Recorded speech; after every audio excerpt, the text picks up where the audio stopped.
Chapter 5, Rage. And Chapter 5 is here, and it's a big one. Like seriously, it's huge. Like mentioned previously, this chapter gets dark, and that's why I updated the rating. There is much more violence, people die, than in my previous chapters, and it includes torture as well, so be warned. In case everyone forgot, Rosan is 8 years old at the beginning of this chapter. Thank you to everyone reading this story, and enjoy the new chapter. Descent. Chapter 5, Rage. Rosan awoke to the smell of heavy sanitation and medicine. His memories were foggy, and he had a pounding headache. Trying to glance around his surroundings proved futile due to the fact that he was firmly tied up. He felt weak. His body was heavy. He was so tired. Distantly, he heard the sounds of someone talking. Subject number 118 has awoken, but not for long.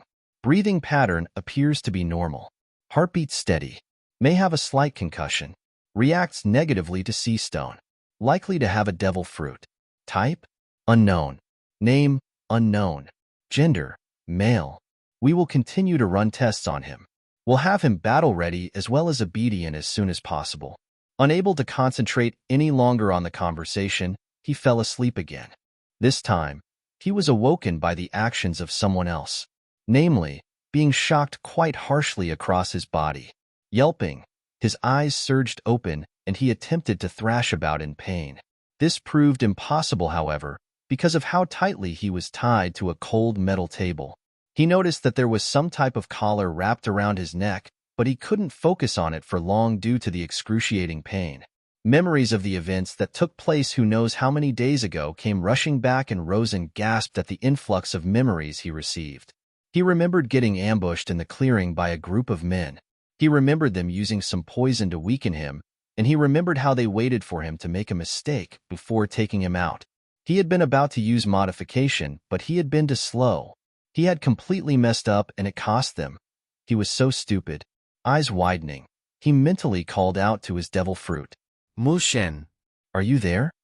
It was silent for a moment before, almost sluggishly, a voice replied, I*H*R*R*****. She sounded muted, restrained, but she was still there.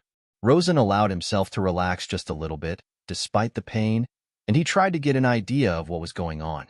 He was about to voice as much to Madchan until a voice interrupted his daze. It began. So you're finally awake. Good. Craning his head in the direction of the voice, Rosan was greeted to the sight of a handsome man, who stood at a 5'9", 175 centimeters, in a white lab coat, with black slacks and dress shoes. White gloves covered his hands, and he had a stethoscope around his neck. Shoulder-length blonde hair framed goggles. The man was looking intently at him, radiating a hunger that sent uneasy chills up his spine. Greetings, subject number 118. His smooth voice made Rosan recoil in disgust. It was full of a hidden greed, and voices that hid their desires belonged to the worst kind of people. A voice like that didn't bode well for him at all, and that thought had Rosan struggling to find a way to escape from his binds. Completely undisturbed by Rosan's reaction, the man continued. You may call me Doc, he introduced himself kindly. I'm sure you're confused about the situation you are in, so I will be the one to enlighten you on what exactly is happening. I've had my eyes on you for quite a while, he admitted with a proud smile on his face. You see, I consider you the perfect specimen, and the tests I've run on you only prove it. Strong growing body, dense bones, unnatural healing factor, a devil fruit, a good-looking face that will no doubt charm both genders in the future, etc. You are everything a person would want in a weapon. The man cupped his cheeks, and Rosan let out a distressed noise. Ignoring the boy's discomfort, the man continued speaking. I thought it would be impossible to get my hands on you truthfully, but after some helpful information from a reliable source, we were able to successfully retrieve you. Clapping his hands, he stepped back from Rosan and began rummaging for something. Rosan's tiny pupils shrank as he heard that bit of information. No, it couldn't be. He refused to believe what he was insinuating. There was just no way it was true. This man was implying something, but Rosan would not take the bait. He never would. I have many aspirations for you, subject number 118. You see, I've been looking for the perfect person to become my weapon, and you match all my checks, he said, and he was walking around the room. What I aspire for is not just a weapon. It's the ultimate weapon. Giants are too large, too big of a target, fishmen too noticeable, too hated. You, on the other hand, are human. Yet, your body exceeds my expectations. Your looks are exotic. Good. In the future, they will assist you greatly with what I have tasked for you. Walking back over to Rosan, Doc said, there's only one problem, and even now, I can see it in your eyes. The man tooted as he slowly approached Rosan. The captured boy tried to shrink himself against the cold metal, to put distance between them, but the man would not be deterred. What is your name?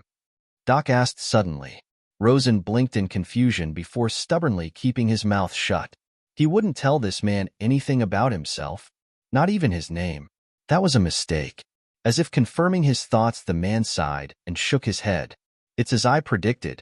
You believe yourself uncontrollable, and that just won't do. Not to worry, I will personally curb such a rebellious young boy.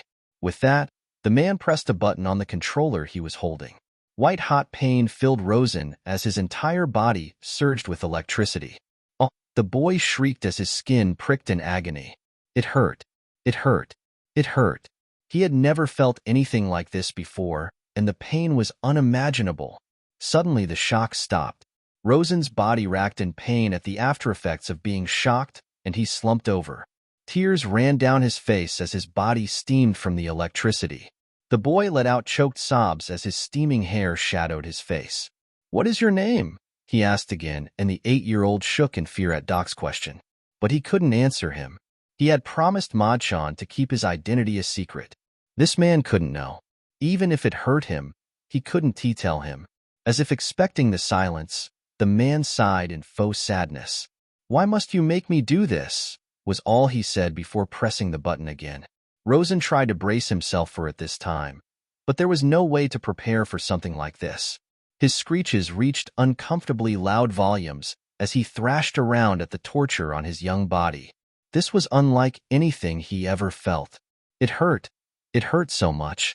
His tears had since dried from the heat. He couldn't handle this. He couldn't handle the pain. R*S*Nple*Se. Tell him your name.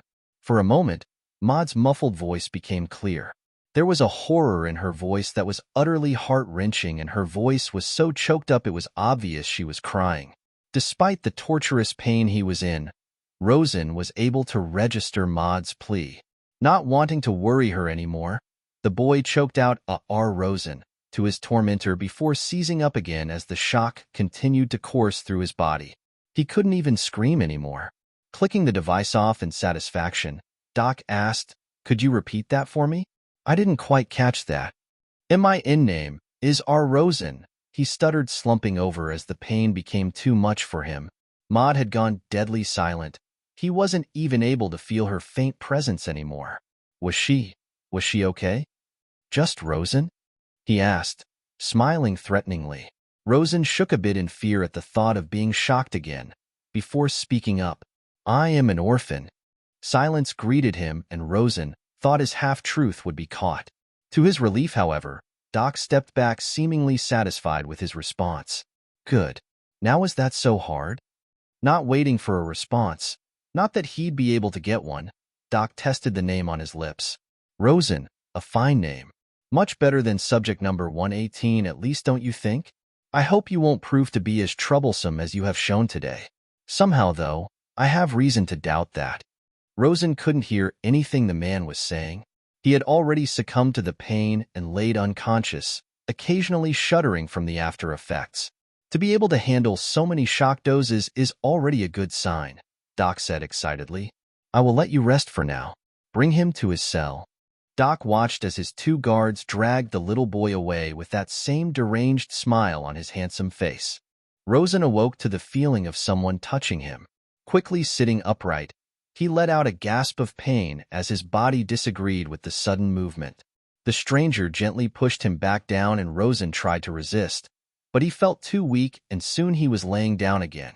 Struggling to look up, he was surprised to be greeted by a set of electric blue, pupilless eyes.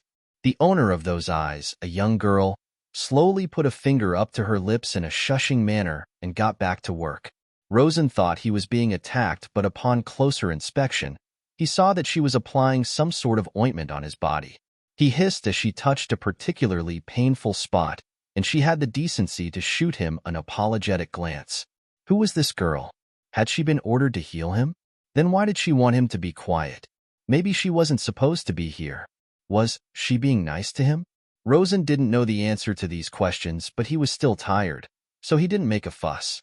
Rosan took the time to take in her appearance. She didn't look very old, appearing to be 10 or 11, with long blonde hair tied into twintails. She was dressed in sailor outfit that was all black, fitted with a pink tie. Her eyes, as mentioned before, were a mesmerizing shade of electric blue that lacked pupils. The blue eyes in question were looking at him with pure sorrow. At what? He didn't know. Did she feel bad for him? Why? She finished rubbing the ointment on him, and she swiftly got up to flee his cell. Rosan wanted to at least say thank you, but he was tied firmly to his bed, and he was far too sluggish to speak. The girl opened his cell door as quietly as possible, and she sent him one last glance of concern before closing the door.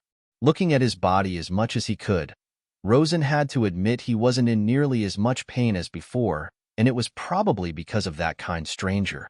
He sent the girl a mental thank you and lied back down on the cold pillow.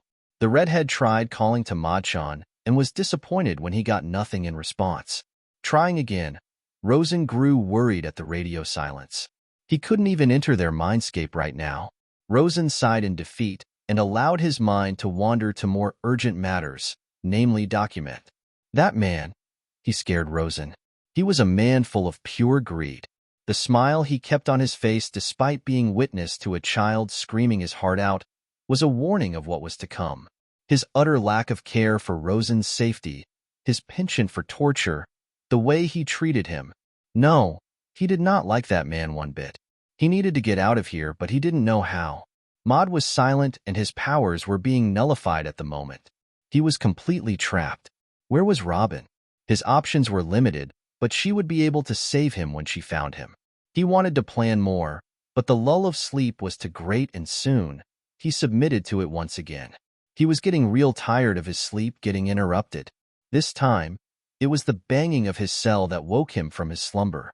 Rosan blearily opened his eyes, before flinching as someone screamed at him to get up. Getting up slowly, so as to not aggravate any injuries, Rosan tried to inch towards the cell but realized he was still tied up. The man failed to intimidate him. Rosan just stared back at him, and after a moment, the man grudgingly opened up the cage to free him from his bindings. Rosan was submitted to harsh manhandling that was only made worse at his injuries, as he was roughly escorted to dock. Memories of the doctor filled Rosan with trepidation, but he would remain strong. That man was trying to break him, but Rosan would not be broken. Nobody could control him before, and that wasn't going to change now. For now, he had to endure until Robin either saved him or he found a way to break out. Robin, he wondered if she was okay. She was probably worried sick about him and was no doubt looking everywhere for his whereabouts. If Rosan really couldn't get out this situation, she would save him like she had promised. Rosan fully believed in her.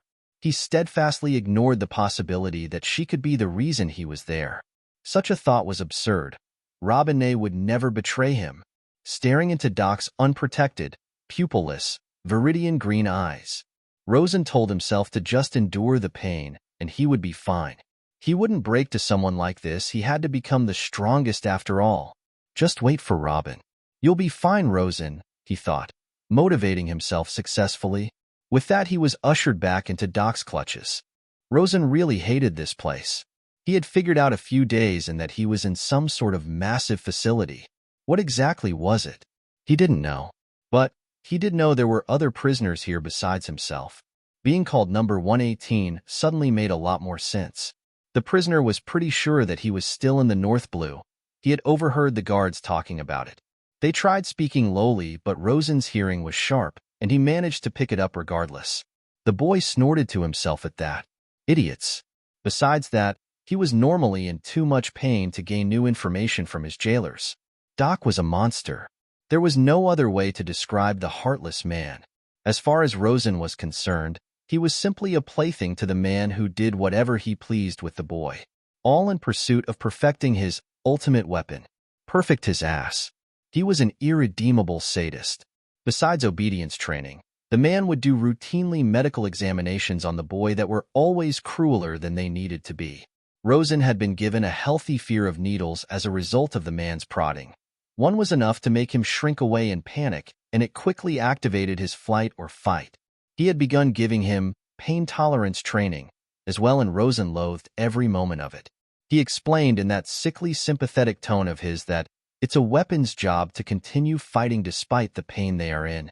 This is to help build up your pain tolerance so that you may fit the standards.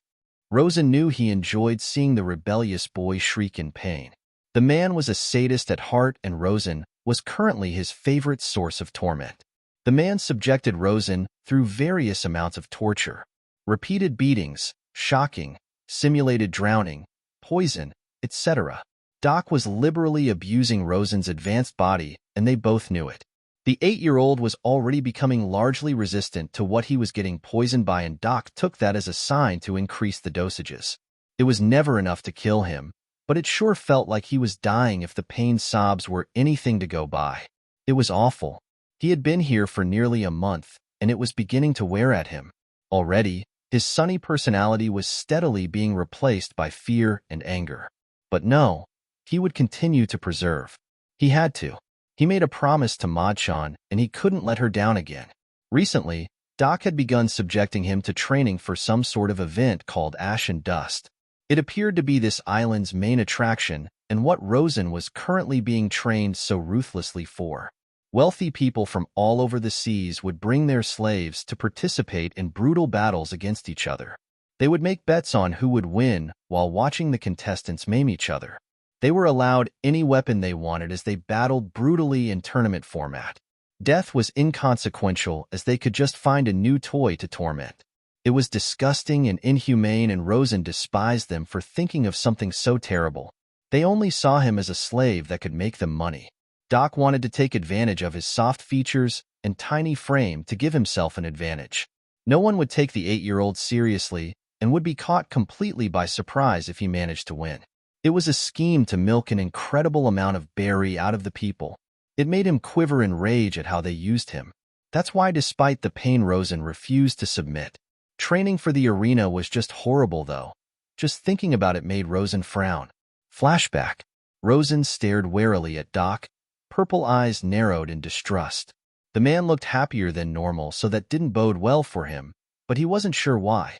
The imprisoned boy was being as problematic as possible to him, and it was beginning to show on the man's features. Barring telling the Doc his name, the boy had not shared any more information with him. It was painful, very painful, but Rosan was quickly adapting to it.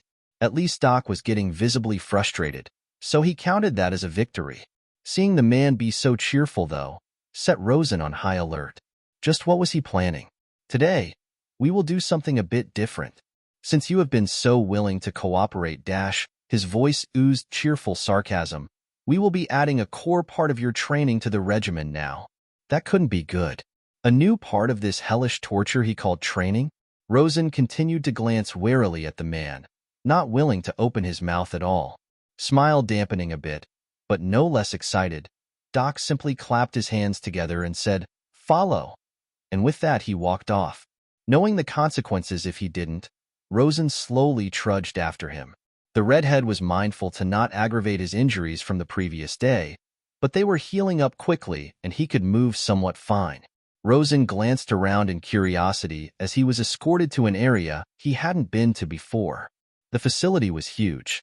He wasn't sure how big, but he knew it was large enough to have at least a prison and medical area.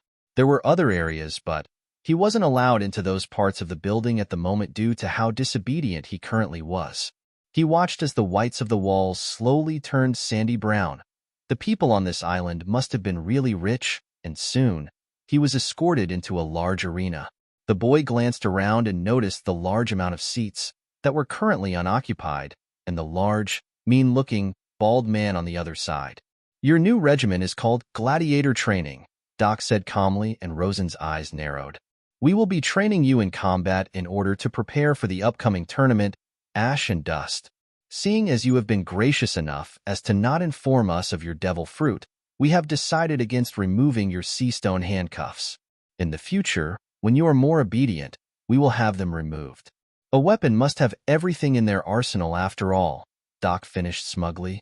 Rosan sent a scathing glare his way before processing the information. Ash and Dust? Based on the arena he was in, it was likely the tournament they wanted him to participate in. Pricks. He was directed to a room with a large arsenal of weapons. Swords, throwing knives, daggers, a scythe, hammers, and axes were only the beginning. Glancing at them all, Rosan didn't pick up a single weapon, walked back to the arena and simply signaled that he was ready to go, much to the confusion of his escort. They really thought he was going to fight? Yeah, right. They were dumber than they looked. The redhead wouldn't do what they wanted even if it meant taking a beating. Getting a bit more injured wouldn't hurt him more than he was already hurting. He wouldn't give them the satisfaction. Doc, sensing his intent, simply sighed with a shake of his head. The look in his eyes promised proper punishment after his beating. He'd probably regret this later on, but he was resolute in his decision. Doc simply started the match with a "don't kill him," and he walked away. The man decided not to waste any time and charged at Rosan, who simply stood there and braced himself. This was gonna really suck. Present. He still hurt from the beating he took. That bald man had been quite eager to beat on a defenseless child. What was wrong with the people on this island? Was everyone willing to assault a child so freely? This was messed up. Worse, Doc had decided he needed more obedience training after his refusal to fight. It was the first time he had seen the man so frustrated, and he had paid for it dearly. Rosan sighed in misery as he shifted his body to the other side to alleviate some of the pain. In the month he'd been here, he hadn't heard anything from Madchan, and he missed her dearly. Who knows what the sea stone was doing to her? If she were here with him, it would be much more bearable, but ever since she had told him to tell Doc his name, he hadn't heard from her. It was tugging at his sanity, being separated from her for so long while being subject to this. They had been together for 4 years, and not once had he felt their connection sever like this.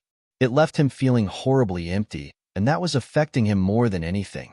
Rosan thrived on positive attention, and Madchan was always enough for him. Now, without her, Rosan felt so lonely. Insidious thoughts were worming their way into his head, and they were steadily wearing him down. Maud was his rock after all, and the devil fruit was the only reason he was still sane. Without her, Rosan was slowly reaching his breaking point, and he was none the wiser. He really missed Madchan, and he really missed Robinne. Robinne. Rosan wondered where she was. Shouldn't she have saved him by now? It had been 1 month. They had promised to save each other whenever they were in trouble. He had tried hard to uphold his part of the promise, so why hadn't she? Had Robin abandoned him? If not, then where was she? Why did Robin leave him behind? Rosan smacked himself viciously and yelped at the pain, but it helped him focus. Thinking like that wasn't good at all.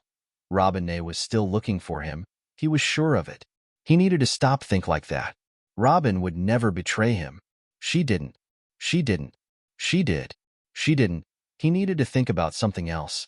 This was not good for his mental health. Rosan needed to think of something else. Something like, it's only a matter of time. That girl. The blonde one that had helped him heal. He wondered how she was doing. Rosan liked her because she seemed to be the only decent person on this island. It wasn't often, but she liked to sneak in the middle of the night, and if he needed it, which he always did, would rub some ointment on him to make him feel better. Then she would scurry away as quickly as possible, as if she were afraid of getting caught. That at least gave value to his theory that he wasn't supposed to be getting healed.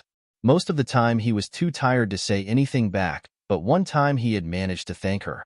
She had momentarily froze, clearly not expecting him to say anything before she ran away even faster than normal. Rosan frowned a bit at the memory.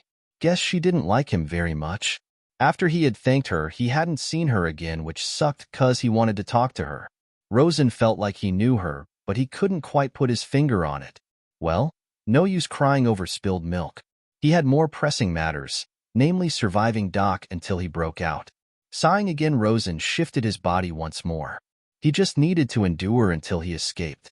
Endure, endure, endure. Wait for Robin. She'll save me. Of course she will. She promised. It was becoming too much for the 8-year-old. Everything hurt so bad. It was getting worse, but he couldn't do it. He wouldn't handle it. Doc was a man possessed, doing whatever it took to get him to submit. He was increasing the torture to levels that a child should never make it to. Rosan, I wanted you to test out this new advanced poison I've developed. It should stimulate the pain of having your insides boiled. It may be harsh, but knowing you, this should only help build your resistance. It hurt. He screamed and begged for him to stop, but it didn't matter. He never listened. But he endured. He had to endure. He just had to. Your body reinforces itself the more we break it. I wonder if there is an upper limit to how much it will strengthen? Let's test it out. He let out panicked breaths as he tried to crawl away. He never got away from him. Pain. A broken body. So much pain. It hurt so bad, but it was nothing. He would endure. He needed to for Robin, for Ma-chan. As of today, your training partner will be allowed to utilize weapons. Isn't that just fantastic? You can build up your pain tolerance with sharp objects. Rest assured, though, I've given him explicit orders not to kill you or scar your body. After all, my weapon needs to be in perfect condition, and we can't have such a fine specimen ruined by something like scars. Though, he does have quite the sadistic streak, so good luck. A slash on his curled body.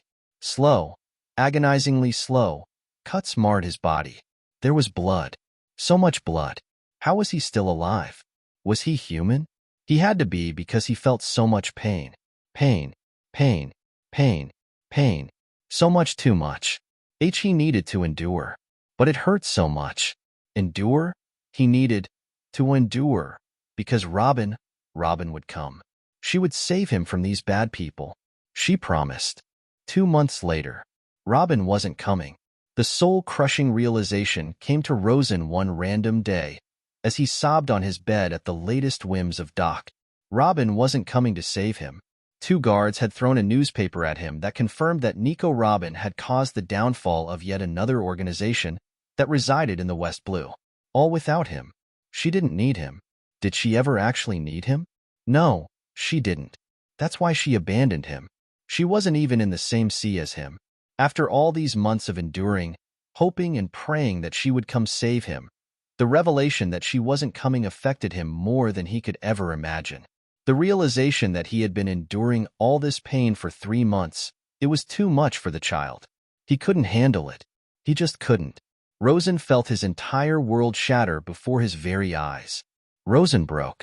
In hindsight, it was only natural. There was no Maud, and there was no Robin to reassure him in his time of need. His mental state had been deteriorating over the months. He only had himself and his unstable 9-year-old mind to rely on. The 9-year-old felt a moment of peace as everything froze. When Hattie had stopped crying. Actually, why was it that the only thing he could feel right now was an intense burning rage boiling inside of his core? Normally, Rosan would discard such a negative feeling, but instead of banishing this rage, Rosan embraced it. He embraced it fully, and he let his rage run rampant. Robin had betrayed him. He had foolishly thought she would come to save him, all because of a promise, and he paid for it in blood and tears. He was stupid. He was weak. He had waited and waited, like a silly little princess waiting for their precious prince, for someone to save him, and the only thing he got out of that was pain and misery. How dare she? How dare she? This was unforgivable. Rosan felt the last dredges of his innocence get shattered into a million pieces as the stress of the events caught up to him. It was staggering to have his eyes open like this. Nobody in this world was trustworthy. Everyone wanted to use him, and when they grew tired of him, they would discard him like he was yesterday's garbage, as if he were useless. Him? Useless? He was useless. Just the thought that anyone could think such a thing made him quiver in fury. Those insidious thoughts, the ones he tried so hard to stifle, were now out in full, and Rosan was unable to stop them. No, that wasn't quite right. Rosan didn't want to stop them. He felt his rage slowly mounting higher and higher. the sheer amount staggering to anyone who would have witnessed it. If there were anyone there, they would have felt a wave of pressure wash over them. Such was the boy's rage that it was almost palpable. Then it stopped. The rage, along with the rest of his emotions, drained away, leaving Rosan feeling somewhat hollow. But, like an old friend, rage was still there, still waiting for him like a drug, eager to be called. The light in his royal purple eyes died as Rosan emotionally shut down. He couldn't afford to be emotional if he wanted to escape. Being emotional is what put him in this situation in the first place. Emotions were a hindrance. Had Rosan been thinking logically, he wouldn't have needed to suffer for 3 months. Rage, along with all of his other emotions, could sleep for now. They were not needed.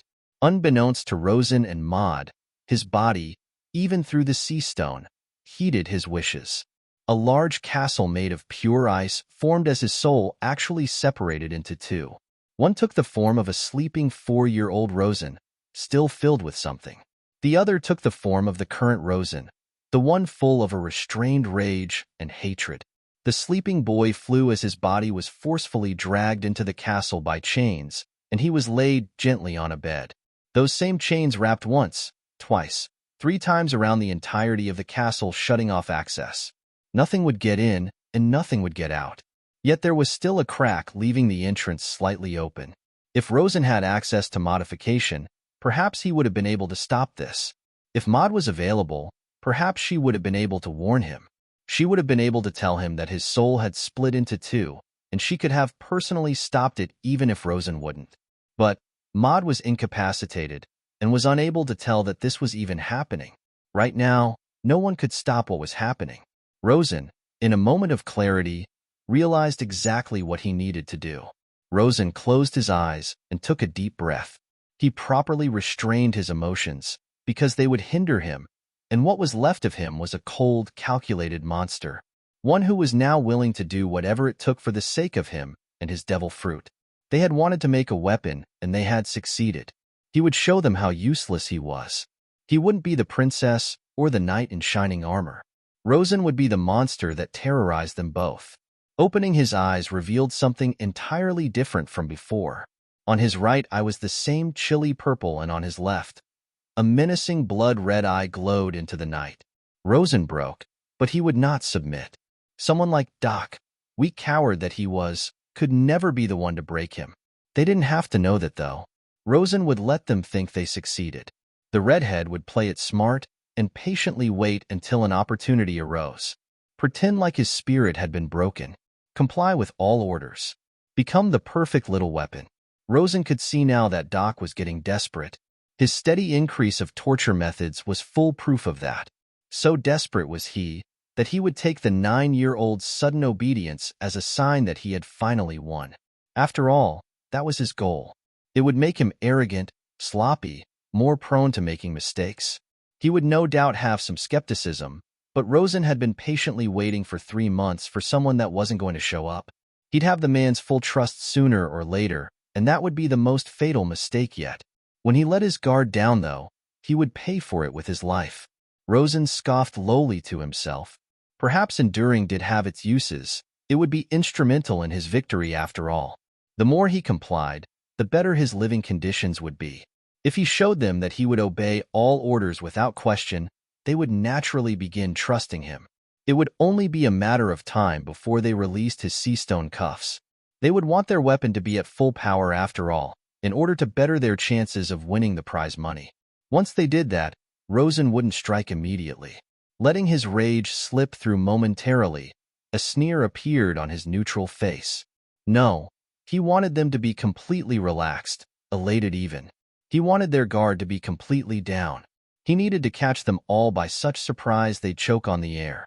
Attacking them immediately was far too merciful for them after what they did to the child. It would not satisfy him. He wanted to drag them from their high into a despair worse than the one he felt. They needed to pay for making him break his promise. Ash and dust, he decided, would be when he struck. He would win that tournament and win Doc his money. Then he would strike. The elation and despair they'd feel, all on the same day, would be euphoric. He'd take anything useful, and then He'd kill everyone that participated in this event all in one go. That way he'd be secure and still retain his anonymity to the world. His rage diminished, and he shifted back into a blank expression that he was getting increasingly comfortable with. Right now, retrieving his connection with Ma-chan was his #1 priority. He wasn't sure what the sea stone was doing to her, but he hadn't heard anything at all from his devil fruit. Getting to her again took precedence over everything else. Afterwards, he would lull the islanders into a false sense of security and let them bask in their victory. Done with his planning, Rosan noted that he still had tear streaks, and he wiped them clean until nothing remained. Rosan was done crying. Crying was for weak people who couldn't do anything to help themselves. Rosan had been weak, but no longer. Mom had always told him big boys don't cry. After all, the next day, it caught Rosan by surprise when Doc took one look at him and immediately strapped him onto a table without a word. Normally, he'd have some taunt ready, so to skip the pleasantries was rather odd. He was muttering something to himself about Rosan suddenly being a heterochromatic. Heterochromatic? What was he talking about? The redhead craned his head slightly to look into one of the mirrors, and Rosan blinked as he saw that his left eye had turned a malicious blood red. It looked like Maud's eyes. He had not been expecting this change. Did this happen last night? How well did modification work through Sea Stone? Something like this didn't seem like a tiny change. Maybe Sea Stone only affected abilities when they were being transmitted out of the body. It would explain why he had briefly been able to hear Ma-chan. His ability wasn't being negated, just suppressed. Interesting. He'd have to ask Ma-chan to explain when he got her back. Focusing his attention back onto Doc, he listened to what the blonde had to say. Interesting. Despite the change in eye color, no other outward change seems to have taken place. The man mused. The blonde man continued to run more tests on him, and Rosan accepted it all with a bored expression on his bronze face. After an hour of testing, Doc had finally finished with his inspection of the 9-year-old. Truly fascinating, he exclaimed in excitement. Outwardly, your body has not changed at all, he explained. But on the inside, it's as if everything has well evolved. Organs are working at a high functioning level. Bones have been completely reinforced. Healing factor increased. All of this happened in the span of one night with little to no explanation. Are you even human? He had evolved? That was not expected, but it wasn't as if he had a problem with it. Still, he'd have to look more into detail about that eventually. What had modification done to his body? Was it another quality of life? So many questions, so little answers. But first, it was time to begin. Considering the question, Rosan eventually said, "All signs point to me being human, so yes, I think I am." Doc snapped his gaze towards the boy, clearly not expecting the answer, and the scientist finally took in Rosan's new demeanor. "Oh, it seems you've changed in more ways than one, Rosan. What happened last night for you to go through such a drastic metamorphosis, let's call it?" Rosan tilted his head at the question and simply replied, "I've been subjecting myself through an abnormal amount of pain for what seems to be no reason at all. Seeing as I'm going to be here for a while, it's futile to keep resisting." Doc's eyes lit up like he had just won the lottery. Overjoyed, but still wary by his explanation, he clapped and said, "Wonderful. You'll have to excuse me if I find your claims a bit dubious. So to test the validity of what you're saying, I have just one question." Rosan inclined his head to indicate that he was listening. "What is your devil fruit?" he asked with thinly veiled excitement. Doc was far too obvious. He had been expecting this to be the very first question he asked, and was more than prepared as a result. Still, he needed to not make it obvious that he knew this was coming. Rosan pretended like he was thinking about the best way to explain it before telling him, "My devil fruit is called the Saizu no Mi. It allows me to increase and decrease the size of objects. It works best on inorganic materials, but I can also use it on myself," he lied easily. The redhead chose that to be his devil fruit because the last thing he had done before getting captured was increase the size of his toy robot. He wasn't sure if they saw that, but he wasn't planning on risking it. The green-eyed man stared at him as a smile split his handsome features. "Perfect. This information checks out, so we can validate your claims." Doc was excited. His most stubborn patient to date was finally coming around and complying. He had partially given at the idea of him participating in ash and dust, but with this sudden change of heart, there was still hope. He'd have to speed up the progress, since he had spent 3 months disciplining the boy, but that was fine. Rosan was the perfect weapon. He would adapt and succeed and prove to Doc his worth. Finally, he felt like he was making progress. Rosan just continued to stare at him blankly, face not betraying anything. Inside, however, he smirked in victory. He had been right. The man really was desperate. Rosan had taken a gamble when lying about his devil fruit, but, based on his observations, it was going to succeed.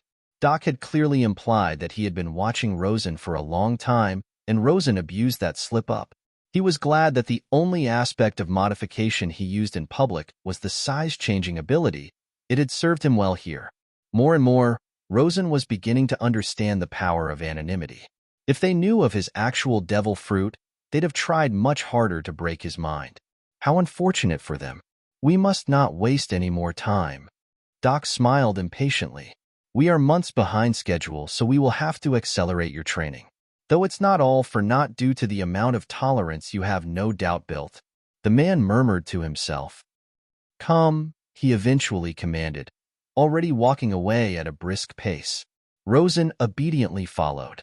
They were currently in the arena with the same bald prisoner who had been his fighting partner for the last few months.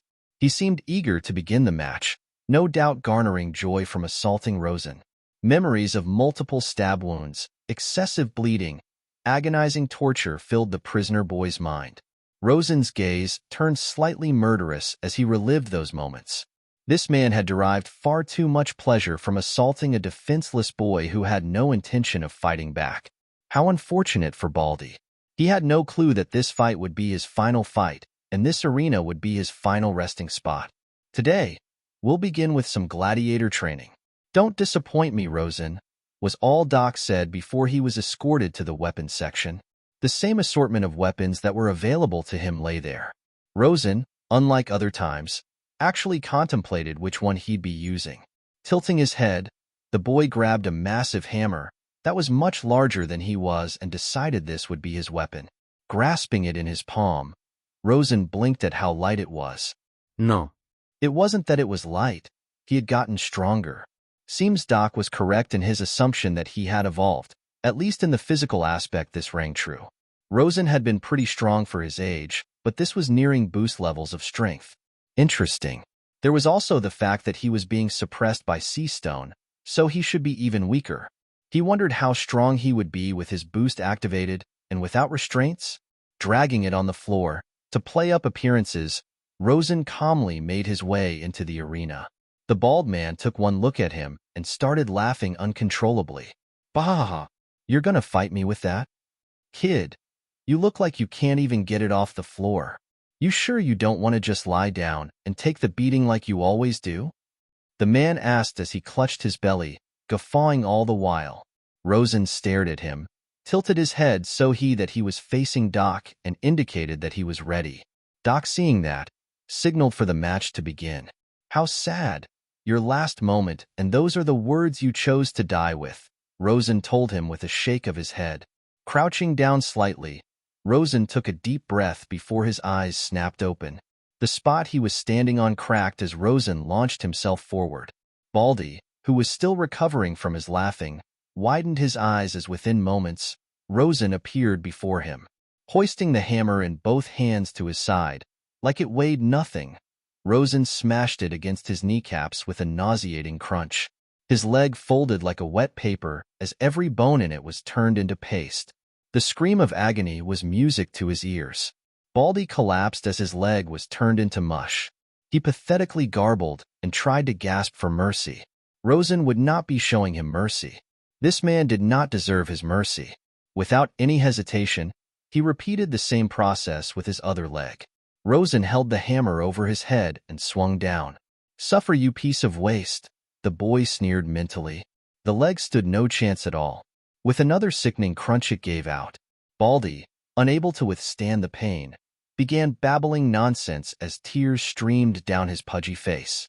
The prisoner was lying face down, choking on his sobs as his lower half was utterly destroyed by the monstrous child in front of him. Rosan mentally snorted at the pitiful display. So eager to dish out pain, but unable to receive any? How amusing. Can't handle a bit of pain? Rosan taunted softly. A shame. I thought you would be tougher than me. You sure did act like you were, the boy mused, thinking about all their encounters. The man loved gloating to the weakened prisoner any chance he got, and he never showed any of the mercy he was currently asking for. Truly, he was the lowest scum of the world. There's no need to worry, though. I'll show you mercy, Rosan finished kindly, and it was terrifying to witness on his blank expression. Slowly but surely, Rosan took the hammer and rested it on the man's face-down head. Doc noticed what he was about to do and tried to shout a warning, but he was too late. He shut his eyes in order to avoid seeing what was about to happen. Rosan noticed Doc. Of course he did. He made a point to make this as slow as possible.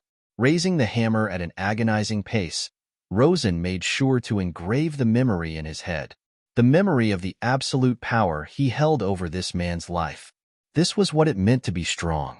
To be strong was to have the power to dictate who got to live and who got to die. Death is a mercy for someone like you.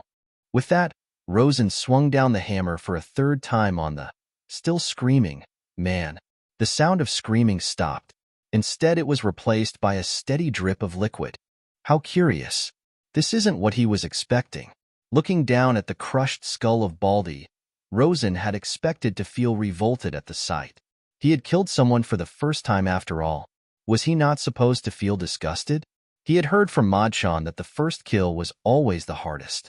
Sure, he had inadvertently killed people before, but this was the first person to directly die by his hands. Yet, he felt nothing at all. How odd. His emotions hadn't even slightly flared after the admittedly gruesome death. When he had restrained his emotions, he didn't expect it to be that effective. The redhead stopped thinking hard about it after a moment. It didn't matter to him. He just wanted Madchan. Doc very carefully avoided the dead body and instead focused his attention on him. Rosan smiled to himself at the look he saw in the man's eyes. Doc feared him. Good. But not enough. The man's viridian green eyes still gleamed in excitement that outweighed the fear. Coughing, Doc said, "Ahem, that fight was most unexpected. However, that was also most impressive. I knew you had the potential, and this just proves it. Such an impressive display of power. Being able to exhibit such strength even through sea stone currently weakening you is doubly impressive." His jailer started muttering to himself about running more tests on him, and Rosan just patiently waited. A picture-perfect sign of obedience. The redhead looked down at his outfit and regarded them in curiosity. There was blood and other matter that had splashed on it to give it a rather unappealing look. Messy. He didn't like messy. He'd have to ensure this didn't happen again. The 9-year-old was a bigger fan of being bloodless. It was cleaner. "Doc, may I request a change of clothes and a shower, please?" Rosan asked politely. Doc snapped out of his reverie at Rosan's question and hastily replied, "Yes. Yes, of course. Right this way. We'll get you just what you requested." Without further ado, he led Rosan to the showers while demanding someone bring a fresh set of clothes for him. Rosan had known his sudden obedience would garner positive results, but he hadn't expected those results to be immediate. Doc really was desperate, and it showed. That was perfect for him. He'd be allowed to practice with his devil fruit sooner than later, and when that happened, it was all over for everyone here. Soon after getting changed, the blond man had decided he would need to be moved into a better room. Rosan had no complaints and just nodded along with his decision. He would not say no to better living conditions. His new prison cell looked less like a cell and more like a bedroom. It was larger, the largest cell in the facility according to Doc, and had more than just a cold bed to sleep on. A nightstand with a lamp stood next to his bed, and per his request, the empty bookcase would soon be filled with a variety of books for him to read. Unlike most of the other prisoners, he now had his own bathroom as well. It was even decked out with a shower and everything. Rosan snorted softly. It would be much easier to live in here than in his previous cell. The room was far more hospitable, and it was actually warm too. At this rate, it'd only be a matter of time before he could reconnect with Madchan again. He was beginning to get an idea about what exactly happened to his body, but he wanted her point of view. Even with his radical shift in personality, he had absolute faith in Ma-chan. She was the only person he could still trust, and the fact that he could not even feel her filled him with slight worry about her current state. She had probably expended too much effort trying to speak through the sea stone and had fallen into some sort of sleep-like state. He couldn't access his mindscape, so he was mostly guessing, but he was confident in his theory. Speaking of which, how would Ma-chan react to his change? He wasn't sure. Most likely she'd blame it on herself. His devil fruit had a habit of doing that. She had, after all, wanted him to retain his cheery personality. He frowned as he realized he had broken his promise to her. The 9-year-old was beginning to realize how badly promises were affecting him. He seemed to always get the short end of the stick after they were broken. This is why he was so reluctant to make them. It seemed like the world itself was trying to test him. Ma-chan would understand, but he still felt like he had to make it up to her somehow. Rosan found himself, once again, cursing the people here. They had robbed him of his smile, so, to apologize partially, to Ma-chan he'd robbed them of their lives. Rosan shut the lights, and he prepared to get some rest. As he lay down, the Modmod Nomi user contemplated his next course of action. Try as he might, he couldn't really sleep right now, so he was only left with his thoughts. Said thoughts were interrupted when he heard his cell door open 1 hour later. He heard soft, nearly inaudible, footsteps slowly make its way towards him. Oh? Rosan thought his little healer stranger had been done visiting him. The redhead was convinced that she didn't like him due to their last encounter. So that begged the question, why she was here. The last time they met didn't seem to end on a positive note, so it was odd that she was here. Well, it didn't matter to him, so he'd let her do what she wanted. If she came back to get some form of petty revenge, then she could do that. Rosan didn't care what she did at the moment. He'd gladly remember her face when he freed himself, though. Feigning sleep, Rosan listened to the footsteps getting progressively closer. The boy evened out his breathing and heard the footsteps finally stop, and the warm presence of another person appeared. Rosan couldn't tell how, but he could feel her intentions. How was she doing that? Did she also have a devil fruit? The 9-year-old could tell that she meant him no harm, but he couldn't explain how he knew that. The girl didn't seem to notice Rosan discreetly staring at her. He must have been doing a good job at appearing to be asleep then. She was staring intently at his face, and after what seemed to be an internal war of epic regards, she hesitantly reached out her hand and gingerly pet his hair. What? So spiky, but so soft. She whispered in awe. Rosan could only watch, completely baffled, as the blonde gushed over his soft hair. What the hell was she doing? Was she petting him? Who the hell did she think she was? Why did she know all the right spots? Do you normally pet people in their sleep? Rosan asked, having had enough of this embarrassment. He watched, in a small amount satisfaction, as the girl jumped with a small squeal. Finally sitting up, the redhead took the time to get a good look at the culprit. Like he remembered, she had long golden blonde twintails that reached just above her butt.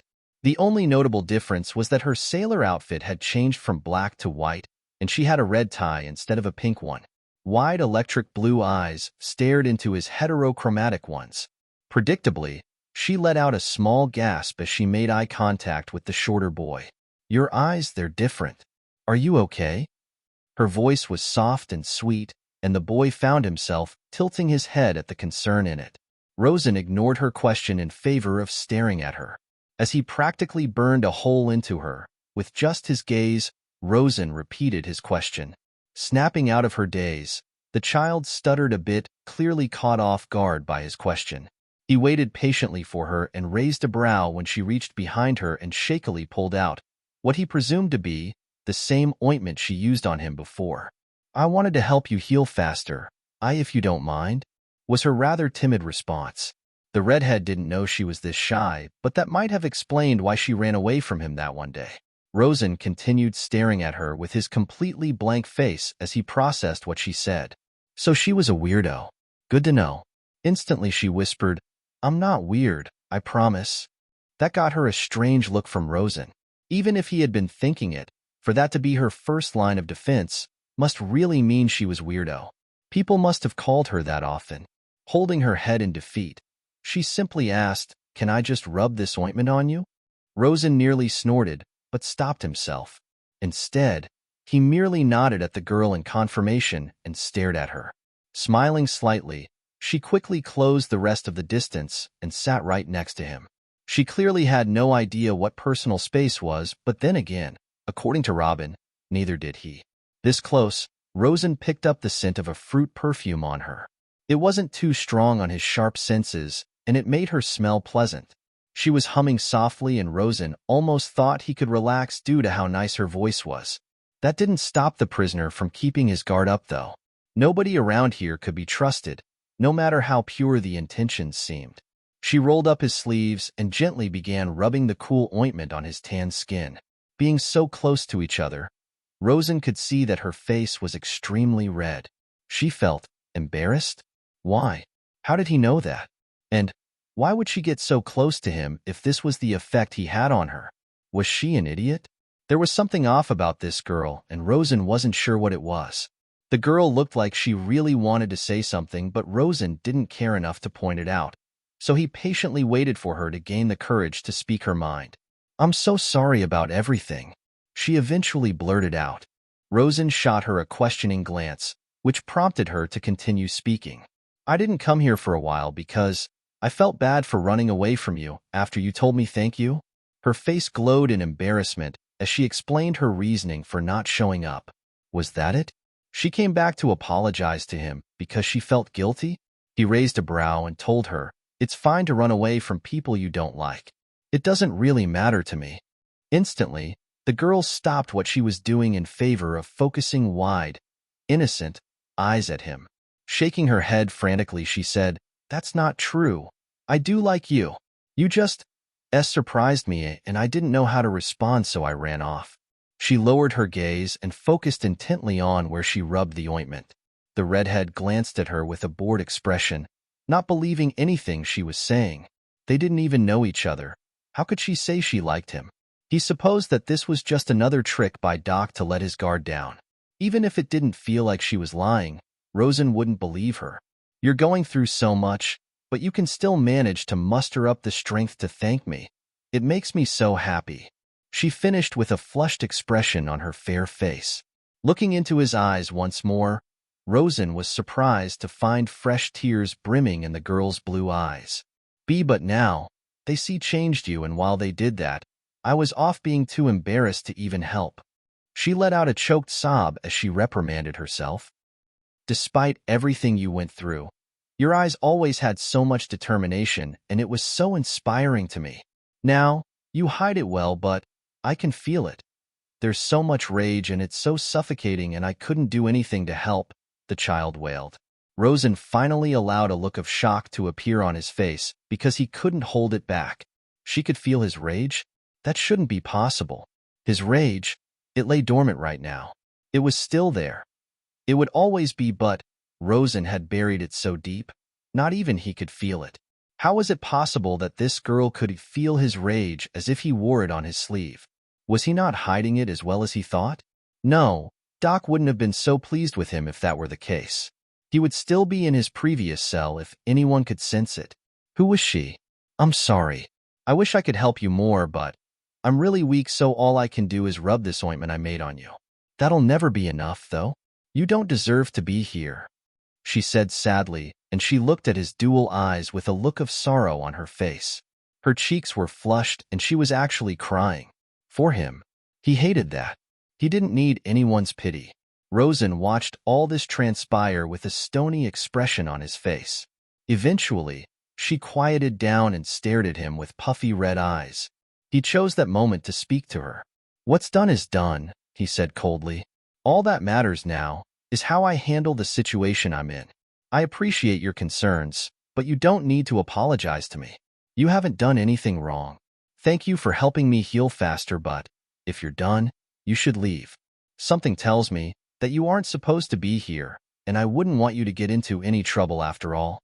The girl shot him a look that let him know she was aware of his dismissal, before her eyes widened as she finally realized the time. Standing up hastily, she said, "Ah, you're right. I have to go. although I don't even think they'll realize I'm gone." She got up and made her way to the cell door before stopping. Hesitantly, she turned around to face him and asked, "Deed, you mind if I come back, please? I'd like to talk a bit more with you. Only if you don't mind, though. Do whatever you want." "I won't be going anywhere," Rosan said bluntly, already tired of this conversation. Her eyes shined in elation as he accepted her request, and she nodded vigorously. "Yay." She cheered happily, getting the boy to raise another brow. "I'll come back tomorrow night then with some more ointment, Rosan." As if remembering something, her face glowed and she said, "And my name is Miko, by the way. I hope we can get along." She bowed deeply and finally rushed out of the room. The door shut quietly, leaving the boy alone with his thoughts once again. Miko, what a strange girl. Rosan was wary of her, due to her ability to sense his anger, and would be treading with caution. She blamed herself for not being able to do anything, but it's not like it was her fault. He was the one who got captured, and like she said, she was weak. He didn't need to rely on a weakling anyways. The boy would get out of here on his own merit. Still, she was odd enough that he'd carefully observe her in the upcoming months. The boy refused to acknowledge that she interested him. Laying back down, Rosan got comfortable in his much nicer bed and prepared to sleep. It was as he was finally going to sleep that he realized something. How did she get in here? And how did she get a key to my cell so quickly? There were some days when Rosan wasn't with Doc. On those days, he'd be with Doc's wife, Mom, instead. Whereas Doc was more focused on combat-oriented things, Mom was tasked with teaching him things outside of combat. The two normally located in the library section of the facility to get this done. That way he could learn what he needed by reading. Mom wasn't her real name, obviously, but she liked to be called Mom, and so Rosan called her that. At first glance, you'd be hard-pressed to find anything wrong with her. She was an attractive, short, and curvy woman who stood at about 5'5", 152 centimeters, with luscious black locks and kind blue eyes. She was normally seen with a kind smile on her pretty face and a slight blush on her cheeks. It wasn't for show either. The lady was generally nice, always willing to help. She had treated him with kindness when he had first arrived. So then what was Rosan's problem with her? She was a massive pervert.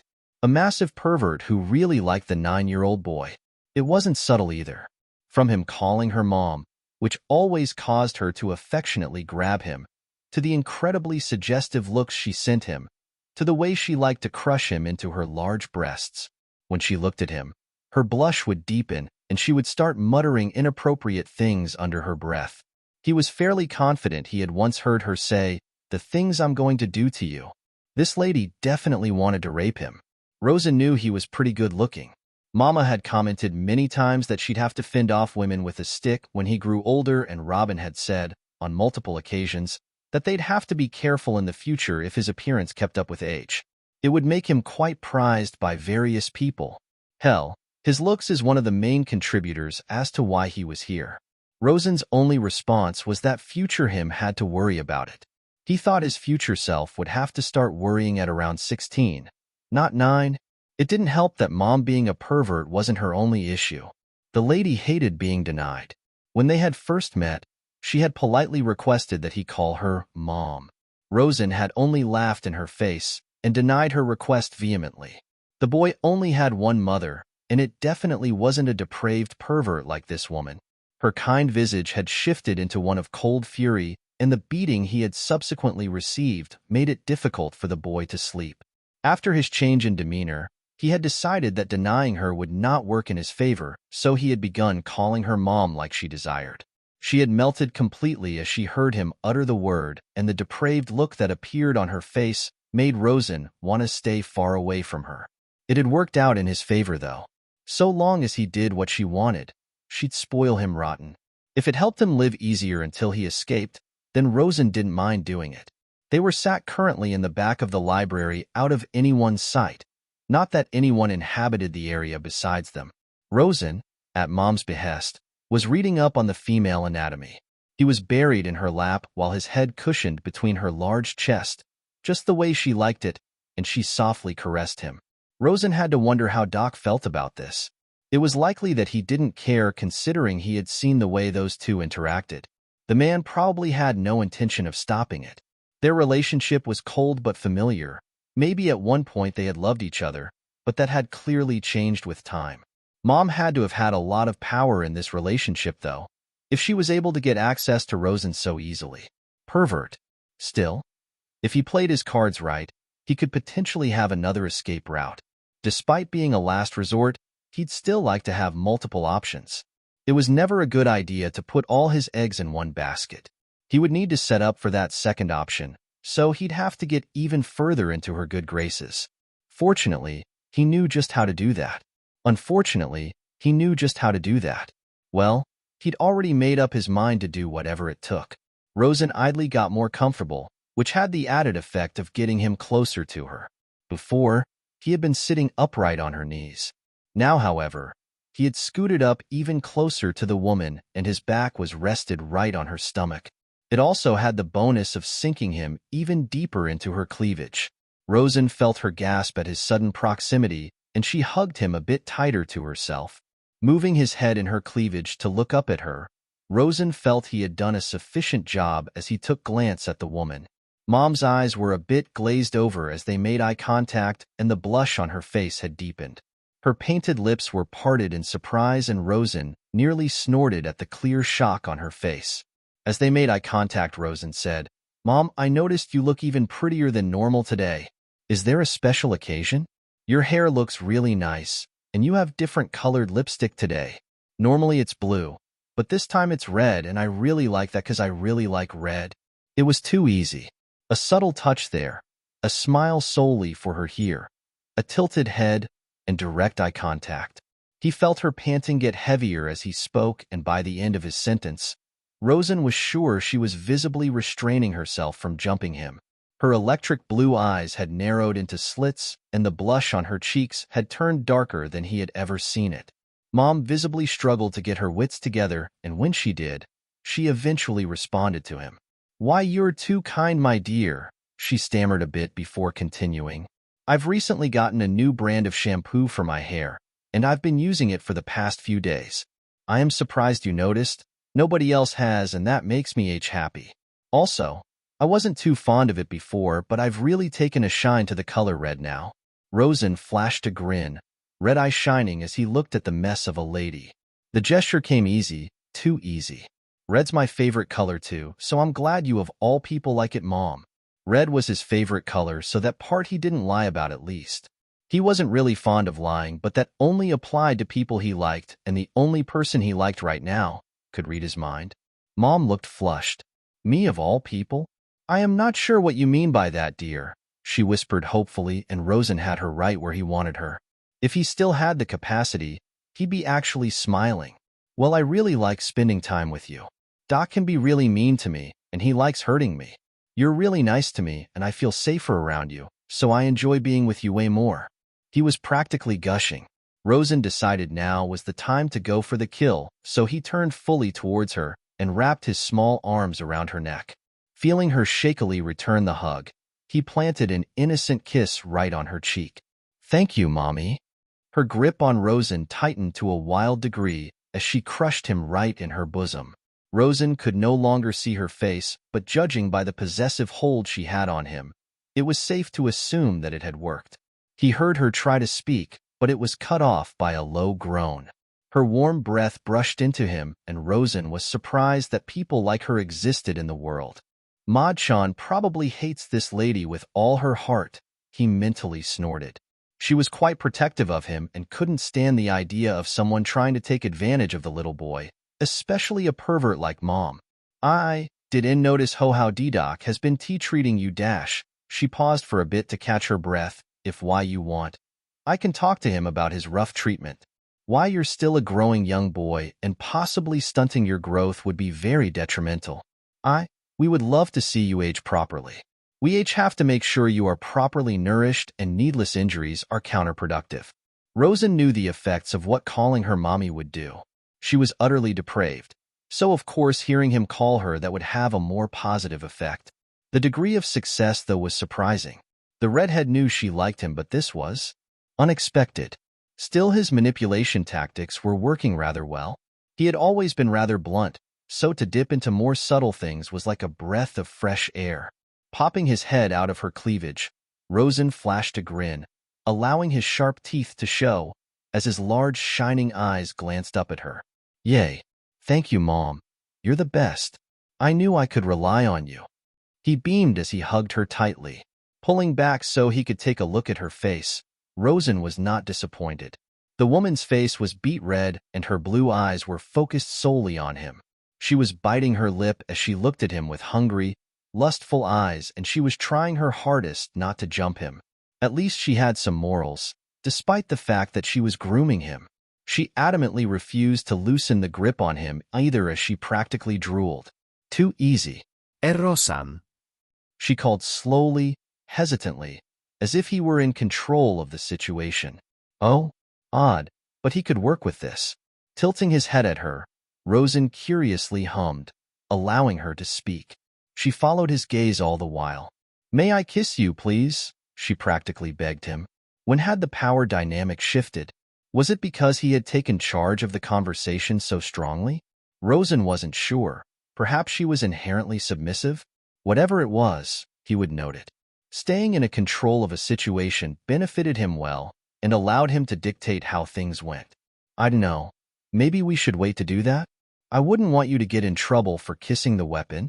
Holding a finger to his chin, Rosan looked as if he was seriously contemplating it, but, in reality, he was toying with her, dangling the bait to see how much he could milk out of this situation.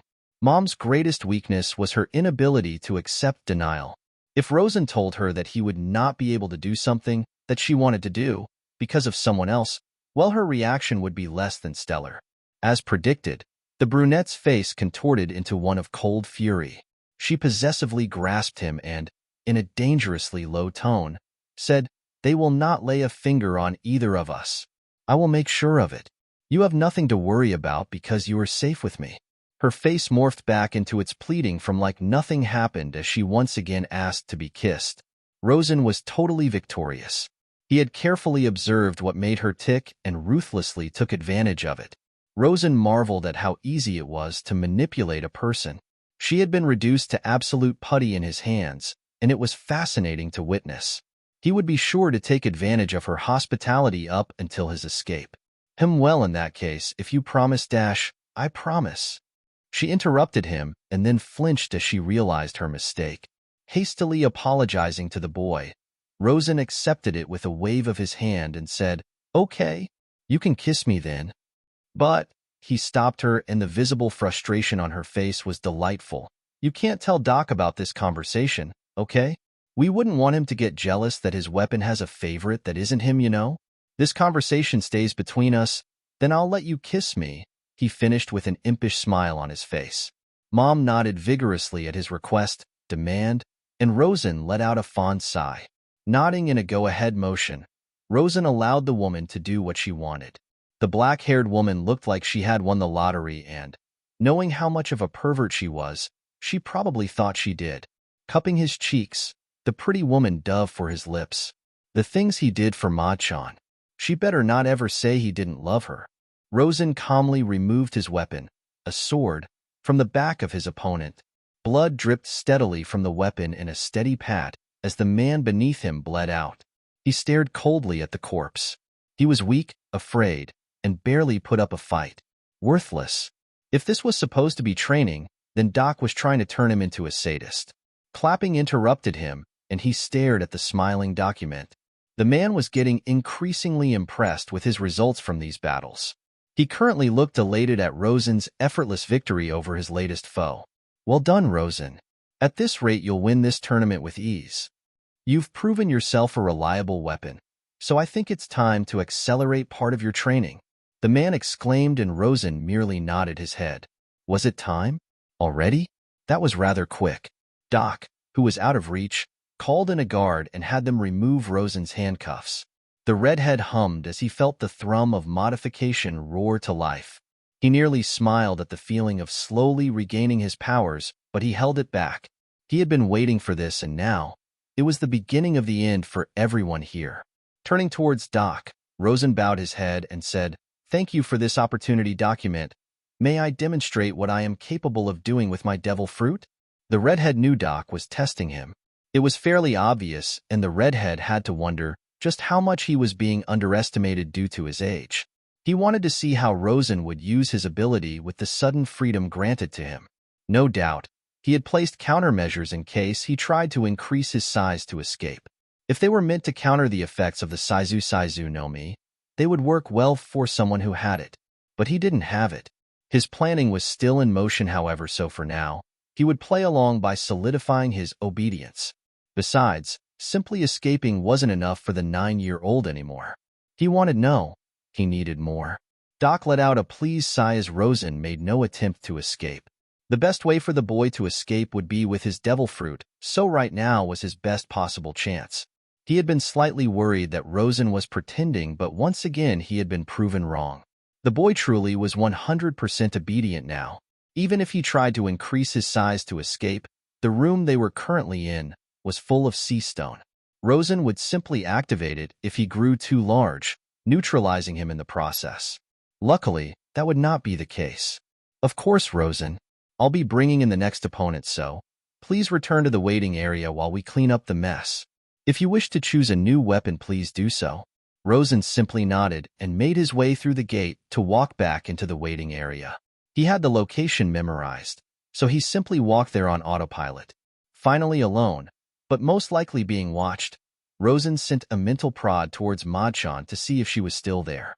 After a long moment, he received a weak prodding in return, but no verbal confirmation from the devil fruit. She was here, but she was weak. He'd give her time to rest up. Being suppressed by sea stone for so long must have not been great for her because it wasn't great for him. For now, he had a plan to set into motion. Placing the bloody sword gently on the table, Rosan glanced at his desired weapons. As he picked them up, Rosan placed the massive gauntlets on his tiny hands and flexed his fingers. Nodding to himself, Rosan used his Saizu abilities to make the gauntlets better fit his small hands, and he clenched his fist to ensure they were on correctly. Job done. Rosan waited patiently for Doc to call him out once more. It didn't take long, as his voice soon came onto the intercom. "Report to the arena, please, Rosan," was all he said before cutting it off. Rosan made his way to the arena at a leisure pace. He stopped to stare at his terrified opponent with an unimpressed stare. It was only natural. Rumors had been spreading like wildfire around the inmates that anyone who had been put up against him had not returned. The 9-year-old prisoner did nothing to dissuade the rumors, and, since silence equaled guilt, they all had a good amount of fear for the child. It wasn't a lie anyways. This man was no different. He was shaking uncontrollably, and he could barely hold on to the sword he was wielding as he faced the much younger boy. To think rumors could reduce people to such a state. Did everyone just believe everything they heard? Not even a little bit of doubt? This man looked like he had already given up just looking at the 9-year-old. Not a threat to him then. He'd get nothing out of this fight, so he'd make it quick. The moment the signal began, Rosan audibly said, "Increase," and watched as his gauntlet grew larger and his strength increased. Not wasting any time, Rosan, in a mood to flaunt, sprinted towards the man. Right before reaching him, Rosan placed the palm of his gauntlets on the floor and used the momentum of his speed to launch himself upwards. The man's eyes widened as the tiny missile began soaring through the air. Flipping himself to face the man, Rosan caught a sloppy swing of the sword with the side of his gauntlet and said, "Decrease." Everyone watching gasped as the sword was reduced to the size of a toothpick. The, now defenseless, man's terror increased tenfold as he looked into the expressionless gaze of Rosan. Still in the air, Rosan grabbed the taller man's arm and delivered a strong strike directly onto his mouth. The man toppled over from the force of the blow with an oomph on his back. Rosan landed harshly on top of his stomach, knocking the wind out of him and paralyzing him. Moving forward so that he sat on his chest, Rosan delivered blow after blow to his face. The man tried using his arm to block his onslaught, but they simply folded under the pressure of his punches. The red-headed monster rained punch after punch and felt the man's face breaking under his assault. The floor under him was beginning to dent at the display of strength, and Rosan decided to wrap this up. Holding his hands, together Rosan delivered a brutal double-axe handle strike.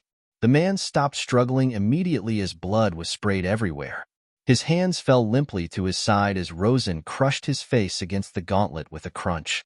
Rosan stood up, gauntlets still clenched into a fist, and he looked over at Document. The redhead looked completely unbothered by his display of brutality, and he bowed to his jailer as he made his way to the rest area. As he walked back to the waiting area for further instructions, Rosan finally allowed himself a violent grin. His sharp teeth gleamed and his eyes glowed. Even the chilly purple had a glow in it, in contrast to its normally empty look. He had won. His victory had been assured, and now there was nothing they could do about it. His escape was not a possibility now. It was imminent, unavoidable, assured. Why? Rosan opened his palm to look at the key that rested there. Knowing he'd soon be visible on camera, Rosan pocketed the key and allowed his rage to vanish. Adopting his standard neutral expression, he calmly sat down to give an appearance that he was still that obedient little toy. Information truly was a dangerous weapon. Had they known what his devil fruit actually was, he was sure they'd never have released him from his sea stone in those conditions. After all, modification was too difficult to keep a leash on unless you completely nullified it. The ability to change your size, however, there were many counters to that. Had Rosan's devil fruit actually been the Saizu no Mi, he may have had to find other means to escape. But the ability to change his size was not his devil fruit. Rosan was a computer boy who could modify whatever it was that he was touching, and they had signed away their lives the moment they freed him. When had he gotten the key, you ask? It was while he was punching the life out of his opponent. Due to the nature of how he normally killed his opponents, his ruthless execution seemed like a normal occurrence, and Rosan had calculated it into his plan. It was also the reason why he had opted into using the gauntlets. They were the easiest way to get what he wanted. While punching the man repeatedly, Rosan, knowing that Doc wouldn't watch the brutal affair, had stolen a tooth from the man. As he continued to punch the man, he had modified the tooth into the object of his desire, a universal key for his handcuffs. It had taken longer than he thought it would, which is why he had punched the man for so long. That was to be expected, though. He didn't have access to modification for 3 months, and so he needed to get a feel for it again. But, with the tooth successfully turned into a key, Rosan had completely won.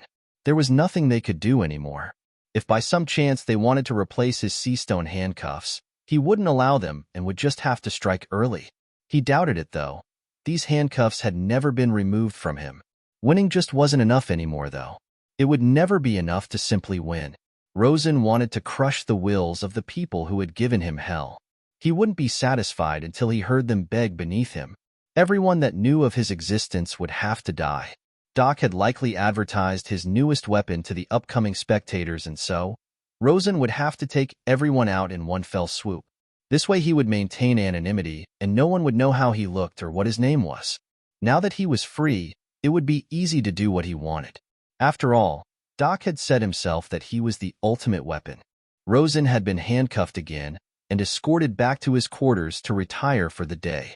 He had naturally done it all without causing a fuss, obedient pet that he was.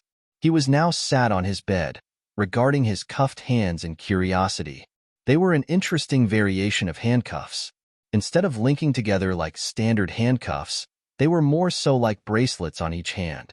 Due to this, Rosan was able to mostly ignore them and perform normally, even with the exhausting drain it gave him. Removing the key from his pockets, Rosan removed the cuffs from his hand and tossed them aside. The redhead felt the familiar surge of modification coursing through his body as he flexed his hand, and the boy smiled. He had missed this feeling. It felt good. No, it felt amazing. He felt alive. The boy modified his key into a copy of the handcuffs and put them around his wrists. It would be hard to spot the difference between these and the sea stone handcuffs, and Rosan wanted to keep up appearances at the moment. Glancing at said sea stone handcuffs, Rosan palmed the floor and modified a deep hole into it. Done with that, he tossed the sea stone into the newly created pit. Not yet finished, Rosan grabbed a piece of metal and modified it into a familiar mechanical fly. He gave it orders to find his belongings, scout the entire island, and relay the information back to him. It buzzed in affirmation and flew through the holes of the cage, carefully maneuvering so as to not touch them. Rosan closed the hole and stood up to walk over to his bed. Breathing softly, the redhead easily entered his mindscape. Opening his eyes, Rosan blinked at what he was seeing. His mindscape? It was different than he last remembered. While still a forest, it was nothing like how it used to be.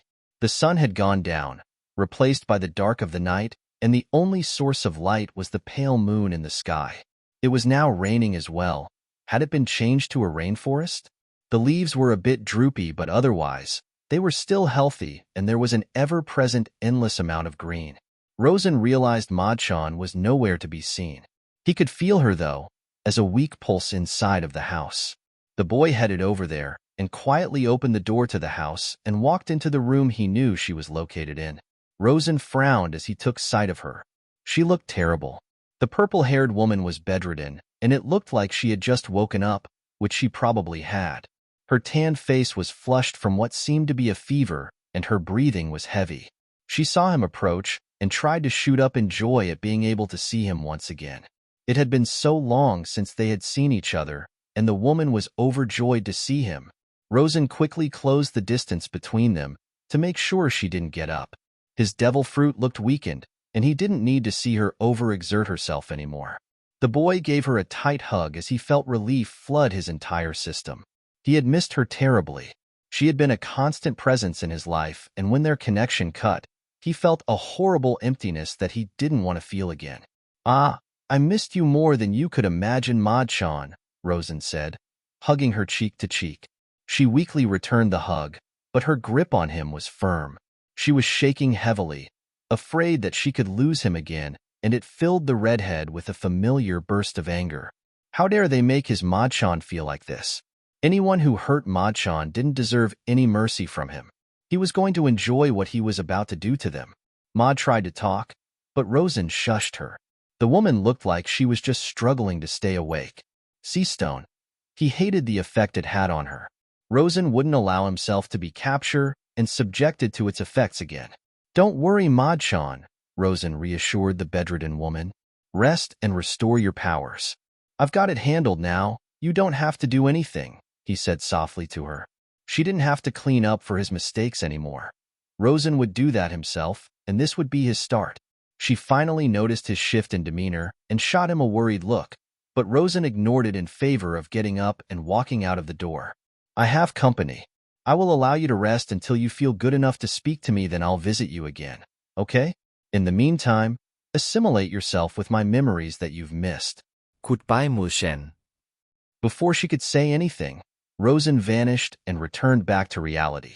Ma tried to get up and call him, but she was still too weak to do anything. The purple-haired woman panted in exhaustion from the exertion before lying back down on the bed. Rosan. He was different. Something had changed him. She needed to look into his memories immediately to understand the full scope of what went on. What had happened to him? Rosan woke to the familiar sensation of a cool ointment being rubbed on him and was not surprised to see a shock of blonde hair. Miko worked diligently and quickly. The girl was humming a nice tune to herself, and she didn't seem to be aware that he was awake. "You know Miko?" Rosan watched in amusement as she squealed in fright. "I haven't actually been seriously injured for a while now. My body has become quite adjusted to Doc's treatment. While I enjoy the sensation of the ointment, your actions are unnecessary," he finished calmly. Something about what he said caused her to flinch before she pouted half-heartedly and tried to glare at him. She failed miserably as the glare fell away instantly, replaced instead by embarrassment. "I know that you haven't been really injured for a long time, but I still want to visit you, and this is the only way I can be useful, so please don't kick me out. Also, you still do have small eye injuries, so I can work on those?" Rosan stared at her and said, "Fine, do what you want." And that was the end of that. This girl managed to find comfort in his presence, and Rosan didn't care enough to tell her to leave, so she was free to do as she pleased. It's not like he had anything better to do. Miko had made good on her promise to visit him more often. When the girl had said more, Rosan had figured she'd show up every week. But no, she meant every single night. She would barge quietly into his room, ointment in hand, and would proceed to rub the ointment on his body while talking to him about mundane things. The boy got the feeling that not a lot of people cared or listened to what she had to say. He was pretty sure she told him everything about her day because no one else was willing to hear her. Rosan, not having much better to do, would listen and even contribute to the conversation sometimes, something she greatly appreciated if the elation in her eyes meant anything. It wasn't very often, but the blonde didn't seem to mind that he rarely talked back. She was just happy that someone was actually listening. It helped that she had a pleasant voice, instead of one that grated on his ears, so Rosan didn't mind listening to her. She was unknowingly a good source of info too. Rosan learned that they were on an isolated island called Daybreak Island near the calm belt in the North Blue. Its citizens, typically, were wealthy people who either had slaves participating in the tournaments or spectators. Rosan curiously asked her if she had any slaves, and she frantically waved her head no. The girl was vehemently against the idea of having people fight against each other. She abhorred the fact that they'd be killing themselves for the pleasure of other people. Rosan asked her why she was on this island then, and she replied, downcast, "My parents," and ended the conversation there. Rosan, sensing her sadness, let the topic drop, though he was a bit curious now. Speaking of which, Rosan had asked Miko if her parents were concerned at all that she was going out so often, but her only response was to tell him, "My parents. They don't care about me at all. They won't notice I'm gone." At his questioning glance, she explained that it was because she wasn't very good at doing anything. She claimed that she was not interested in learning their craft, and as a result, they had written her off as useless. She had wanted to become a medic for the Marines, partly to impress her parents, but mostly because she genuinely wanted to help people. The only problem was that she had no idea how to approach the Marines, especially considering the less than legal affairs happening on this island. If they figured out her origins were tied to this island, she'd never be able to become a Marine. The blonde was also too young, being 11, to sail towards a base on her own. The blonde girl also had low self-esteem. She didn't seem to realize that she created her very own ointment, but Rosan had banished that self-doubt when he told her how well it was working on him. Her face had turned an atomic shade of red, and she stammered an insane amount at his compliment. Rosan wondered why he tolerated her so much, but he just chalked it up to her being the only nice person in his own personal hell. She had a naivety to her that made him wonder what she was doing here, and she was the only person on this island who was genuinely kind to him. The redhead had gotten good at reading people. He had an easy time telling when someone was lying, and she was genuine in everything she did. In another timeline, they could have been great friends. It was a shame that she had to die along with everyone else here. "Rosan, you seem a bit happier than normal today." "No, that's not right. You seem more relieved," Miko suddenly said, interrupting his musing. Rosan glanced at her, wondering just how she knew that, but he saw no harm in telling her the truth. He would just omit some details. "Relieved? I suppose I am a bit relieved. I was allowed to use my abilities today. It felt nice not being so restricted. Perhaps that's the reason?" As predicted, her gaze turned into one of guilt, and she looked down. Softly slapping her cheeks in an eerily familiar way, she looked up and determinedly asked him, "Your devil fruit, right? Could you tell me what it is, please?" "My devil fruit is the Saizu no Mi. It allows me to increase or decrease the size of myself and objects," was his automated response. Miko's soft blue gaze narrowed at him slightly. "Why, you don't have to lie to me, Rosan." The redhead rose a brow in surprise at that. "I know the situation you're in is really bad, but I've never lied to you, so please don't lie to me." Rosan froze as he heard what she said. He regarded her with a shocked expression on his face, as the familiarity of it all washed over him. It was like looking at a ghost. Rosan remembered having the same problem with his mother about being truthful to him. She had been lying to him about how badly pregnancy had affected her, and he found it unfair, due to the fact that he was always honest to her. The redhead never thought he'd be the one getting called out for such a thing, but life was funny like that. Still, to be able to so easily call him out on his lie? So easily? Despite her confidence issues, there had been no doubt in her tone whatsoever. It was worrying how easily she could see through him. If she had been an actual enemy, Rosan would have had a much harder time escaping from this place. That was another thing about her. She could read him like nobody else. Frankly, it was unnerving. Around her, Rosan felt exposed in a way that he never experienced. Despite the wall he had up constantly, she tore through them like they were made of paper. The redhead wasn't sure how she was able to see through him so easily. Nobody but Madchan could do that, and she could read his mind.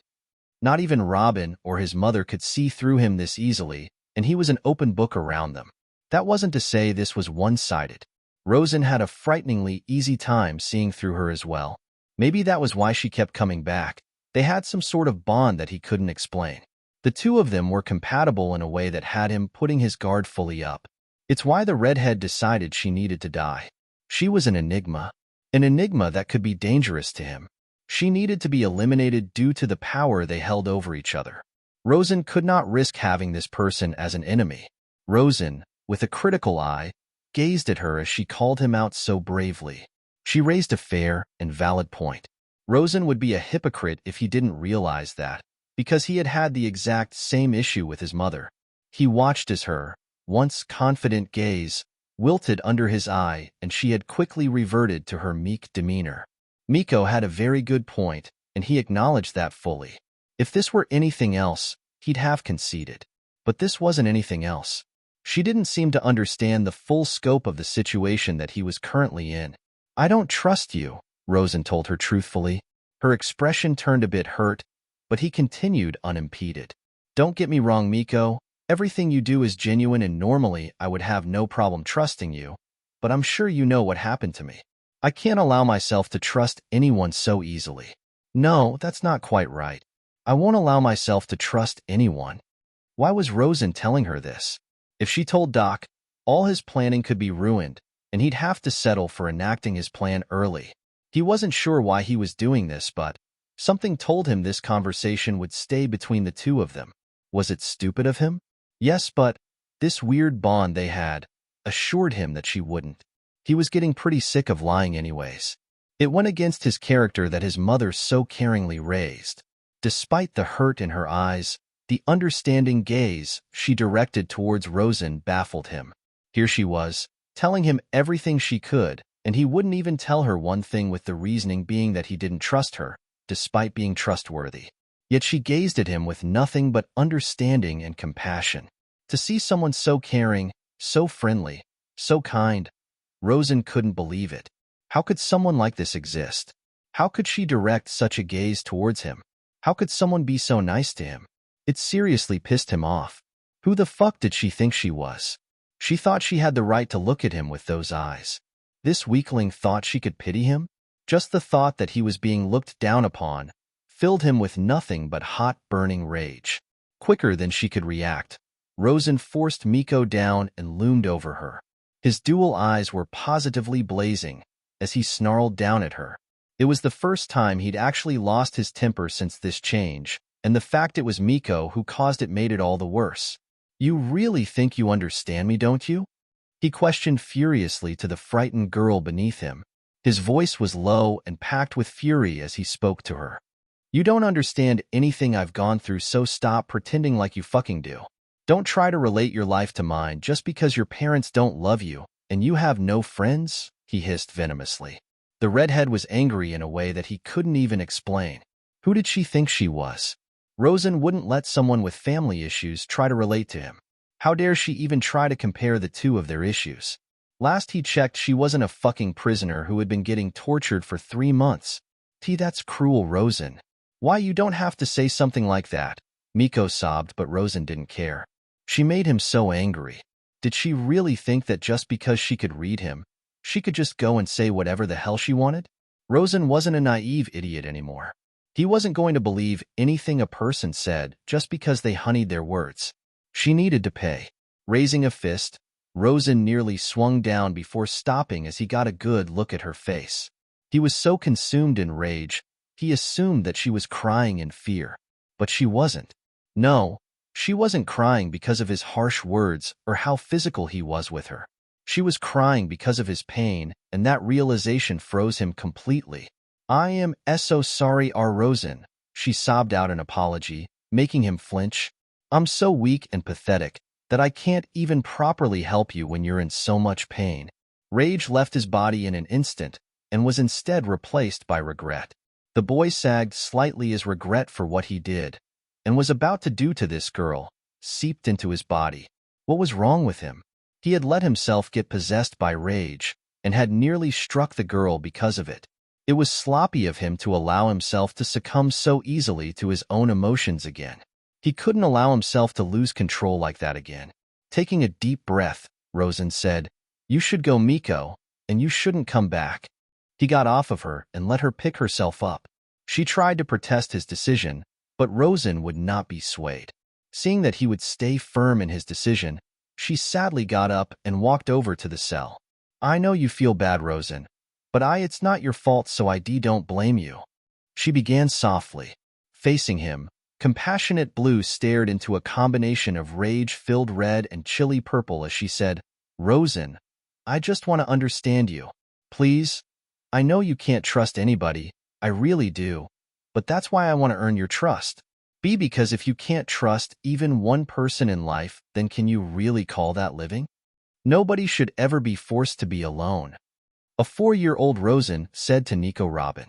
The memory came rushing to him suddenly, and Rosan had to bite his cheek to prevent himself from lashing out. "Get out," Rosan said through grit teeth. He hated how her words affected him. He hated how much sense she made. He hated that she refused to accept the reality that Rosan didn't want to trust anybody. He hated that he seriously considered her offer. He hated how seemingly vulnerable he was around her. So he pushed her away.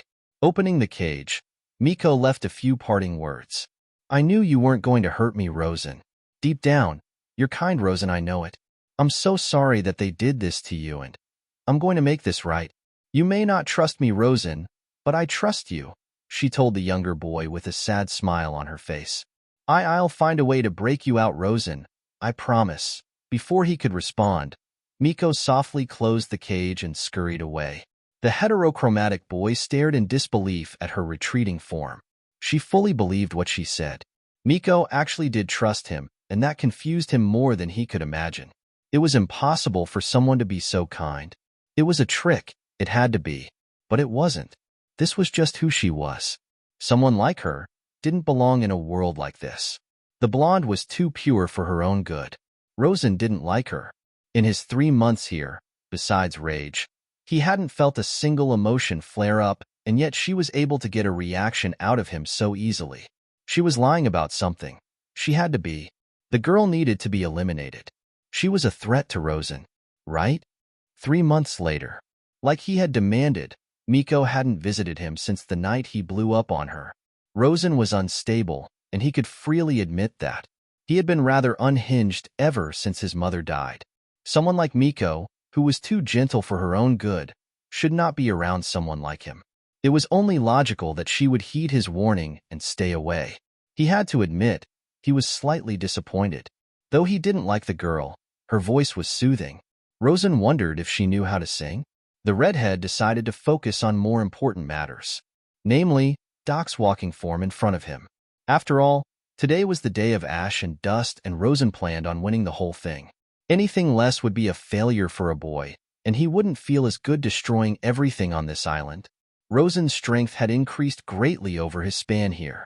Due to being forced to work in sea-stone handcuffs for 3 months, being free of their effects meant he was stronger than ever, and it was noticeable. None of the other prisoners posed a threat to him anymore. So Doc had stopped giving him sparring opponents. "No need to have such needless deaths," were the man's words. He was sure he had heard them celebrating at the prospect of never having to face him again, and the boy withheld a snort at the thought. Treating a 9-year-old like he were the boogeyman was as funny as it was shameful. So now, when it was training time, Rosan would just build his knowledge with the various weapons that he had at his disposal.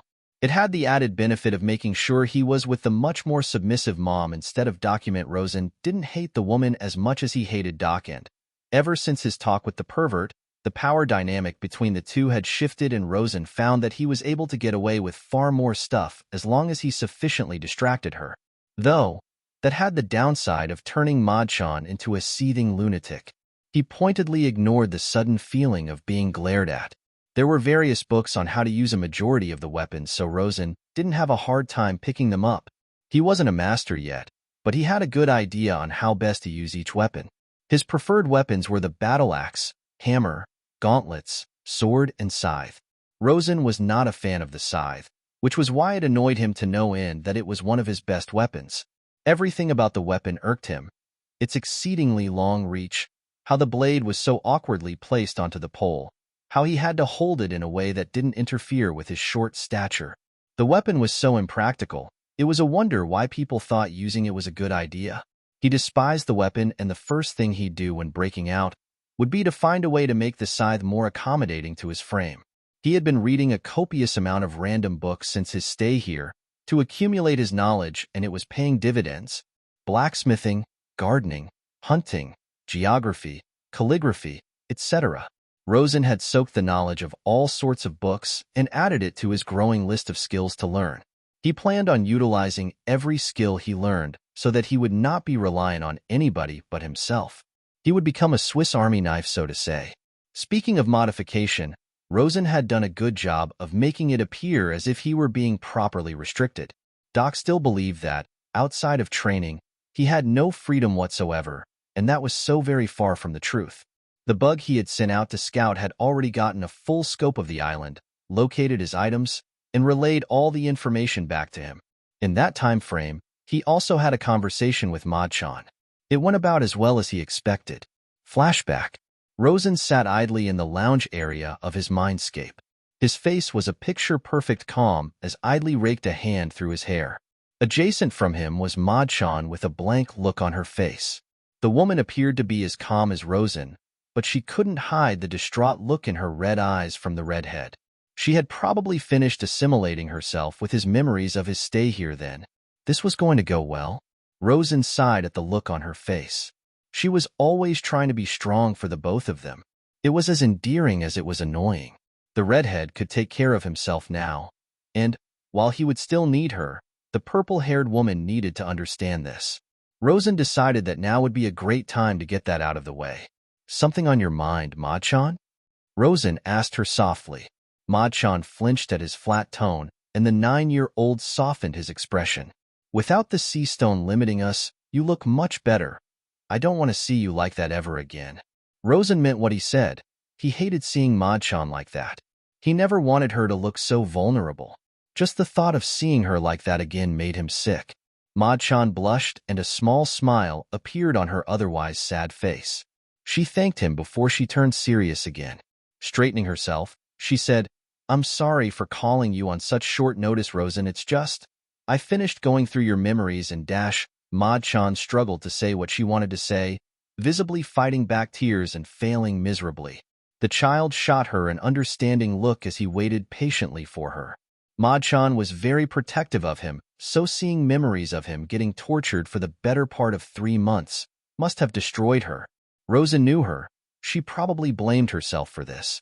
It was a testament to her overprotectiveness that she wasn't a sobbing mess at the moment. It was all to keep up the appearance that she was all right. For him. He hated that. Rosan didn't want Madchan to be overprotective of him. They were equals now, and they needed to look out for each other. It shouldn't be so one-sided in his favor. Rosan would let her say everything she had to say before speaking his mind. Holding things in like this would only lead to a bigger breakdown in the future. It was unhealthy. Hypocrite. "I'm so sorry, Rosan," Madchan began through shaky breaths. "There are so much things I could have done to help alleviate your pain, but I couldn't, and while I was sleeping you were suffering so much," the woman said in despair. "What I saw was horrible and I could barely watch it. No should ever have to go through that, especially not you, and it's just not fair." Maud collapsed as she failed to finish her sentence. Her frame was shaking as she tried to hold in her sobs, and Rosan frowned as he looked at her. What was with the woman in his life, always trying to hide things from him? Maybe that was why he tolerated Miko's presence. She was an open book, and she didn't hide anything from the boy. Unlike him, Rosan made his way to Madchan and hugged her. "It's okay, Madchan. Let it all out. I'm here for you," the boy whispered soothingly. He would say more, but he wanted her to finish before he spoke. For now, he would just be the presence she needed. Madchan clutched his smaller frame desperately as sobs racked her body. "It's all my fault, Rosan. Why you tried to be so brave by yourself and I couldn't even be slightly useful." The purple-haired woman was an emotional wreck as she spoke. They took everything from you, and I couldn't stop them. Even now, you've been doing everything by yourself, while I'm just sitting pretty and I failed you so horribly. Please forgive dash. Maud-chan wailed as the floodgates opened. This was Maud's problem when it came to Rosan. The woman refused to put the blame on the redhead and instead chose to shoulder it all by herself. He had noticed it since he was 4, but he was dealing with his own trauma and, by the time he had met Robin, he had thought she had solved it on her own. From having Rosan leave the island, to him getting captured and tortured, to his drastic shift in personality, she blamed it all on herself. He'd have to correct that. The boy should have corrected it the moment he noticed. Stroking her hair softly as she wailed into his small body, Rosan decided now would be a good time to speak. Maud-chan, you have to stop blaming yourself, Rosan said firmly. None of this is your fault. The blame lies solely on me. I'm the one who made these decisions, and I'm the one who got us captured at the end of the day. The boy finished, looking the sobbing devil fruit in her eyes. But the only reason we got captured is that you tried to hide the fact you had my powers in the first place. Maud-chan said, utterly heartbroken, remembering explicitly how the boy had only decided to use his abilities when it was too late, because of her. Rosan was a child who valued not disappointing those important to him. Of course he'd take the words she told him when he was 4 seriously, and it had cost them. She was stupid for not taking that into account. Rosan shook his head in denial. I let my guard down, and you know that, Maud-chan. I got arrogant, full of myself, because of how strong I had been getting. The idea that I could get ambushed never crossed my mind because I thought just hiding modification was enough. I am just as to blame for deciding too late to use modification. You need to understand, Maud-chan. The moment I decided to leave Batarilla, I should have stopped acting like a child. I failed to do that. I paid the price, and now you're paying the price for my immaturity too, the redhead said softly. The only one who failed was me, Maud-chan. Do not blame yourself, or else I'll really get upset with you, Rosan finished firmly with a frown on his face. Maud-chan tried to argue, but anything else she said was swiftly shut down by Rosan. The woman didn't want to believe him, and that was okay. Rosan would give her time to gather herself, but he would get rid of these self-destructive thoughts. I'm not someone who needs protecting anymore, Maud-chan. I made many mistakes that you salvaged, but those mistakes just kept piling. I won't allow myself to make those mistakes again, so you don't need to worry about me, the 9-year-old told the slightly surprised woman. It was becoming apparent to her now just how much he changed, and it was slightly staggering. We were supposed to be partners, but I was a child and you were my mother. But no more. You can rely on me now, and I'll prove it to you with my actions from now on. Rosan's red eye blazed as he confidently spoke. But Rosan, your smile. I failed to protect it. They took your happiness from you, and I couldn't do anything about it. I can't forgive myself for that. Maud-chan looked so defeated as she spoke about the promise they had made so long ago. The woman looked like she was about to break down again, and Rosan steadily calmed her down. She raised a good point, and the reality of his emotional situation was finally becoming clear to the boy. Rosan would normally have been sobbing just as badly at this point, but right now, he couldn't feel any type of sadness. The redhead was beginning to understand the brunt of just what happened to him, and he resisted the urge to frown. He wouldn't let it affect him. You're right, Maud-chan. They took away my innocence, and they showed me how cruel the world can be. I'm sorry I couldn't keep my promise to you. Just like you, I can't forgive myself for this failure. So, the people who did this have to pay. Maud-chan protested, quite strongly, at that. You're not to blame, Rosan. You tried, but no one could make it out of such horrific torture unscathed. You haven't failed anything, so there's nothing for you to forgive. The woman firmly responded, glaring at him with a motherly fury. Rosan simply countered her argument. That's how I feel about you right now, Maud-chan. You haven't done anything wrong, so there's nothing to forgive, the boy said, throwing the devil fruit's words right back at her. How about this? I will slowly forgive myself, if you can do the same, the dual-eyed boy proposed. Maud's eyes widened as she realized that she had fallen straight into his trap. The woman looked at him in a new light and realized that maybe Rosan didn't need her to protect him so much. The realization hurt her a bit, but she pushed it down in favor of the swelling pride inside of her. Equals didn't sound too bad to her, and, based on what she had seen from his memories, Rosan really didn't need to overly rely on her anymore. He had escaped with nothing but his cunningness and intelligence. Despite the situation, Maud was really proud of the boy. Rosan watched all this transpire with a critical gaze. He knew Maud-chan enough to guess what she was going to say next. Before she could, he decided to speak up. Maud-chan, I know you are still upset with yourself at my personality shift, but what's done is done. There is no time to dwell on the past, when there is so much of the future to experience. Maybe in that future, I will learn how to feel happiness again, but until then, we just need to continue. Maud-chan looked at him in wonder before her gaze turned resolute. Nodding steely, the tan woman said, "You're right, Rosan. I need to get out of this funk and focus on our future." "Thank you." Rosan nodded, satisfied with her response. "Good. Now do you have any idea why my eye has changed color? I've theorized some things, but you have a much more intricate understanding of my body than I do." Current. A fusion of some sorts between him and Maud-chan. That had been what she told him. Despite being afflicted by sea stone, Rosan's inner body, barring Maud-chan, still worked normally, and in response to his intense desire to become stronger, modification had changed too, merging partially with the boy. It was fascinating. Rosan wondered curiously if that made him half devil or half fruit. Seems all those people calling him a monster were right. He felt Maud-chan vehemently disagree and conceded without any argument with her. He personally didn't care that he had partially fused with Maud-chan, and she didn't seem bothered by it either. In fact, Rosan was sure she was ecstatic about it.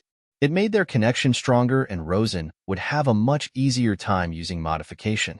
He had been secretly training with it, and he noticed the ease at which he was able to do things had dramatically increased.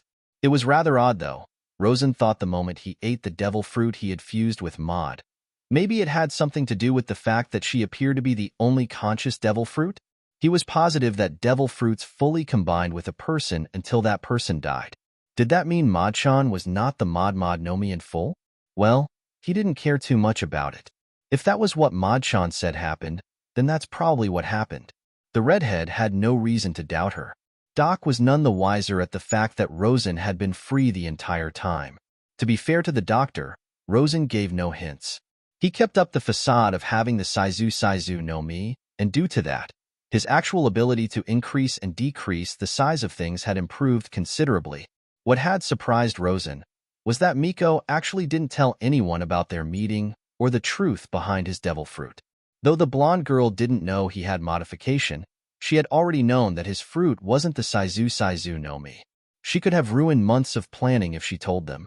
She really had kept it a secret. Rosan needed to apologize to the 11-year-old if he saw her before the end of the night. That was neither here nor there, though. Rosan had a tournament to win and a lot of money that was definitely going to Doc to earn. He had been waiting about an hour for his match to start, and he patiently waited. Some man named Daichi was his opponent. It was the same name as the captain of the Saber Pirates, the pirate crew that was housing Robin. If it was anything like his very first battle, Rosan doubted he'd even break a sweat. Even if it was, people in the Blue Seas were rather weak. Rosan was currently donned in an all-black outfit. A form-fitting, long-sleeved shirt covered his upper torso, while long cargo pants that were tucked neatly into some steel-clad boots made up his lower half.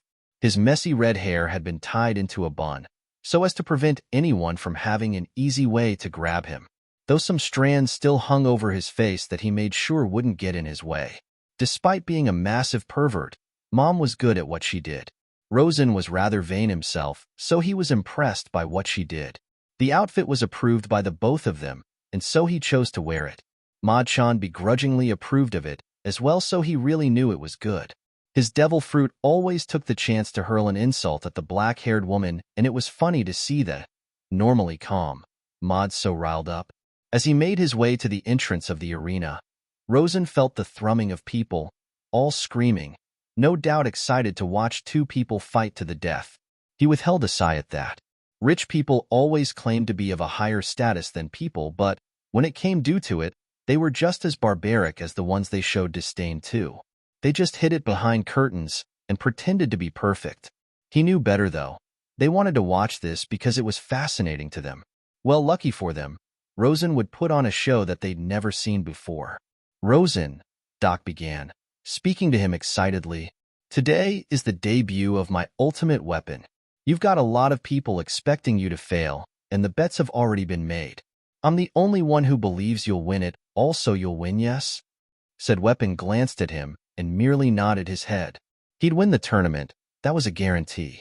The green-eyed man had said that everyone else already wrote him off, and that he was the only one to actually believe in Rosan, and that thought made him snort inwardly.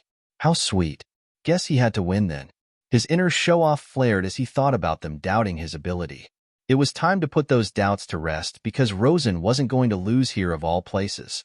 They were surely going to regret betting against the redhead, but then again, they were rich, so they probably didn't mind as much. Besides, it wouldn't be their only regret tonight. Rosan closed his eyes and let out a small breath. The boy had opted to use twin daggers for this fight, and he lazily held them.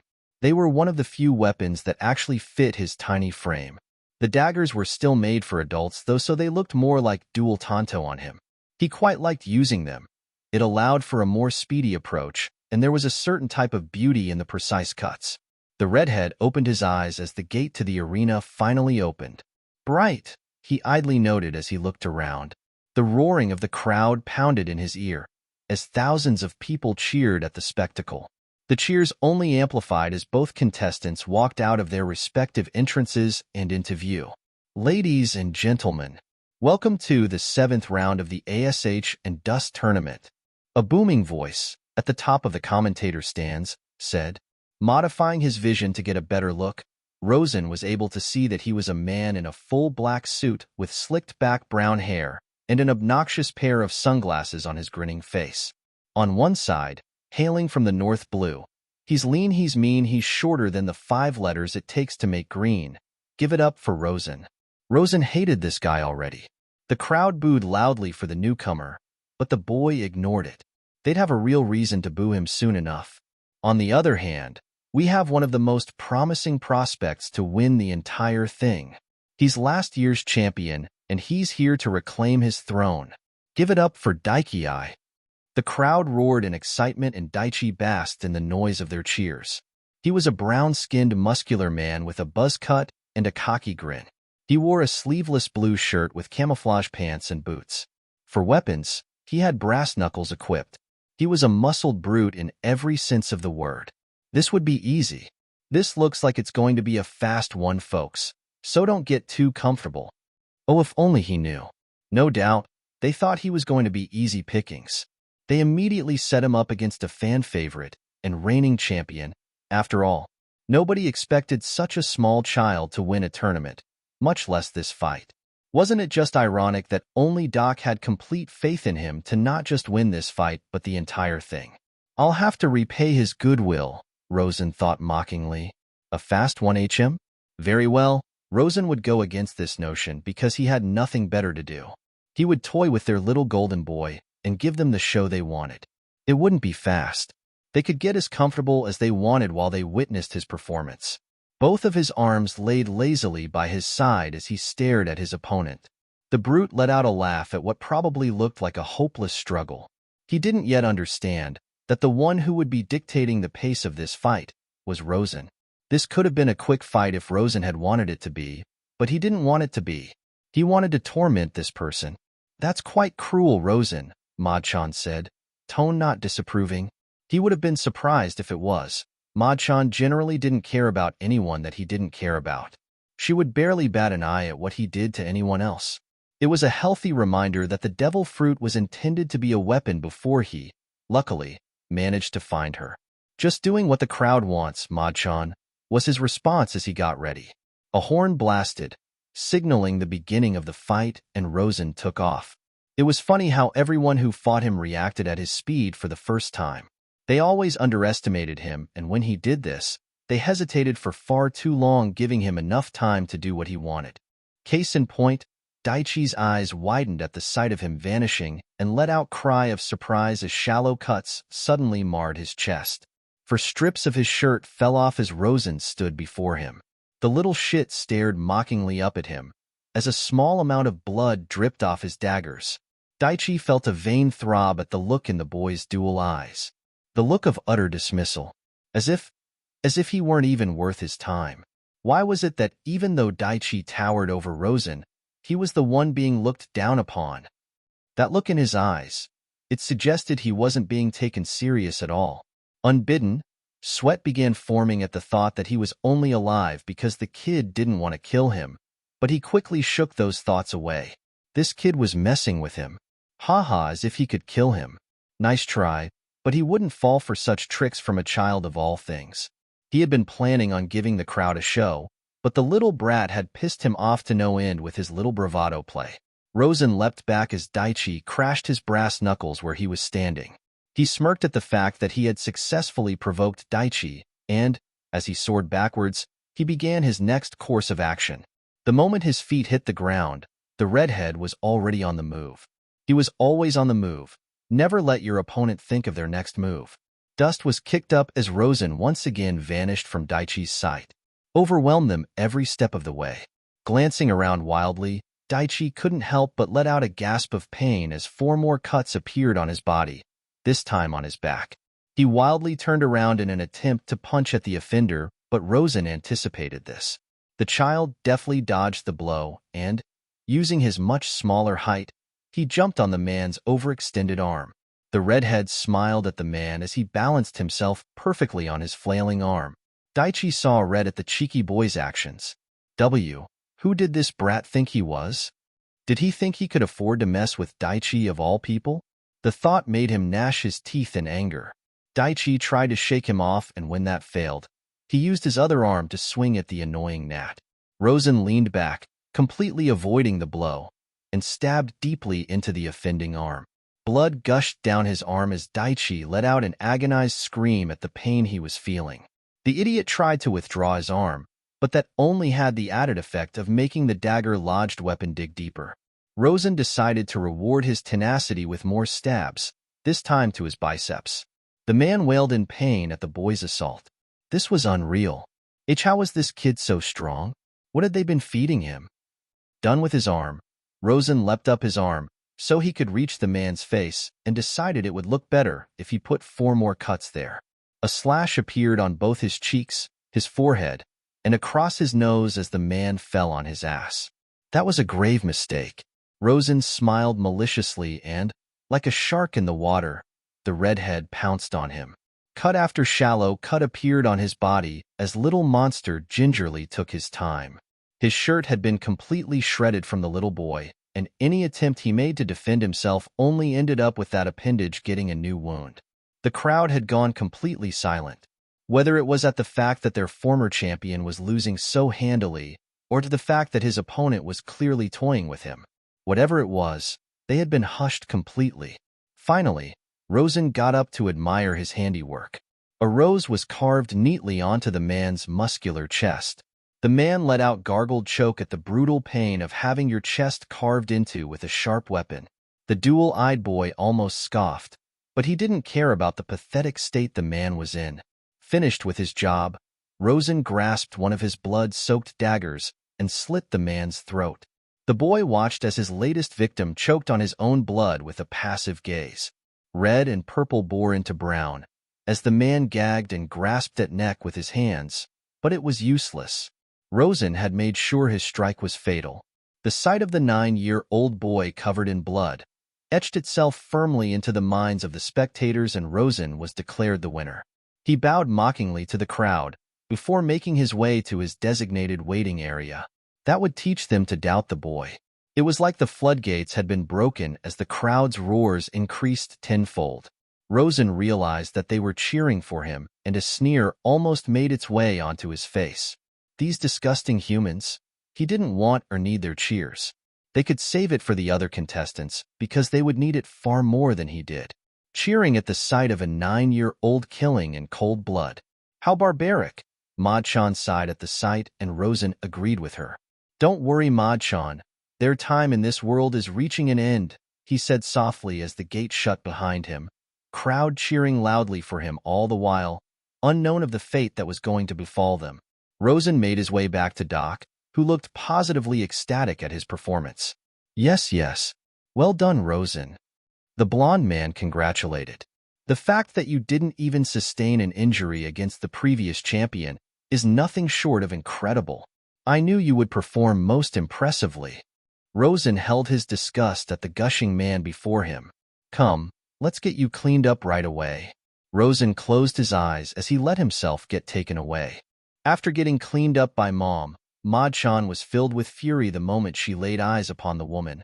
Rosan had absolutely mowed through his next few opponents. It was laughably easy how little resistance they put up to the smaller child. It seems like they wanted to give Daichi an easy run to the finals, and Rosan graciously took that in his stead. No one had managed to make him break a sweat, and the redhead got the feeling that he was going to be disappointed until he got his revenge.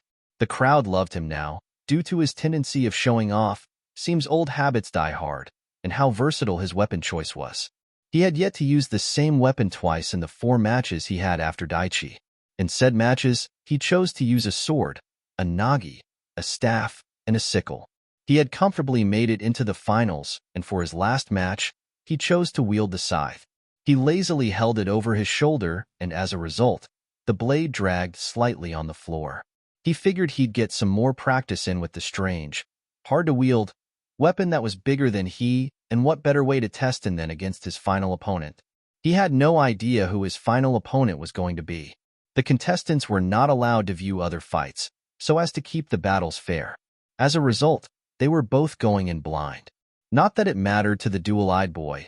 His opponent would die and Rosan would live. That was that. Besides, if they were anything like his previous opponents, Rosan wouldn't be struggling against his opponent. As he made his way to the arena, Rosan was greeted by something large and blue. He blinked as he took in the appearance of his opponent. 8 feet tall with a lot of fat and gills on his shoulder and neck. He had spikes all over his body, and if they were anything like the fish he was based off of, Rosan was going to be in a bit of trouble. A pufferfish-type fishman. Fantastic. Rosan made a mental note to stop tempting fate so much. His final opponent was an actual fishman. Fishmen were notoriously powerful, and were said to boast 10 times the strength of humans.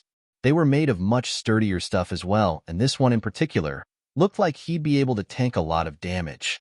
He wore a slave collar around his neck, and the look in his eyes suggested that he really wanted to turn Rosan into paste. Right? Fishmen didn't like humans because of the amount of prejudice they had to face. While their hatred was justified, Rosan didn't care about how they looked or where they lived, so why was this man looking at the redhead like he personally committed a crime against fishmen? The only crime he was about to commit wouldn't really leave the man with much room to direct his hate because he'd be, well, dead. No matter. It would be slightly difficult, but maybe, just maybe, Rosan would finally have a good fight. Gripping his scythe, Rosan stared blankly at the slave across from him. How interesting. Unlike the other humans, your gaze lacks disgust, the blue man said, and he sounded impressed. If that was enough to impress him, then the bar was set really low. What is your name, boy? The fishman asked curiously. Rosan continued staring at him as he contemplated answering, before he decided there would be no harm in doing so. It wasn't going to matter in a little bit anyways. My name is Rosan, he kindly introduced himself. In regards to your curiosity, your race means nothing to me. Human or fishman, you are all just obstacles that need to be dealt with. Who you are doesn't mean anything when you're dead, Rosan replied frigidly. Despite his uncaring response, the fishman nodded in respect. I thank you for that, Rosan, he said with a short bow. It's not often I meet someone who doesn't care that I am a fishman. My name is Kenzo, and unlike my other opponents, I shall give you an honorable death. Kenzo, huh? The redhead repeated softly. Sorry to tell you, Kenzo, but I have no intention of dying here, he informed his opponent truthfully. You have no need to worry, though. I will not forget your name, even in death. I will not underestimate you, Rosan. Your main advantage is gone, the pufferfish said, and he actually looked apologetic. It was a good run, but your journey ends here. I'm truly sorry, young one, but I have a family. I must make it back to them at all costs. Whether you underestimate me or not, the results of this fight won't change. I will win. That is a fact. You assuming that I'm simply winning because my opponents underestimate me is underestimation itself, Kinzo, Rosan said matter-of-factly. You say you have a family? If I ever find them, I will send them your regards and let them know that you died with honor, instead of the death I'm about to give you. You deserve that much. With that, Rosan ended the conversation and Kinzo followed suit. The annoying commentator chose that moment to speak up. Welcome to the finals, everybody. In a continuous series of upsets, our two final opponents are nothing that we expected. On one side, we have Kinzo the Fishman. True to his lineage, he's a savage monster who is responsible for some of the most brutal deaths here.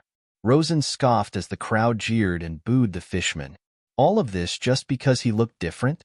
People really were stupid if they judged things on the surface only. Kinzo's eyes flashed with pure hatred, but he held himself back from reacting outwardly. On the other side, we have the surprise upstart, the graceful killing machine, the true underdog. Nobody expected him to amount to anything, but here he is, and he's ready to complete the fairy tale. Give it up for Rosan. The noise the crowd made was deafening. After his first match against Daichi, the crowd had begun cheering for him, and after his convincing victories, they were fully on his side. They were chanting his name as they roared for him to kill the filthy fish. TCH. Rosan hated taking orders from people he didn't respect. All right, folks. The contestants are ready. Will Rosan's luck finally end here to the might of Kinzo, or will he prevail despite all the odds? Don't leave your seats. It's gonna be a fun one. Bjiathian. Luck? Never mind. He didn't care. He had more important things to focus on. Namely, the gigantic fishman charging him with surprising speed that belied his massive size. Kinzo was faster than he expected, but Rosan was faster. The redhead ducked under the man's meaty fist, and he slid past his leg to deliver an experimental swing of his scythe. That Kinzo jumped over, and Rosan was forced to block the responding blow from the large man's foot. Rosan was sent flying, as the kick connected with the scythe. Landing upright, Rosan decided that he should avoid blocking the fishman's blows. In fact, it was in his best interest to not get hit by his opponent. The man packed a serious punch, and Rosan felt the recoil even through the block. Rosan's adrenaline began pumping in earnest, as the prospect of a challenging fight finally revealed itself. This time, he wouldn't wait until he was sure he had to use modification. He made that mistake once, and it had cost him everything. He'd win this fight right here. Right now, and Kinzo would be yet another name added to a growing list of people. Boost X2. Rosan said, and the effects were immediate. The redhead tensed up as he felt the boost wash over him. The 9-year-old was already plenty strong for his age, but right now, he was sure even through all that protective fat, Kinzo would be unable to withstand him. He vanished from Kinzo's view. The fishman barely had time to widen his eyes before a long cut appeared on his back, and the force of the blow was so strong, he stumbled forward slightly. Kinzo tried to catch himself, but he felt a gust of wind and looked up, only to see Rosan aiming a downward swing that was no doubt meant for his skull. He leaned back hastily, but was unable to fully dodge the slash, and another cut blossomed on his chest. So strong. So fast. How is he able to cut through me so easily? Kinzo was baffled. How was a child this age capable of exhibiting such strength and speed? He jumped back once again as Rosan swung down so hard. The blade of the scythe embedded itself into the floor, but that wasn't it. The boy began moving with the scythe still embedded in there. Just what the hell was that power? Was he even human? Rosan TCHD, as he saw that his blade was about to embed itself into the floor, but he swiftly adapted to the situation. In one fluid motion, Rosan used the momentum of the swing to push himself on top of the edge of the handle, gathered energy into his legs, pushed off the handle with extreme force, grabbed the middle of his weapon as he dismounted it, and using the force of his leap, dragged the blade through the earth. As he soared towards Kinzo, Rosan began spinning rapidly, scythe still underground, but not for long, at an incredible pace. Eventually, the blade tore itself through the ground and joined Rosan. The crowd roared at Rosan's ingenuity. Kinzo watched in disbelief and a surprising amount of fear as the human buzzsaw careened towards him. Rosan was moving too fast for him to fully avoid the blow, and, at that speed, he had no illusions of surviving a hit from the boy. Even if he did somehow survive, the match would only be wrapped up moments later. Kenzo tried to leap away from the redhead, but, like he predicted, he was too slow. The boy's momentum carried him too quickly to his target. Kenzo let out a loud groan as his leg was severed cleanly from his body. Falling to one knee, blood gushed on the floor, much to the glee of the crowd. Modify, Rosan thought to himself as he modified his own momentum, and he steadily halted. Rosan eventually stopped spinning before he could crash into anything and assessed the damage he had dealt. He had never spun like that, and he took a moment to thank Madchan because without her he'd probably be throwing up his dinner. He had been aiming to kill him, but the man was fast enough to somewhat evade him. No matter. Without a leg, Kenzo was as good as dead anyways. Rosan gripped his scythe and charged at Kenzo, ready to deal the finishing blow, only to let out an unexpected gasp of pain. It was the first time he had made such a noise since his change. Why? Multiple small spikes were embedded into his abdomen. Rosan looked down unsteadily at the wound. Spikes? But how? Looking up, the dual-eyed boy was greeted by the sight of a fist flying for his face. He only had a moment to say, "Fortify," before it connected with the boy. "Rosan!" He heard Madchan call out, as the blow connected and he was tossed through the air like a rag doll. Rosan landed on the floor and began tumbling repeatedly, until coming to a stop courtesy of colliding into the wall. He groaned, hand on head, as he tried to gather his wits. Blearily opening his eyes, Rosan sarcastically thanked Doc for all that pain training he had been put through. Fortifying his body had definitely played a hand in his survival as well. Before, he'd either have been knocked unconscious by the raw power of the fishman or dead. Now, while still pretty injured, he was mostly dazed. He could possibly have a concussion and could recover from this. As he looked at Kenzo, Rosan saw the source of his trouble. The man was covered in what had to be detachable spikes. A large amount of the spikes were missing from his back, and they were no doubt the ones currently making acquaintances with his stomach. Rosan looked at the mess of his opponent's shirt as the fishman desperately tried to stave off the bleeding of his missing leg.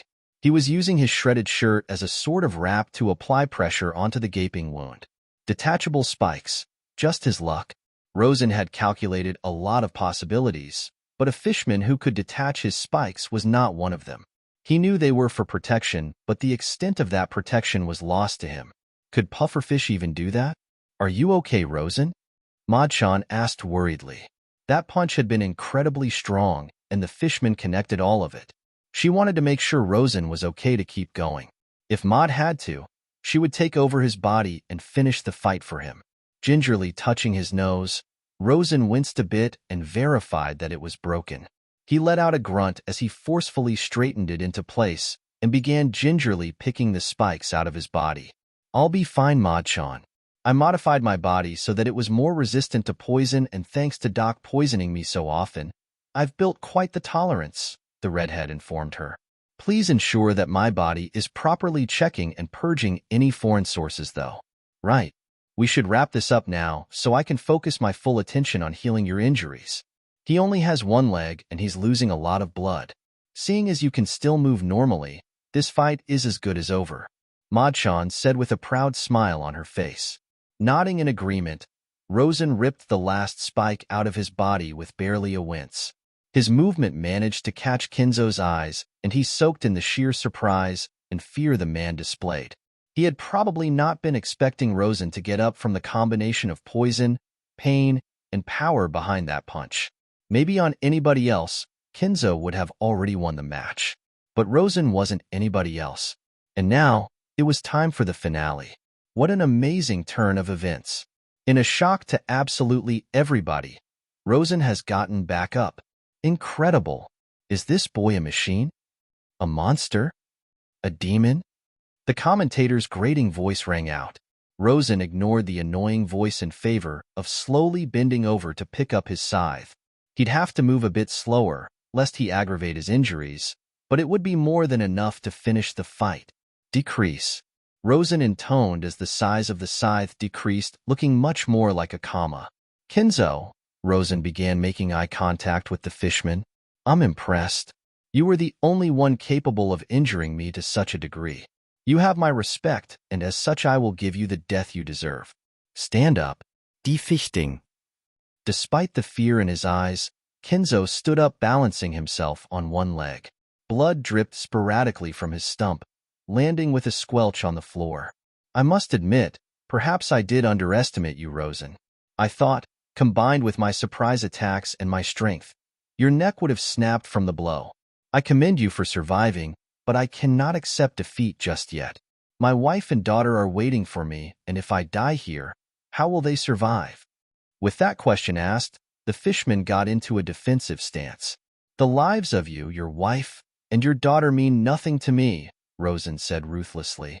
If they are strong, they will live. If they are weak, they will die. You're so focused on them, you don't even seem to realize your own situation, the child pointed out coldly. You are weak, Kinzo, so you will die. Rosan didn't bother giving him another response. He had a job to finish. He thought about numbing himself, but the pain kept him alert. Satisfied, Rosan crouched lowly and rocketed off, fully intent on finishing this fight. He would need to be careful about getting spiked again. Rosan slid past the incoming punch and ducked under a set of spikes that shot at him. Before Kinzo could withdraw his fist, Rosan dug the blade deep into his arm, severing a tendon. The redhead tilted his body 90 degrees to avoid more spikes and flipped backwards to make distance between the two of them. Kinzo's right arm bled heavily, and it hung limply at his side. The man panted, but he still looked determined to win. He had not yet lost hope. Rosan smiled. What happened next could only be described as a slaughter. It was like watching a dancer. Rosan would weave in and out, dodging all manner of attacks from Kinzo while surgically removing a part of his body. He would duck under a punch and deliver a cut to his ribs, spin from the retaliation of spikes, exit his field of vision and strike his back, jumping over a desperate headbutt to land on his overextended head and teasingly cutting the back of his neck. Rosan was playing with him. This was no longer a fight. This was a performance, and Rosan was the leading act. The crowd absolutely loved every moment of it. Their cheers could shatter glass with how loud they were. The redhead was entertaining them more than anyone else ever had with how gracefully he moved in and out. Rosan didn't care how they reacted. He wasn't doing this for them, he was doing this because it was fun. He was fighting a strong opponent, and he was forcing them to submit to him. The power he held over them was fun. The thrill of the hunt caused some of Rosan's suppressed emotions to seep through, and a psychotic, bloody grin, sharp fangs gleaming, made its way onto the boy's face as he enjoyed every single moment. Someone should not be able to move so gracefully, with such an insane look in their eyes. It was unnerving. It was polarizing. Madchan watched this all with acceptance in her eyes. Rosan had always had a bit of a sadistic streak, and it seems like this had brought it out to the fullest. They watched with malicious glee. Kinzo was currently in an unbearable amount of pain. When he had first seen the child, he thought that perhaps they had used underhanded tactics to win their way to the final. He had resolutely decided to not fall for such tricks, and to put the small human out of his misery quickly. He knew now that the child was not using such tricks. Kinzo hated humans, but he respected this child. He looked at him with no bias, so he'd end him quickly. A quick conversation had shown that the child cared little for his lineage. He did not care if Kinzo was a fishman or a human. Kinzo was just an opponent he needed to fight, and the fishman respected that immensely. The child had caught him completely off guard with the sheer amount of power and speed he possessed. From the start of the match, Kinzo was forced into the defensive. Contrary to his size and what would have been a preferred method of fighting, this boy, Rosan, had pursued him relentlessly, not even giving him a chance to think about his next move. Always attacking. His tactics were utterly overwhelming in nature. Despite losing a leg, he thought the fight had been as good as over, after he had managed to catch Rosan off guard with his spikes. They were a last resort in case he got cornered by his master, or by an abnormally strong boy. Kinzo had the ability to detach and shoot out his spikes to unsuspecting foes. If the spikes themselves weren't enough, then the paralyzing poison, they were laced, which should have given him enough time to gather his wits and finish the job. Watching Rosan get up and shrug off all of this, with barely a wince, had filled him with an unexplainable amount of fear. How was he not affected by his last resort attack? The boy looked slightly uncomfortable, but otherwise, he seemed fine. What had happened to the poison? The spikes? What was he? He found himself echoing the commentator's concerns. Was this boy even human? Had Kinzo been set up against some sort of cyborg? The redhead before him had decreased the size of the scythe that was far larger than the boy was, and Kinzo's eyes widened. A devil fruit user. Fantastic. That explained his durability at least. If they were near water, this battle would have been far different, but alas, there was nothing but dirt in this arena. Rosan told him to die fighting, but he hadn't given up yet. His slave master was a cruel man and relied on Kinzo to do most of the heavy lifting at home. If he died, his beautiful wife and daughter would suffer his wrath instead. He had something to fight for, and he couldn't say the same for this emotionless boy, who seemed to revel in the battle. He would fight with everything he had and win. Looking at the condition of the child and the condition of himself, he came to a conclusion. Rosan wasn't human. No, he was a demon in the form of a child. That was the trick he had played against his other opponents. Since he had lost his limb, Kinzo had not been able to get a single attack on the monster in human flesh. Worst, he was being toyed with. Rosan could have ended the fight at any moment, and they were both aware of it. The boy was dancing around his body with minimal effort and littering it with constant injuries. It was only a matter of time before he actually did die from just blood loss. Most of his limbs were rendered useless by the boy's relentless assault. He had been completely overwhelmed, and there was nothing he could do about it. Looking into the heterochromatic eyes of this demon, Kinzo shook at the amount of rage they possessed. To make matters worse, the boy was grinning toothily with a bloody mouth. He was enjoying this, enjoying tormenting the fishman despite having the ability to end this quickly. This was the death he deserved? Consumed by rage, Kinzo made his most costly mistake yet. He jumped and swung his only leg at Rosan with a rage-filled scream. For a second, it looked like the blow would actually connect, but Rosan had been expecting this.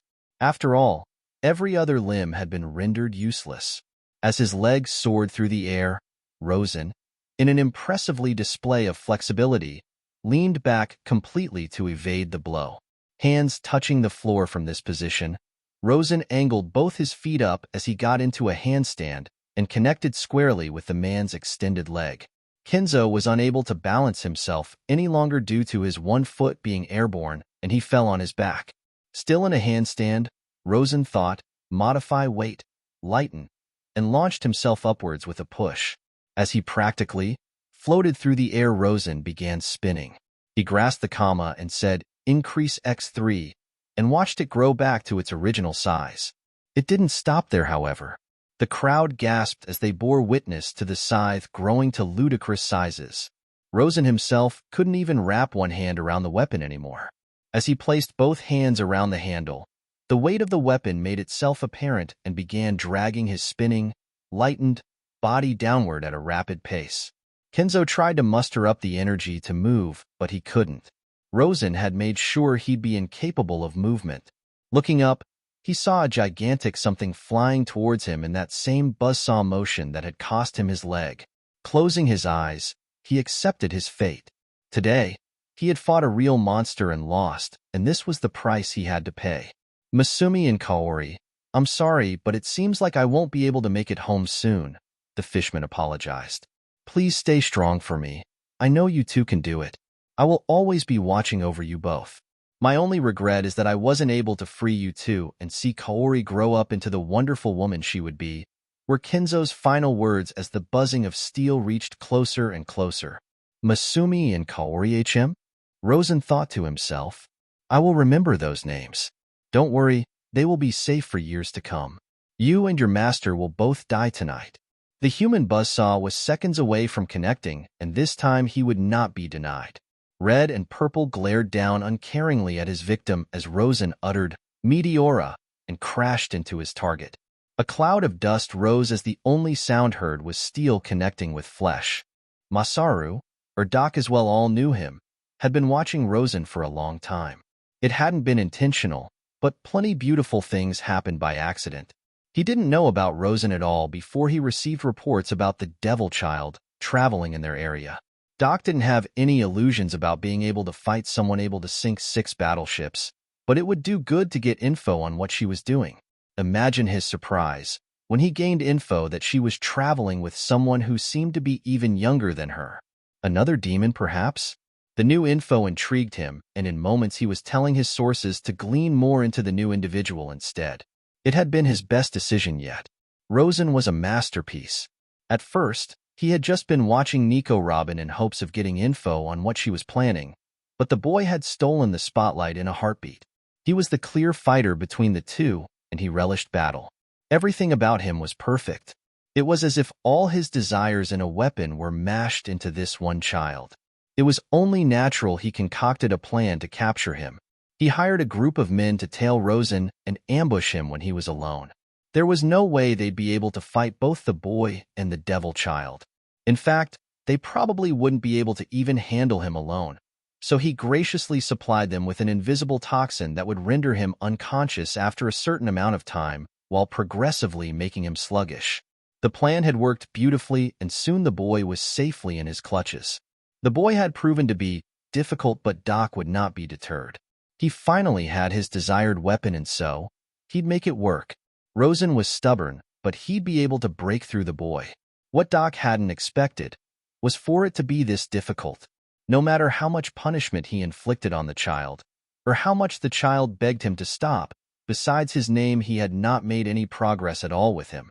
The boy stubbornly believed that Nico Robin would rescue him, and that kept his resolve strengthened. The fool had no clue that he was far, far away from where he got captured. Daybreak Island was not any easy island to reach. Doc tried whatever it took to get Rosan to submit.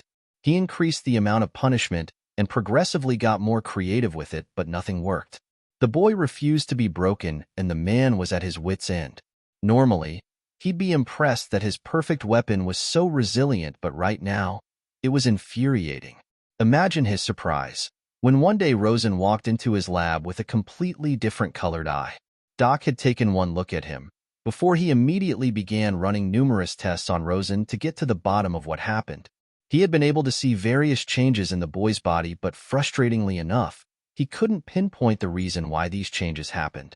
None of what was happening made any sense at all. As he ran through his results with Rosan, he let his frustration seep through a bit, and he asked, aloud, "Are you even human?" He had not been expecting Rosan to say, "I believe I am human, yes." The blond man snapped his gaze upwards as he finally registered the dead gaze that were Rosan's eyes. Could it be? Had it finally worked? Rosan answered everything he asked obediently, and Doc resisted the urge to yell in joy. He had done it. Rosan had finally been broken. Finally, his weapon could finally begin becoming his weapon. The 9-year-old went above and beyond to prove that he truly was the perfect candidate. Prisoner after prisoner had been nothing more than a nuisance to the boy, and he eliminated them all with an impressive variety of weapons. His kills were messy to say the least, and he couldn't stomach watching them, but that was why he had a weapon to do the dirty work. It was worth a queasy stomach to see just what Rosan was capable of. Though, his wife was proving to be slightly difficult when it came to the boy, so that was a concern. She was a pervert, and he had no interest in indulging her needs, so she could do whatever she wanted. They had a marriage out of convenience and what used to be love. The blue-eyed woman had too much power, though, so if she wanted to have her way with Rosan, so be it. As long as she didn't negatively affect the boy's performance, he didn't care. Rosan was truly fascinating. The boy was a genius, plain and simple, and he had an incredible aptitude for learning. He would request various books and have them done by the end of the day, always asking for a new one to indulge in. He did not complain anymore, and he didn't even let the pain from tolerance training faze him. He was exceeding his expectations, and it had all accumulated to this moment. Doc had never felt more proud. As he watched Rosan mow through the competition in the tournament, the boy had won over the crowd handily and took out all his opponents with minimal effort, all while putting on a show. It was like watching the sun. He never had win an award. He had been worried when he saw the massive fishman in the finals, to the point where he doubted if even his weapon could win this match. If he died here, all his hard work would be for nothing. But watching the fight, he felt his fears assuage a bit. The way Rosan was handling his opponent filled him with a sense of relief he didn't think he ever felt. He even managed to remove one of the man's legs, much to the joy of everyone viewing. He noted the sigh of relief his wife let out at how well Rosan was performing. She was watching the fight nearly as intently as he was. He wasn't sure when the two had gotten so close, but he didn't care enough to question it. The fear returned and magnified tenfold as he watched Rosan get stabbed by the fishman's spikes and launched across the arena. Saki, his wife, had let out a terrified gasp as her dear Rosan slammed into the arena walls. He had thought the boy was dead, and all his hard work throughout the 6 months went down the drain. Everyone else shared the same sentiment of him being dead, if their groaning was anything to go by. Doc was filled with a dread and an anger at his prized weapon being defeated. Should he have waited for him to become older? Why had he placed him in a tournament after only 3 months of proper training? How was this his fault? He didn't think there would be a fishman in the tournament. Perfect he may be, Rosan was still underdeveloped and a child. If he were older, this fight would have been long over, and it would be the fishman who lay defeated. But no, the boy got up with barely a wince, much to the relief of both of them and everyone there. After removing the spikes and finally using his Saizu no Mi, Rosan made his move. What happened next was a one-sided massacre. Rosan was the definition of grace and elegance as he systematically dismantled the fishman. The fishman tried, but Rosan had an answer for everything he did. The boy's opponent was just a moving punching bag, and when he finally got tired of this, he launched himself upwards while in a handstand. Everyone watched with an awed gaze as Rosan soared higher and higher until reaching his apex. Then he began falling and falling, and his weapon began growing bigger and bigger. He closed his eyes before he could witness the gruesome sight. There was a sound of metal meeting flesh, then silence, then clapping, then roaring. The blond man didn't even know Rosan could jump that high. Could his devil fruit control his weight as well? He didn't know about the mystical fruits, but he had to believe that it could, because look at what he was witnessing. Doc had never felt so proud before in his life. Rosan had killed the fishman and was declared the winner of the Ash and Dust tournament. The weapon, his weapon, was a force to be reckoned with, and there was still room for him to grow. The crowd gave the boy a standing ovation, and Doc joined them. Saki was looking at the boy with such hungry eyes, he nearly forgot they were married. His weapon had done its job well, and now they were comfortably rich from the bettings and the prize money. After collecting the money tonight, Doc would finally leave this island with Rosan and continue his research elsewhere. Maybe he could even mend his relationship with, no matter. She would understand once he explained it to her. Things were finally looking up for him. Later that night, Rosan had won the tournament like he said he would. He felt satisfied, not because he won. Only Kinzo had been able to awaken something in him, but not even he could withstand his onslaught, but because that meant it was time. Tonight was the night he freed himself and killed every inhabitant on Daybreak Island. He would not delay it any longer. The redhead would do it tonight, before anyone had the chance leave, so that his identity would remain a mystery to the world. He was currently sat upright on his bed inspecting himself.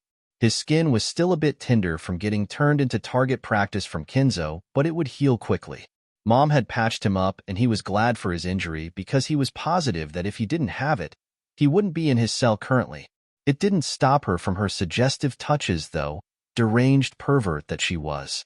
I will not be satisfied until that harlot is dead, Rosan, Ma-chan told him with a fury in her voice that he had scarcely ever heard. But of course, Ma-chan.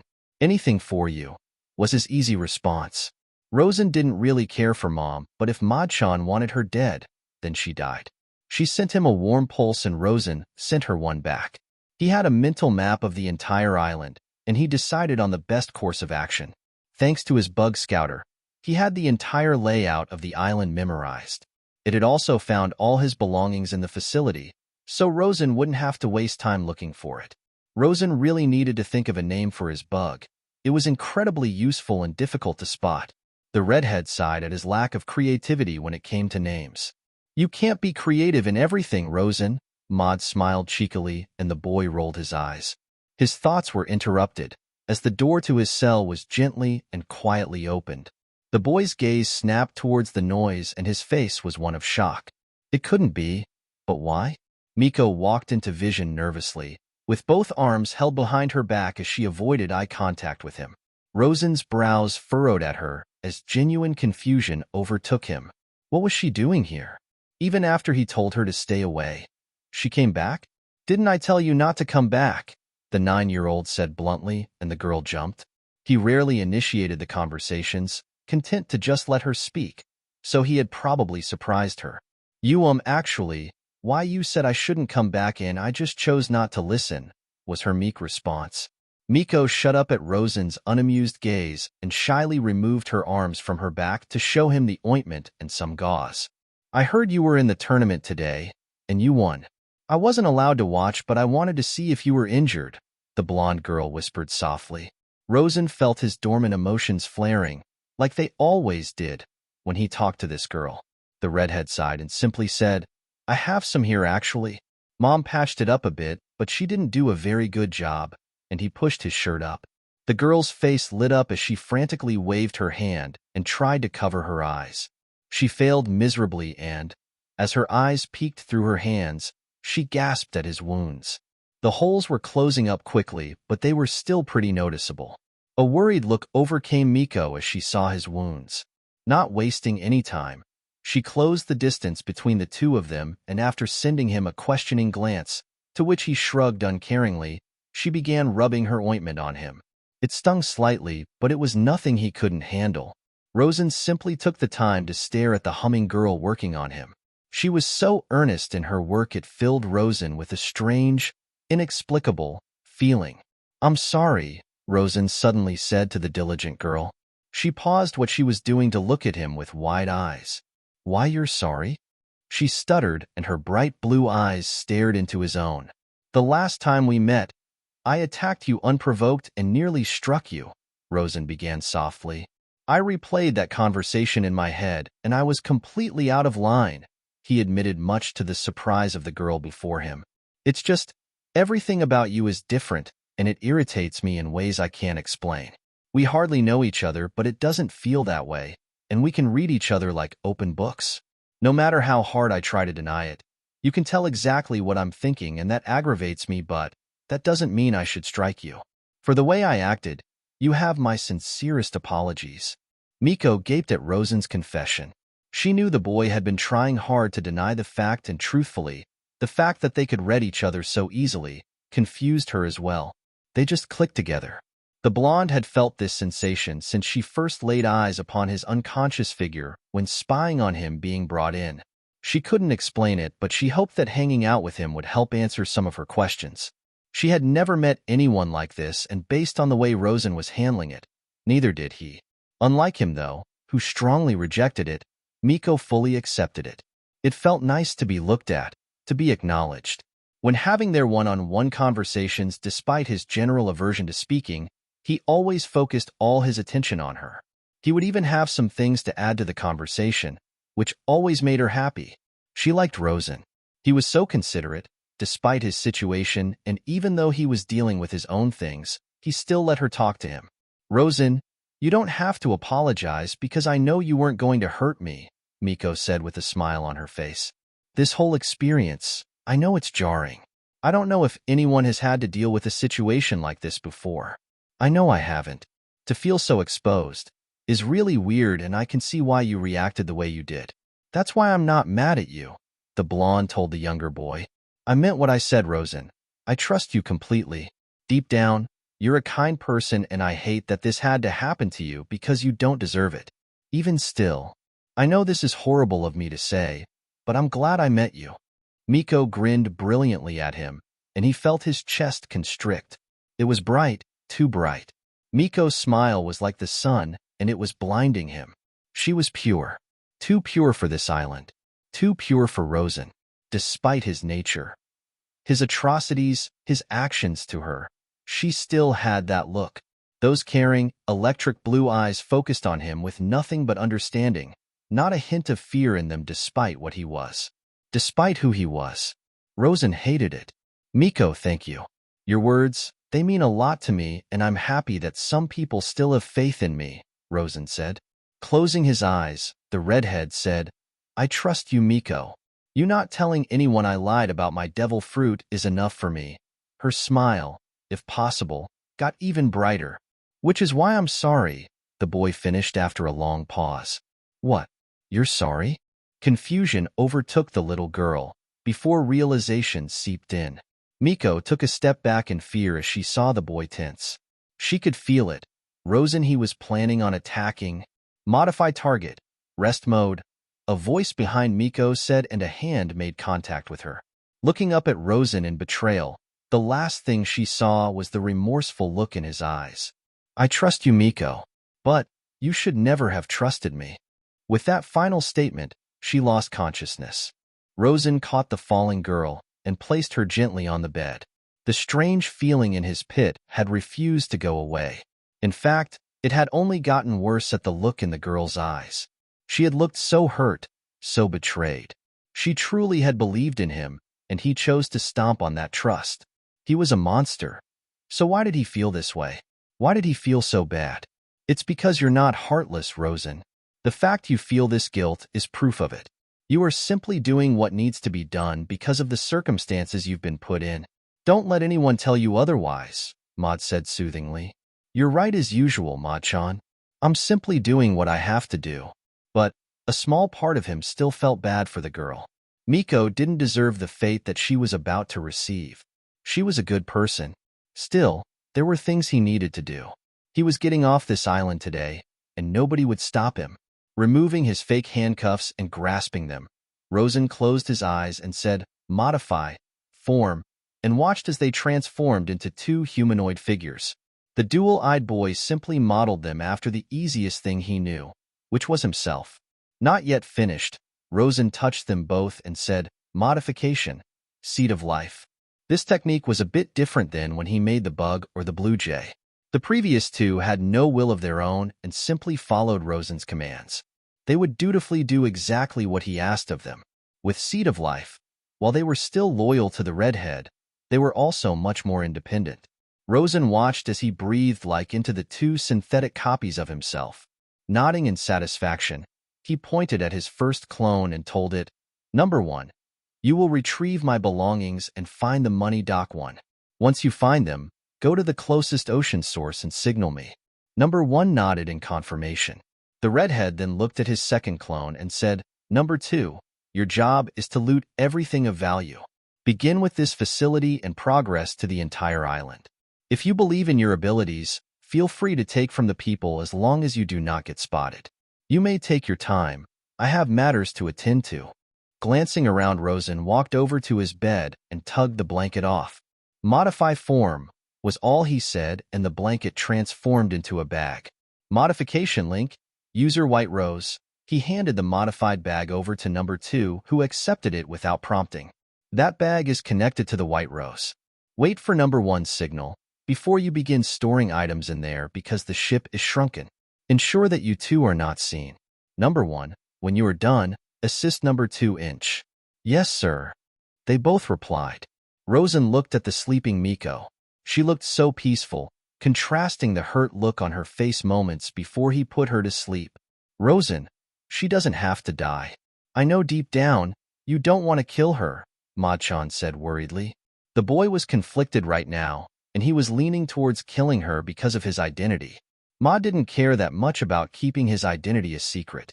His own worries were much more important than that, and she needed to let him know. Rosan bent over to smooth out her ruffled outfit, and he contemplated what to do with her. The idea of keeping her alive lessened the feeling in his gut, so maybe it was the right course of action? Yes, his body seemed to agree with the notion that she should stay alive so he wouldn't kill her. His thoughts were interrupted as something fell out of the girl's clothing. Picking it up, Rosan's eyes widened slightly at what he saw. Now this was very interesting. He had a hunch, but he never delved too deep into it because the girl seemed adamant in not talking about it, and he didn't care enough to prod. He could work with this. There's been a change of plans, Rosan said, suddenly catching his clone's attention. Number 2, carry this girl to the White Rose and let her sleep in Robin's room, then resume your previous objective. She will not die tonight. Rosan watched as Number 2 picked her up with minimal issues, and with a nod they both vanished from his sight. I won't kill her. My body is very against it anyways, and there's no reason for her to die with these people. Though with this new info I've just learned, Rosan smiled and vanished from sight. To think the one person he could consider a likable on this island was the daughter of the person he hated the most. Seems he had a friend to visit. The item he held was an image. On it were 3 people. One was obviously a younger Miko, and the other 2 were Doc and Mom. Rosan had never been outside the facility before. The cool breeze on his skin, the glow of the stars, the moon shining in the night, the brilliance of the sun during the day. Rosan had nearly forgotten these sensations in the 6 months he had been held captive. It felt nice. He had found himself missing this feeling. He was always an adventurous boy, and outside was one of his favorite places to be. The boy did love nature after all. It was silent, and there was no sign of anyone, but that was to be expected. They had most likely retired into their temporary living spaces, tired from all the energy they had expended cheering for him during the tournament. Not to worry, they'd be able to rest to their heart's content. The unique thing about this island was that it didn't have citizens in the traditional sense. Daybreak Island was mostly isolated from the world. They were largely self-sufficient and didn't qualify as an actual populated island by the government. The citizens were just people who had a lot of berry to spare and were very bored. From what he understood, the only permanent residents were Doc, the prisoners, and a few other people. This place was just a vacation spot of sorts to the individuals coming and going as they pleased. The only time they all mutually gathered was when there was a big event going on and they wished to witness it. An event like Ash and Dust. During events like this, everyone who normally inhabited this island would come back en masse to witness the spectacle. Most would place bets on who would win the whole thing, while others chose to actually enter their own participants for the massive prize pool that the winner got. Doc had not only bet on Rosan, the man had also entered him into the competition so that he could win the prize in his name. No doubt, he had already collected his prize and was debating on what to do with all the money he had gotten. Unluckily for him, Rosan was the one who won. It was only fair that the winner was the one who actually received their prize. Why would he not deserve it? He did everything, while Doc just sat there marveling at his weapon. Pathetic. He was going to rip that man apart. Maud chose that moment to strike up a conversation with him. Rosan, what will you do after you leave this island? Maud-chan asked him, and the boy stopped to process her question. I don't have a set goal in mind, Maud-chan. I will simply travel around, get stronger, and provide for the both of us. I didn't forget that I have to find and apologize to Ace, but I don't think he's old enough to understand that I'm his brother. He should be about 5 right now. I hope that Marine is raising him well. What about Robin-chan? Maud-chan asked softly, and Rosan did a sharp intake. Do not speak that name to me, Maud-chan. I can't stand traitors. Rosan said calmly. Maud-chan had seen his memories. She knew what the boy thought about Robin. Rosan, surely you aren't upset with her. Robin would never betray you, and you know that. That girl, she loves you with all her heart, and if she knew what happened to you, she'd bring hell to this earth. Then where is she, Maud-chan? That's right. You don't have an answer, but I do. She's joining other organizations and bringing them down all on her own. She stopped looking for me because she has no use for me. In her eyes, I'm expendable. She doesn't need me, and I definitely don't need her. Rosan, you're being unreasonable, and you know it. She trusts you with her life, and vice versa. She would never stomp on that trust. You would never stomp on it. Maud-chan begged him, but Rosan could not be swayed. Unreasonable? I'm being unreasonable? He hissed and felt his anger flare. Tell me what that trust got me then, Maud-chan. I've been suffering alone for 6 months, and she's nowhere to be seen yet. Here I am, free, all by myself. I'm no longer the same idiot who needs to be bailed out when something goes wrong. When things actually went south, nobody was there to save me, and that made me realize that if you want something done, you have to do it yourself. And Maud-chan, I can do it myself now. Maud flinched at the tone he was taking with her. Was Rosan angry with her? He had never gotten angry at her before. Truthfully, it hurt. A lot, but he was being completely unreasonable. She had accepted that he was no longer the same boy. But to blame his Robin of all people? It was insanity. She needed to try and put a stop to this. Rosan, please just listen. Talk to her, and I'm sure you won't be disappointed by what she says. This isn't like you at all. I know what happened to you hurt, but Dash, you know? Rosan asked her, and the raw disbelief in his tone made her choke on her next words. You may have the memories, but you will never understand the pain I've been through, Madchan. You don't really know anything about what I tried to endure while waiting for someone, for anyone, to save me while I went through hell. Every single day. Madchan said nothing, too shocked by his hurtful words. What was happening? Why was this happening? Our Rosan, he was so angry and he was lashing out on her. Tears began welling up in her eyes as she unintentionally let out a sniffle. Rosan heard it, but he didn't care. The redhead was too angry to see reason. He seemed to always be when he got like this. You want to know what I want to do about Robin? Fine. I didn't care enough to seek out that traitor, but since you want me to see her so bad, when I do find her, I'll talk to her just like you want. When she inevitably disappoints and confirms my thoughts, I'm going to kill her and her death will be on your hands, Madchan. His voice was completely icy and devoid of emotion. Maud was in shambles as she heard the 9-year-old lash out at her. Never did she expect a conversation with her dear Rosan to go this south. Tears flowed down her eyes at how cruel his words currently were. He didn't mean what he was saying, right? Rosan. You don't mean that. I'm not a liar, Madchan. You of all people should know that. Rosan, this isn't who you are. This is who I am now, Madchan. Everyone changes, and you need to accept that I'm no longer the same boy I used to be. I know that, I really do, but this is drastic even for you, Rosan. No, Madchan. This conversation is over. Please stop bringing it up. Rosan dash. I said no, Madchan. Rosan was beginning to feel frustrated with this argument. Why didn't she understand that things couldn't go back to the way they were? She was the one being unreasonable right now, and the woman didn't see it. But Rosan dash. Modification. I said, no. His anger boiled over and Rosan called Maud by her full name for the first time since they met. Shock overcame his features as he realized his mistake too late. There was a silence. Then a choked sob tore through his mind and it wrenched his heart. Wait, Madchan, I didn't mean to. I understand. Iu mesasuri Rosan, I. I stepped out of line. I'll stop. I'll stew dash. She was unable to finish what she was saying. As she cut off their connection. Silence greeted a wide-eyed, guilty Rosan. Fuck. He let his anger get the best of him again, and this time, he went too far. This was different from when his anger was directed towards Miko. A random girl was one thing. But his Madchan? The redhead never should have lashed out at her like that. She only ever wanted what was best for him, and he had chosen to retaliate with pure venom. Rosan felt like scum. Madchan was his closest companion, and the one person he knew he could always trust. To be the cause of her pain made him feel worse than all the torture he had endured. He needed to get his anger under control. He had never had such a hard time controlling it, and it was causing him to make mistakes that he ended up regretting. He just wanted to apologize now, but Madchan wasn't even willing to hear him out. An attempt to enter the mindscape proved that she had closed him out from that too. Double fuck. Just when he was about to give up, their connection activated again. Maud, obviously still crying, sniffed out our Rosan. I am not mad at you. I could never be. I can feel why your regret. I just need some time.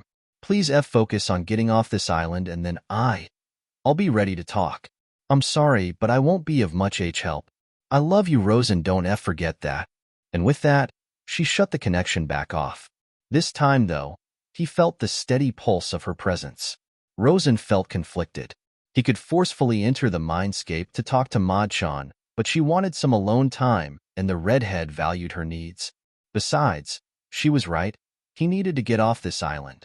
Their talk could wait for later when he was fully free. Taking a deep breath, Rosan curbed the rest of his anger in favor of cold rationality.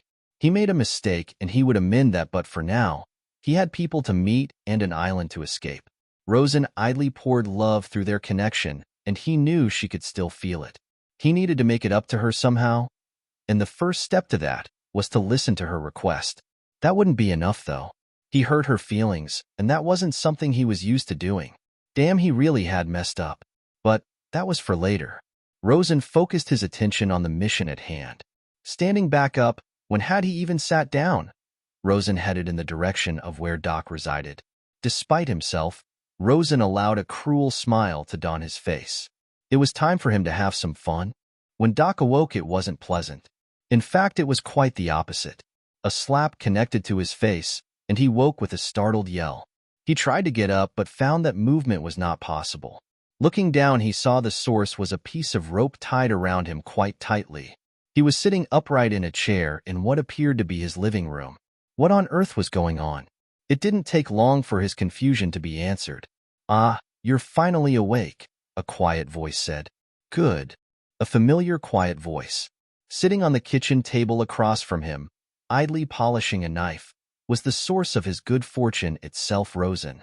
Relief flooded him for a moment, as he thought the boy was here to help him before confusion overtook him as he began to fully shake off his sleepiness. How was Rosan here? Wasn't he supposed to be in his cell? Panic flooded him as he realized the boy was not supposed to be here. "Greetings, Doc," Rosan greeted him with a small wave and a kind smile on his bronze face. "It appears that you've finally noticed the situation," he remarked idly, flipping the knife up and down. "You're probably thinking along the lines of why I'm here and not in my cell, yes?" Rosan asked him. Doc didn't say anything, but his surprised gaze was all the confirmation Rosan needed. Hopping down from his seat on the table, the boy walked over to his captive and gingerly touched his cheek. "I'm right, aren't I?" Rosan asked him softly, tauntingly. "How are you here, boy? How are you free? Who freed you?" Doc asked frantically and loudly, hoping that someone would hear him and come check. Rosan nudged his head in a direction and held a finger to his lips. "Sure, you don't want to wake up your wife, right?" Looking to the side, he saw Saki, his wife in question, resting in a similar position as he was. She was sleeping peacefully with a blush on her face and muttering to herself perversely. "Degenerate," was all Rosan said. The boy shook his head and focused back on Doc and told him, "If you're being loud to get attention, that won't work. The walls are soundproof. They can't hear you." Doc shook his head. "That's impossible. These walls aren't designed to be soundproof." "You're lying." Rosan's laughter sent a chill down his spine as he looked at him in pity. "You didn't design them to be soundproof, that's true. But I did." The blond man was confused by what he meant by that, but the redhead didn't deign to give him another response. Rosan walked over to his wife and delicately stroked her cheek. She was beginning to stir from his touch, and Rosan chose that moment to speak again. "I want to thank you, Doc," he began, making eye contact with the doctor. "You managed to show me the worst side of humanity so early on in my life, and I really do appreciate that." The boy had the decency to sound sincere, and that terrified Doc more than he could imagine. By now, Saki had fully awakened, and she shot him a confused, if not slightly frightened look. She had been dreaming about Rosan, and she thought maybe this was a part of her dream as well, but his touch felt too real. What was happening? Rosan either didn't notice the look or he did, and he didn't care as he continued to stroke her cheek. "To show my appreciation, I'd like to give you both a reward. But I can't do that without knowing your names. It's not fair that only my name is known after all. We're friends, yes?" Rosan clapped his hands in false cheer, very reminiscent to Doc himself. Pointing at Saki, he said, "Let's start with you then." Rosan's eyes glowed with malicious intent as his grip on her cheek tightened. "Tell me, what is your name?" Saki felt true fear. Despite his cheer, the look in Rosan's eyes was anything but happy. Rosan, dear W, what are you doing?" Rosan simply tightened the grip on her as he continued smiling. "I asked you a question. I don't understand. Didn't you say I was your favorite person, dear? You can just keep calling me Mom Dash." She was interrupted by Rosan's very audible scoff. "You're more delusional than I thought. I've got you tied up, at my mercy, and you still think anything I said was true? Did you really believe that I liked calling you Mom?" Rosan asked with a small laugh. I only did it to get on your good side, you pervert. A degenerate like you could never be my mom.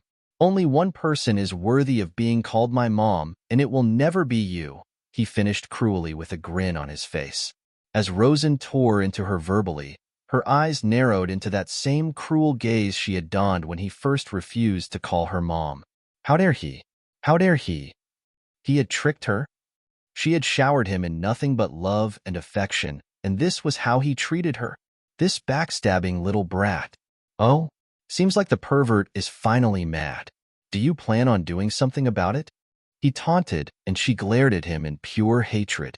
Rosan relished in it for a few more seconds, before growing tired of her refusal to answer his question. Modify target.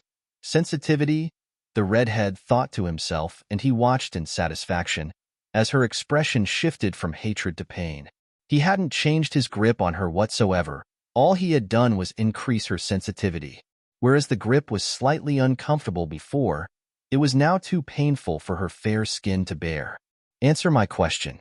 I'm not going to ask you again, the boy said, no longer smiling. Those dual-colored eyes bored into her as Rosan stared blankly at the woman. She tried to ignore his question as best as possible. Her silence quickly changed as Rosan decided to stop gripping her, in favor of sinking his sharp nails into her instead. She couldn't help the gasp of pain that evolved into squealing as Rosan pressed down harder and harder and harder and harder. Saki! She squealed, and Rosan paused what he was doing.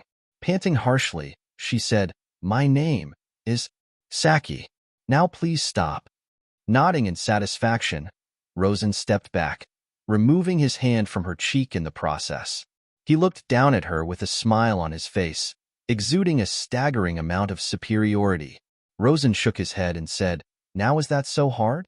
The boy tut his teeth in disappointment. It's such a shame, Saki. I didn't really hate you all that much, but your refusal to answer my question has netted you quite a bit of negative points from me. Rosan shrugged helplessly in a what can you do motion. Maybe if I was Doc, I'd be willing to forgive you. Unfortunately for you, Saki, I'm not as patient as your dear husband. With that, before they could register what was happening, Rosan had taken the knife he was holding and slashed her throat. Rosan stared stone-faced at the dying lady. Maud sent him a burst of satisfaction. Doc watched in horror as a spray of blood flowed through the air, landing on Rosan's expressionless face. 2 hours later, when Rosan walked out of Masaru's home, it was raining hard. The downpour soaked his body and matted his hair, but the redhead didn't let that bother him. He quite liked the rain. He had done what he set out to do, and now his anger had finally been properly sated. Doc was a screamer, and he lasted much less time than Rosan did too. Though, after about 30 minutes, he had lost his voice. Rosan had taken a vindictive pleasure in torturing the man within an inch of his life. Since his sensitivity had been increased, the smallest of injuries felt far worse, meaning the redhead could tease him as much as he wanted, and it would still be terrible. Larger inflicted injuries felt like the man was dying. Rosan had made sure to inflict the maximum amount of damage to him. Rosan had inflicted the same hell that he had been dealing with upon that man, and it felt euphoric. Doc was slowly bleeding out now. He no longer had any limbs, and Rosan had instantly cauterized a majority of them so that he could die slower. Rosan had decided against killing him because he had something much better planned for him. Something that he would be putting into action right now. While torturing Doc, Rosan had been waiting to receive another signal from number 1 and number 2. He had received one earlier, but he wanted to make sure they were now off the island. When he did receive it, he had wrapped up his business with the man, and now here he was. It was time to begin. Crouching onto one knee, Rosan placed his palm on the wet concrete of the floor. The Modmod Nomi user concentrated and said, Modify state, oil, and the floor changed. All across the island, the floor transformed. With the assistance of the heavy downpour, it had been made much easier. His pants and boots had been unfortunate enough to get caught in the crossfire, but that was okay. He wouldn't have to worry about that soon enough. Rosan got up and took a moment to gather himself. That was draining, extremely so. He had never modified on such a large scale, and he was getting dizzy because of it. The boy took a moment to compose himself and regather his energy. He wasn't done yet, though. There was still something he needed to do. Rosan could have just set the island on fire from here and be done with it, but Rosan was a show-off at heart, and he was thorough. It was why the crowd loved him, and as such he would do nothing less but entertain. The redhead staved off his dizziness and leapt on top of a random roof. He closed his eyes and activated modification again. Only this time it was on himself. Rosan had an epiphany. For 5 years he had been trying to achieve one goal that he just could not do. He had been unaware about why he couldn't do it, and it honestly left the little boy stumped. He was normally a quick learner, so to be unable to achieve this left him a bit doubtful of whether it could actually be done. What had he been doing wrong? Where did the technique mess up? What was he missing? Now, Rosan had an inkling as to why he couldn't do it. He didn't have a good enough base to rely on. He was also lacking the resolve to properly latch onto a certain emotion that was needed to achieve this transformation. Now he had both. Latching onto rage. Rosan snarled to himself. Modification. Ragnarok. For just a moment, the world stilled. Then Rosan began to change. Rosan hunched over as black scales formed across his body and his hands began transforming into claws. He fell to his knees as two large, much larger than the boy, black wings with red streaks sprouted from his back. A large and long tail with a similar black and red color scheme to the wings burst from his tailbone. Gritting his, now sharp, teeth, Rosan drew blood as he began to grow larger and larger. The building he was on couldn't hope to handle his new weight, and with a rumble, it collapsed, crushing anyone that was currently inside. Soon, he was an intimidating 20 meters tall. Rosan's human form was gone, and in his place was a large black dragon with streaks of red coursing through his body like visible veins. Large sharp claws, massive wings, and a long spiked tail dominated his frame. The only thing the dragon had in common with Rosan were the large, heterochromatic slits that made up his eyes. One was a blood red, the other a royal purple. He hoped Madchan had saved a picture of this for future viewing. He wanted to see it from a different perspective. With one experimental flap, Rosan took to the skies and basked in the feeling of finally flying. He had always been jealous of avians for having the ability to soar through the sky. This was freedom. Alas, he couldn't fully enjoy the feeling just yet because it was time to finish the job. By now, a commotion was beginning to stir and people were exiting their homes. Whether it was due to the sound of the building collapsing or realizing their possessions had been stolen, islanders left the safety of their homes and they bore witness to the massive mythical creature flying above them. They were looking up at someone greater than them, someone better than them. This was the view that the strong earned, and this was the fate that the weak inherited. Rosan roared. It was one of pure rage, one of the pent-up anger of a boy who had been denied his freedom for far too long. Raug shh. The people screamed and tried to run, but Rosan had oiled the floor for 2 reasons. They slipped and fell and panicked as they realized running away was near impossible. Even if it were, where would they be able to go? Making it to the ships would take too long, and for the people who did, they had no delusions of being able to take on a dragon. They felt a primal surge of fear as they looked at the large draconian figure in the sky. Rosan snorted at them, and, on his new figure, it was more akin to a deep rumble. They were trying to beg for mercy? Pathetic, but Rosan understood where they were coming from. He would give them mercy. Rearing his head back, the dragon began gathering energy into his throat. It didn't take but a few moments to answer his call, and soon, the rainy night sky lit up brilliantly. The people paled as they noticed what looked to be the sun dominating their vision. At night, the screams of terror only grew louder as they realized it was the mysterious dragon preparing an attack. An attack for them. Impending doom encroached upon them all as they saw the dragon, that appeared out of nowhere, gather a large amount of energy in his long maw.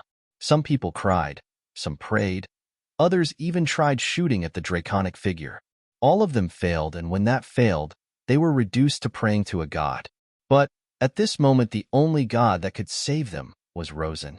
And Rosan was no god. The obsidian dragon finished gathering energy, and, as he pointed his head downwards, the world froze for everyone there. A single moment of eternity that didn't last long enough. Rosan opened his mouth and the world burned. Annihilation! The dragon roared as an absolute gigantic amount of flames burst out of its mouth. The rain did nothing to diminish the flames. As the flames soared through the air, it finally reached its target, Daybreak Island. Rosan watched as his own personal hell folded under the pressure of his immense draconic flames. It was sweet irony that this hellhole of an island was now burning. The people screeched in agony as the monstrous flames connected with them. His enhanced sense of smell detected charring flesh, and the agonized screaming was like a chorus of imps. Rosan hoped that in his last moments, Doc felt this fire, this rage. Masaru did. The near catatonic man felt every last moment, and the knowledge that he caused this would haunt him even in the afterlife. Rearing his head back one last time, Rosan let his victorious roar sing through the night. Raug. Daybreak Island, the man-made island, was no more. Brought to ruin by a monster of its own creation. By Portgas D. Rosan. Rosan landed on the White Rose, now in his human form, naked as the day he was born. Unfortunately, his clothes were not able to survive his long-awaited transformation. Well, no matter. He hadn't grown at all in the 6 months captured, so he had a spare set of clothes. Even if he did grow, he could just modify his outfit so that they could fit. Though, it would be inconvenient if his clothes ripped every single time he transformed. He'd need to find a way to circumvent that. Looking at number 1 and number 2, Rosan thanked them for their work. He was about to demodify them when he thought better of it. Actually, you two can prove useful to me. As such, I will keep you both, the boy told them with a nod of acknowledgement. Both clones saluted as they heard that. Thank you, sir, they said in unison. We will need to add some key differences, though you two look exactly like me and I would much rather not have that, Rosan said idly. He didn't mind that they looked like him. They were his clones after all. But being a carbon copy was not something he needed. After a moment of deliberation, he turned to number 1 and turned his eyes royal purple, like his right eye, while changing his outfit to a white cloak. Number 1, you will now be Angel, Rosan informed his first clone. Thank you, sir, the now dubbed Angel said, and Rosan nodded in satisfaction. Turning towards number 2, he repeated the same process with different results. Rosan turned his eyes blood red, like his left eye, and gave him a black coat instead. You will be Demon, number 2. Your wish is my command, master, Demon said with a low bow. Satisfied, Rosan stepped back. You two manage the ship and make sure we make it to the next island in one piece. I will be having a talk with Ma-chan and then, our guest of honor. Sir. They saluted. With that they went their separate ways. Rosan allowed one last smile to appear on his face. This one was a victorious one. Finally they were free. It was a minor setback, but it was essential for his growth. Rosan entered his room and closed the door behind him. He had work to do. Chapter end. Bonus. The Misadventures of Robin and Rosan 1. This takes place right after the end of Chapter 3. Robin and Rosan are 8 and 4 respectively. Robin was mortified from the events that had happened last night. She remembered everything. From watching a 4-year-old systematically destroy a crew of pirates, to crying herself to sleep in the large chest of his pretty devil fruit. The same large pair of breasts she was waking up in right now. Finally awake?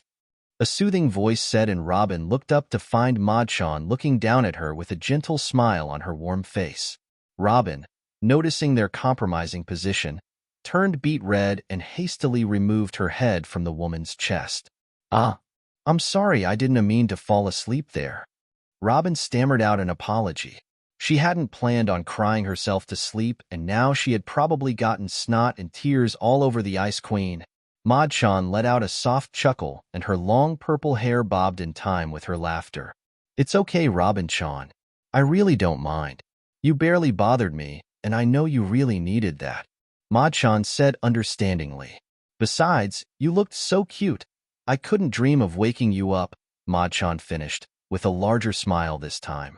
Robin blushed an interesting shade of red at being complimented, but hesitantly put away her worries and looked around. Ma-chan, where's Rosan? She asked, looking for any sign of the little boy. Ma-chan got up, still carrying an even more embarrassed Robin in her arms, and made her way out of the Mindscape's house. Rosan is training right now. Your words really lit a fire under him, and he wants to get as strong as possible to protect you, Maud told her. Oh, really? He's training for me? Robin asked hesitantly. Maud merely nodded with a bright smile on her face, as they found the boy in the forest clearing trying to rapidly modify a piece of wood into various objects. Of course. You're one of our precious people now, Robin, and, whether you like it or not, Rosan has attached himself to you, Maud said cheerfully before her face shifted into a more serious expression. Robin looked slightly intimidated by how serious the woman looked, and she awaited her words. I hope your tolerance levels are high, Robin. Robin's eyes widened as she said that. Why? Is something wrong? She asked in confusion. Nodding in sympathy, Madchan said, with full confidence, yes. Rosan is clingy, possessive, and selfish. Whenever you do something, please keep in mind those 3 important details. Robin couldn't help the sweat drop that appeared on her face. She had been expecting something a bit more serious, not that? Despite the absolute confidence Madchan displayed, Robin found herself doubting what she said. Madchan, sensing her doubt, simply said, "You'll see." And they continued watching the boy train. Surely Rosan wasn't that bad, right? Rosan was that bad. The groaning bodies surrounding them was a testament to that. Robin took a deep breath to stave off the urge to choke the cheerful boy in front of her. She had known that his idea, while reckless, was too good to be true. Rosan had suggested they use her reputation to sneak into organizations that desired her abilities. After some time gaining their trust, the redhead would show up, in his disguise, and they would work in tandem to destroy them from the inside out. They would then take all of their valuables, while Rosan left an anonymous tip of their whereabouts to the Marines. It was a good plan, which surprised Robin considering hyperactive 4-year-old Rosan was the one who thought of it. She figured there had to be a catch but disregarded it because there wasn't an obvious one she could point out. It was going smoothly, and Robin figured she'd have their trust after about a week, based on what she saw. That was when the catch, she couldn't spot, reared its head full force. Rosan couldn't stand the thought of her not being with him, so much so that, not even a day later, he had invaded and beaten down all the people in this organization just to get her back. When she asked him what he was doing here so early, his reply was, "I missed you, so I came to get you." And that was that. There was no worry for her being in danger, no thought that she could have been captured, just a desire to get her back at all costs. Robin looked on in sheer disbelief at the audacity of this boy. He was the one made this plan, and he was the one messing it up? Who did that? Robin turned and walked away. She pointedly ignored Rosan calling her and the smug, "I told you so," from Maud. She was beginning to regret working with these two. They were definitely insane. "You don't mean that," Maud said in mock offense. Robi ni come back. Rosan called. "Yep, definitely insane." Bonus end. Character sheet. Rosan. Current age. 9. His birthday is March 12th. He turned 9 sometime during his 6-month imprisonment. Summary. Found and raised as an abandoned orphan by Port Gasti. Rouge. Not much is known about his origins or who his actual parents are. Previously, he had a larger-than-life personality, but due to the actions of being imprisoned, he is a shell of his former self. Suppressing all but rage, it is not wise to cross this monstrous 9-year-old. His current goal is to become the strongest in the world so that no one dares mess with him or his loved ones. Devil fruit, mod no mi. Type. Paramecia. Description. Turns Rosan into a computer man that allows him to modify anything he can touch. The nature of this fruit is unknown. Due to the stress of being captured, Rosan has fused even further with his devil fruit, and the result has turned his left eye a blood red. Appearance. Tan, nearly bronze skin. Wears a form-fitting long-sleeved black shirt, long cargo pants that are tucked neatly into some steel-clad boots. Height. 4 feet 4 inches. Hair. Spiky long red hair that's soft to touch. Tends to keep in either a ponytail that reaches his mid-back or a bun with strands over his face. Eyes. Right eye is a chilly royal purple. Left eye is an angry blood red. Likes. Rouge and Madchan. Dislikes. Traitors. having his freedom restricted, the world government, needles, and people using him. And, man, this is a huge chapter, nearly 40K words. Hope you enjoyed it, and hopefully my warning about the violence was good enough. Should I make it more clear how violent this chapter is? Rosan has snapped and things will never quite be the same. I really enjoyed writing this chapter, and it's a huge turning point in the story. Robin and Rosan got separated, and they won't be seeing each other for a long time. Next few chapters won't be as crazy as this one, and they will also be shorter. I don't even know if any other chapter will reach this length. Expect a Robin and Rosan bonus at the end of most chapters until I run out. I purposely didn't show their adventures together because it would have taken a lot of chapters to cover, so I gotta reward you all with something. Thanks for the follows, and if there's anything you want to know or share, feel free to hit me up. Bye-bye for now, and as always, here's the title for the next chapter. Chapter 6, Confusion. And, hey everyone, we're back for Chapter 6, and well, I didn't expect all the support. It makes me feel pretty good, and I hope you enjoy. As always, thanks for reading, and if you have any questions, I'll try to answer them. A part of me wants to get to canon, but that's really far away, and there's much I still need to cover, so for now we trudge along. Descent. Chapter 6, Confusion. This was the second time Machan hadn't been there to greet him, and it kind of stung. He was in the expansive rainforest by himself, and his only company was the rain that constantly hit him. The rain didn't bother him. In fact, he liked the feeling of the cool water against his skin. The redhead had no right to feel hurt, though. He had been the cause of this after all. After shutting the door to his room and getting dressed, Rosan had wasted no time laying on his bed and entering his mindscape. He needed to apologize to Machan for how he acted. She was the last person Rosan ever wanted to explode on, and the fact that he did made him feel horrible. Machan was his closest companion, and the one person he knew would always be there for him. He shouldn't have let his anger get the best of him, and he definitely shouldn't have directed said anger towards Machan. He needed her to know that he truly was sorry. It didn't matter if she already forgave him. Walking towards where her presence felt the strongest, Rosan made it to their home, and after a moment's delay he entered. Switching on the lights, the redhead noted that Machan wasn't in the lounge. The 9-year-old frowned slightly and made his way to the bedroom. As he neared, his enhanced hearing picked up a tiny gasp and some slight rustling, as Machan no doubt felt him approaching. Rosan's frown deepened at that. She hadn't felt him the moment he entered. Just how badly was she affected by what he said? You mean everything to her? Of course she'd be affected by what you said, idiot, he thought to himself. Knocking on the door once, Rosan patiently waited for Machan to allow him entrance. After a moment, a hoarse voice said, "Come in." Rosan softly pushed the door open as he made his way inside the room. Machan was sitting on the bed, with a brave expression on her pretty face, as she watched him enter the room. They stared at each other for a few seconds, before the purple-haired woman averted her gaze. His frown deepened.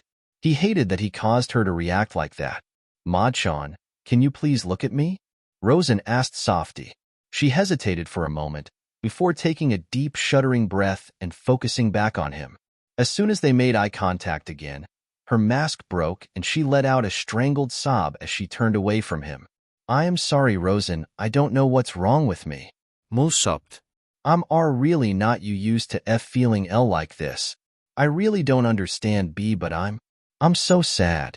She couldn't continue speaking as she wailed. Rosan suddenly knew why she was so badly affected, and it made him feel worse. In hindsight, the reason was simple. Machan wasn't used to being sad. She had felt sadness before, but he had never been the cause of it. Rosan had never made Machan genuinely upset. The boy was always happy to go along with whatever the purple-haired woman said and vice versa. This was the first time they disagreed so severely on something, and she was unprepared for the influx of emotions an argument like that would cause. It didn't help that Rosan, the boy who she loved and valued the most, was the one who caused it. She was likely being overwhelmed by the negative emotions. Before Rosan had eaten her fruit, Machan had admitted that she lacked any emotions, and she only gained access due to Rosan giving her so much freedom in his body. Not only did Machan feel everything he felt, the devil fruit also had her own emotions to deal with. A combination of his rage and her sadness? It made sense why she reacted so negatively now. She wasn't used to feeling sadness on such a level coupled with his rage. Rosan was the first person to ever make Madchan feel this way. He wanted to throw up at the thought. Madchan valued Rosan above all else, even herself. He was the person that she loved the most, and she always wanted the best for him. She was older than he was, but her grasp of emotions were practically on the same levels as his. Disagreeing so heavily with the person she loved the most must have destroyed her. He would have to fix that. Walking slowly, so as to not startle her, Rosan slowly wrapped his arms around her in an embrace. She stiffened slightly, but slowly relaxed as Rosan stroked her hair the same way he liked getting his own stroked. Rosan whispered softly to her, "I'm sorry, Madchan. I let my anger get the best of me and took it out on you. It was wrong of me to misplace my anger on you, and you didn't deserve that. You aren't used to this, and I chose to completely disregard that." Hesitating a bit, the redhead said, "But I think this is a good thing." At her confused glance, he explained, "Up until now, we've never actually disagreed with each other, but it's fine if we do. We don't always have to agree. We're not the same person, and that's okay." Taking a deep breath, Rosan continued, "What's not okay is how the argument escalated, and that's solely my fault. I refused to listen to reason, and I got annoyed when you kept trying to press the issue. I willingly pushed the situation out of hand, and that was childish of me, especially when I said I would stop acting like one. It won't get to that point again, Madchan. I swear it," Rosan promised to her. He meant it too. Madchan was far too important to him, and he would never jeopardize their relationship. He wouldn't disregard what she said like that ever again. Rosan tried to imagine a world where he didn't have her unconditional love, and the mere thought made him clutch her tighter. "You're my best friend, Madchan, and I appreciate you more than you could ever imagine." Throughout his comforting words, Maud could only clutch him tightly as she cried harder. The purple-haired woman was unable to keep herself upright anymore, and she dragged the both of them down onto the bed. She clutched him like a stuffed animal as she blubbered, "I'm sorry too, Rosan." Clutching him harder, she said, "I knew why you were getting upset, but I ignored it. I am so used to you always agreeing with me. I couldn't accept the possibility that you really didn't agree with me. I refused to stop, and that's why you got so upset with me. Still, even knowing all that, it still hurts so bad." "I know, Madchan," Rosan soothed the older woman. Stroking her hair, he continued by saying, "That's why I'm here, so that it can hurt less. When Mom died, I was hurting really bad. I was filled with so much pain and resentment. I thought to myself, why would she leave me? Didn't she promise we'd always be together? Why did she choose Ace over me?" If that line of thought continued, I would have hated Mom for lying to me, for leaving me. Madchan let out a sharp intake as she heard the confession. "But because of you, Madchan, you made sure I didn't go off the deep end. You kept me sane. You keep me sane. Even if you had just acquired emotions, you knew exactly what to do for me, and I'm eternally grateful for that. Now I'm here for you." Holding her possessively, Rosan said, "I'm sorry, Madchan. You were incapacitated, so the sudden shift in our dynamic must have caught you off guard. It needed to be done, though. Before, we were more akin to mother and son. That's not what we agreed on, Madchan, and it's my fault for making claims that I couldn't back up. From now on, we'll be equals like we agreed to be in the first place. You won't have to focus so much resources on keeping me safe, all right? I've learned a lot while imprisoned. I can take better care of myself now," Rosan told her confidently, and she nodded in agreement. "I've changed, Madchan. There's no avoiding that fact. I'm no longer the same Rosan I used to be, but I'm still Rosan. We can argue, we can disagree, and we can even get angry with each other. But one thing that will never change is the care and respect I have for you. I love you, Madchan, and no matter what happens to me, that will always stay the same." Madchan felt her sobs renewing at his heartwarming speech. "I've always hated how good your speeches are. Why you always know the right things to say," she said with a watery smile. Unable to respond anymore, the devil fruit simply held onto Rosan and let her cries ring through the night. Rosan let her without a complaint. She needed this. Madchan was so used to being his pillar that she had begun to neglect herself in favor of raising him right. Always strong, never doubting. picking him up when he fell, teaching him. She was a constant presence in his life, and she never allowed herself to be weak. All for his sake. It wasn't right. Rosan was being extremely selfish, and while he normally was a selfish person, he refused to be with Ma-chan. He was over-reliant on his devil fruit, and she carried that weight alone. Well, no more. Ma-chan shouldn't have to shoulder both of their worries on her own. He would still rely on her, of course he would, but not on the scale he had been using her before. It was not healthy for him to always look to someone else when he was in trouble, and it definitely was not healthy for her to bear the weight of two people. The redhead didn't know how long they had been there, but Ma-chan was steadily getting more quiet. Eventually, her sobbing had reduced to slight hiccups and then quiet, nearly inaudible snores. Within moments, his devil fruit companion was fast asleep. Rosan didn't even think about leaving. He didn't think he could even if he wanted to. Ma-chan had a steel grip on him. Moving around to get more comfortable, the 9-year-old prepared to fall asleep as well. He had been up for quite a while anyways, so he needed to rest. Growing boy and all that. Looking at Ma-chan one last time, Rosan allowed a small, fond smile to appear on his face. It was the first time he had seen her fall asleep before him. Maud awoke to a ticklish sensation on her chin.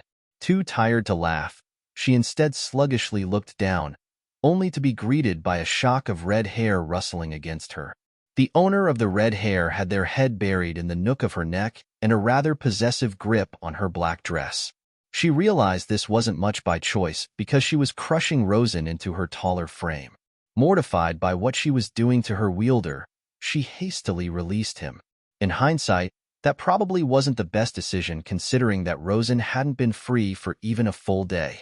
Rosan's eyes snapped open and he quickly shot up, in prime position for combat. Eyes glowing in a telltale sign of modification, he quickly glanced around. His fists were clenched in preparation to strike, before his eyes landed on her. Rosan relaxed his stance and instead adopted a confused and particularly vexed expression. Maud had the decency to blush a bit at her oversight, and she sheepishly apologized to him. I saw how tight the grip I had on you was, so I wanted to make you more comfortable. Pushing you away was probably not the best idea. Rosan sighed in exasperation and sat back down, guarded expression gone. Maud resisted the urge to laugh at his sleepy gaze. Or, you were just embarrassed about how tight you were crushing me and pushed me away in a panic, Rosan pointed out, causing her blush to deepen. Huffing a bit, Maud simply turned away from the boy. She didn't have to give him an answer if she didn't want to. She felt much better than she had in a long time. Rosan's words last night were just what she needed, and she found her love for the boy, if even possible, growing. Rosan was right. He had changed, and she knew that better than anyone else due to having access to his memories. He made it abundantly clear that it was okay, though. As long as Rosan loved her, he'd never stop being the Rosan she loved. Curse his charisma. His speeches always inspired such a strong reaction out of whoever he was talking to. Robin was one of the main victims of this and could attest to being one. It was good to see that he retained that ability. It hurt to see his personality change, and it filled her with nothing but satisfaction to see justice delivered to the people who caused it. Maud had naively hoped that Rosan would revert back to his previous self, but it was not fair to expect him to stay the same after what he had gone through. It would be more odd if he did stay the same. That didn't mean it was any less sucky. Honestly, it was only natural he reacted that way to Nico Robin. Maud sometimes forgot that Rosan was only 9 years old. Robin and Rosan had made a promise to always protect each other, and in the eyes of the boy, Robin had betrayed him. Rosan, while mature in many areas, was still just a child, and he acted as any kid would. Even if it wasn't true, the redhead was unnaturally stubborn, and he wanted something to blame. She just hoped that Rosan found Robin when he was older, and he was able to process his emotions easier. If they found each other right now, in his current mental state, she feared for the girl's life. Maud wanted to find Robin as soon as possible, but with Rosan like this, it wouldn't be the best idea. For now, she would evade bringing her up again so Rosan could cool down and think things through. Like Cammy themselves was testing her, Rosan abruptly said, "Ma-chan, I wanted to talk to you." About Robin. The redhead must have noticed her freeze and worry because he hastily reassured her that it was nothing as serious as last night. Maud relaxed at that. She may have understood that arguing was healthy, but she didn't really want to have another argument ever with Rosan. It hurt too bad to see him direct his anger towards her. Nodding hesitantly, she let Rosan say what he wanted to say. The redhead took a deep breath and said, "I've decided I won't kill Robin. I'll talk to her like you wanted me to. Even if I don't like the response, as long as you want her alive, I'll keep her alive." The purple-haired woman allowed a surprised look to appear on her face at Rosan's words. It was soon replaced by a look of fondness as the boy looked away. He really was making an attempt for her sake, and she appreciated it. Maud, unlike Rosan, still very much loved Robin and understood that it was likely out of the girl's power when it came to rescuing Rosan. She was sure that deep down, the 9-year-old knew that too, but he would never see reason until they talked. Rosan was stubborn in his beliefs, and just the fact that he was willing to accommodate her wish was a win. Scooping the still smaller than her, she had to savor the time he was this small. Boy in a hug, Maud-chan nuzzled Rosan lovingly. "Oh Rosan, there's no rush. Take as long as you need. Although I must ask, what if Robin didn't betray you? What will you do?" Rosan hugged her back like he always did. "Of course, Maud-chan. I'd do anything for you, and you know that. Even if I can't stand it, I'll make an attempt only for you," he replied warmly before he thought about her question. "If she hasn't betrayed me, I will offer my sincerest apologies. I know how much you still love her, so, on the off chance she doesn't hate me, I'll ask to travel with her again. I will not force her to accept, however," was his honest response. Maud nodded, chest warming at the effort he was putting it. They shared another touching moment before finally separating. The devil fruit felt much better after this entire ordeal and promised to be more open to him in the future. He couldn't really hide anything from her, so the fact that she was hiding things from him was simply not fair. She knew he didn't mind his lack of privacy, though. It's why Maud-chan loved him so much. He was unique in that things that would bother anyone else didn't bother him at all, as long as he liked you. The average person would be much more wary of a devil fruit suddenly intruding on their privacy. Most people didn't enjoy feeling so exposed. She didn't blame them at all. It was quite the jarring experience when your thoughts weren't privy to just you. But Rosan, he didn't think like that. He just saw her as a companion, and that's why she was so loyal to him. It reminded her of a conversation they had years ago. "For years ago, Rosan, why do you trust me so much?" Maud suddenly asked the 5-year-old. Both Rosan and Robin looked up in surprise at her question. She didn't blame them. The question had come out of the blue, and they weren't prepared for it, but this would ensure that his response was more truthful. The devil fruit ignored the voice in her head, telling her that Rosan hated lying. She wanted to hear what he had to say. Maud was an intruder in the boy's body, and yet, despite that, Rosan loved and cared for her as if they were actual flesh and blood. The boy had even willingly given her full access to his body. Nobody in their right mind should ever do that. Still floored by her question, Rosan asked in return, "What do you mean, Maud-chan?" The boy looked genuinely confused by what he, no doubt, considered a stupid question. She had a tendency to ask him questions like this, and his response was always the same: "Do I need a reason to trust you?" It always made her feel a bit silly when he answered like that. This time was different, though. The devil fruit wanted a reason, and she refused to take no for an answer. Maud wasn't sure what was happening to her, but she attributed it to her ever-growing emotional capacity. Her emotions? The purple-haired woman found that they were getting out of control lately, and she was struggling to rein them in. The only way to currently get them under control was to fulfill what that emotion desired.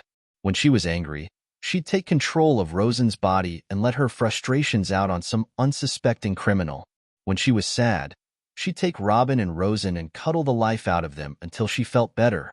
When she was happy, she'd hug the life out of them and generally acted much like Rosan did.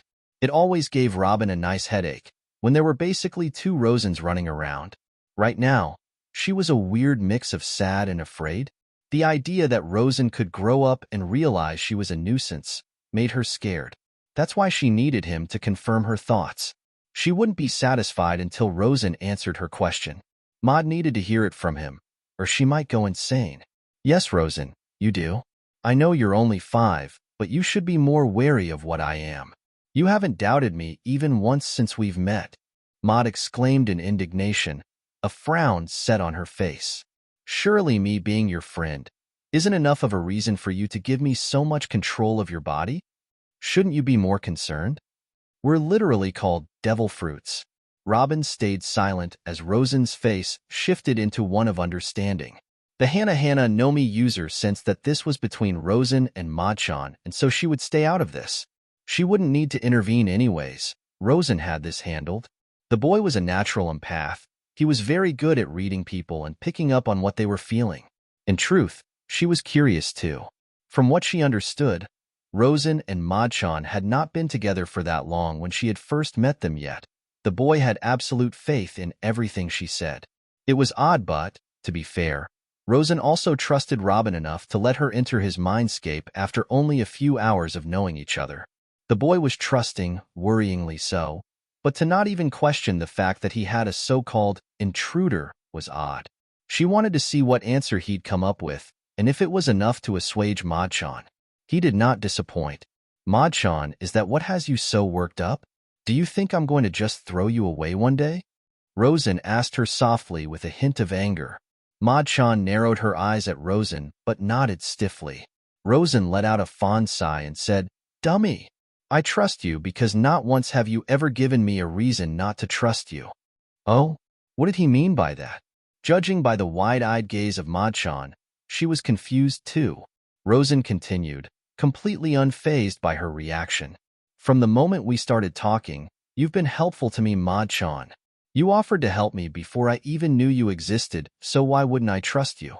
Machan had a flushed expression on her face as she tried to argue, what if I was just using that as an opportunity to get close to you? What if that was all a lie? What if I'm lying right now?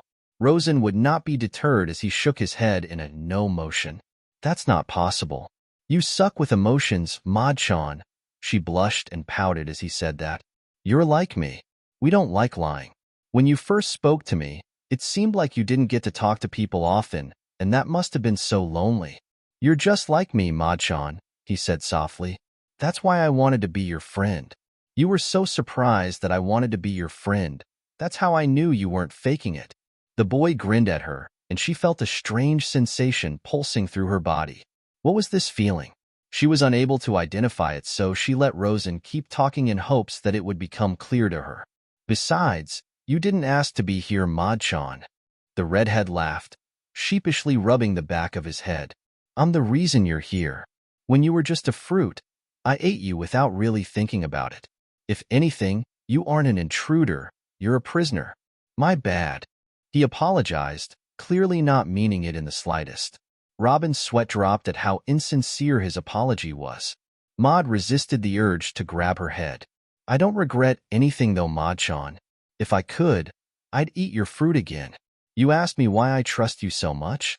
I trust you because you trusted me.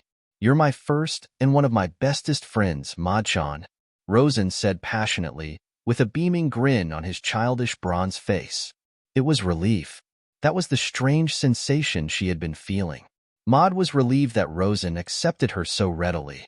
She had thought that maybe, just maybe, it was an act and he was just the same as her previous wielders. But no, that wasn't the case at all. Maybe he'd throw her away after aging. Maybe she'd willingly let him die like the rest of them. The thought that Rosan and hers relationship could reach that point one day filled her with nothing but pain. But no, that wasn't it. Rosan wasn't using her for his own personal gain. Rosan knew she was lonely, and he simply offered her his hand. To him, she really was just one of his bestest friends, and not the weapon she was intended to be. Tears welled up in her eyes, and she scooped up the boy in a bone-crushing hug. She let out a watery laugh as Rosan flailed in her grip before the boy gave up and settled on hugging her back. I'm sorry for being a dummy, Rosan. Will you forgive me, please? Rosan pat the middle of her back and laughed. Of course. Don't be silly, Machan. You stopped me from being a dummy, so I have to stop you from being one too. The two laughed together as they embraced. Robin let out a relieved sigh herself at how easily it had been resolved. That was the thing about Rosan. It was hard to let a problem stew because of his blunt and perceptive nature. If he thought something was wrong, he'd immediately call you out on it, and solve the problem right there. The redhead's reasoning was so him. The boy was so earnest that it really did make you feel dumb when you doubted him. Both of them noticed her relieved sigh and, without haste, they dragged her into the hug as well. Robin yelped as she was unceremoniously forced between the two people. Never mind, they were both still idiots. Looking into the dual-colored eyes of Rosan, Maud smiled to herself. He was different. That much was obvious, but he was still her Rosan. No matter what he had gone through, Rosan still trusted her with his life, and that's why she loved him. No matter what, Rosan would always have her loyalty, and she would always have his. All they needed was each other, and they'd be all right. For now, though, they had other things to focus on, such as the one sleeping figure on their ship. Rosan, that girl. Miko, what do you plan on doing to her?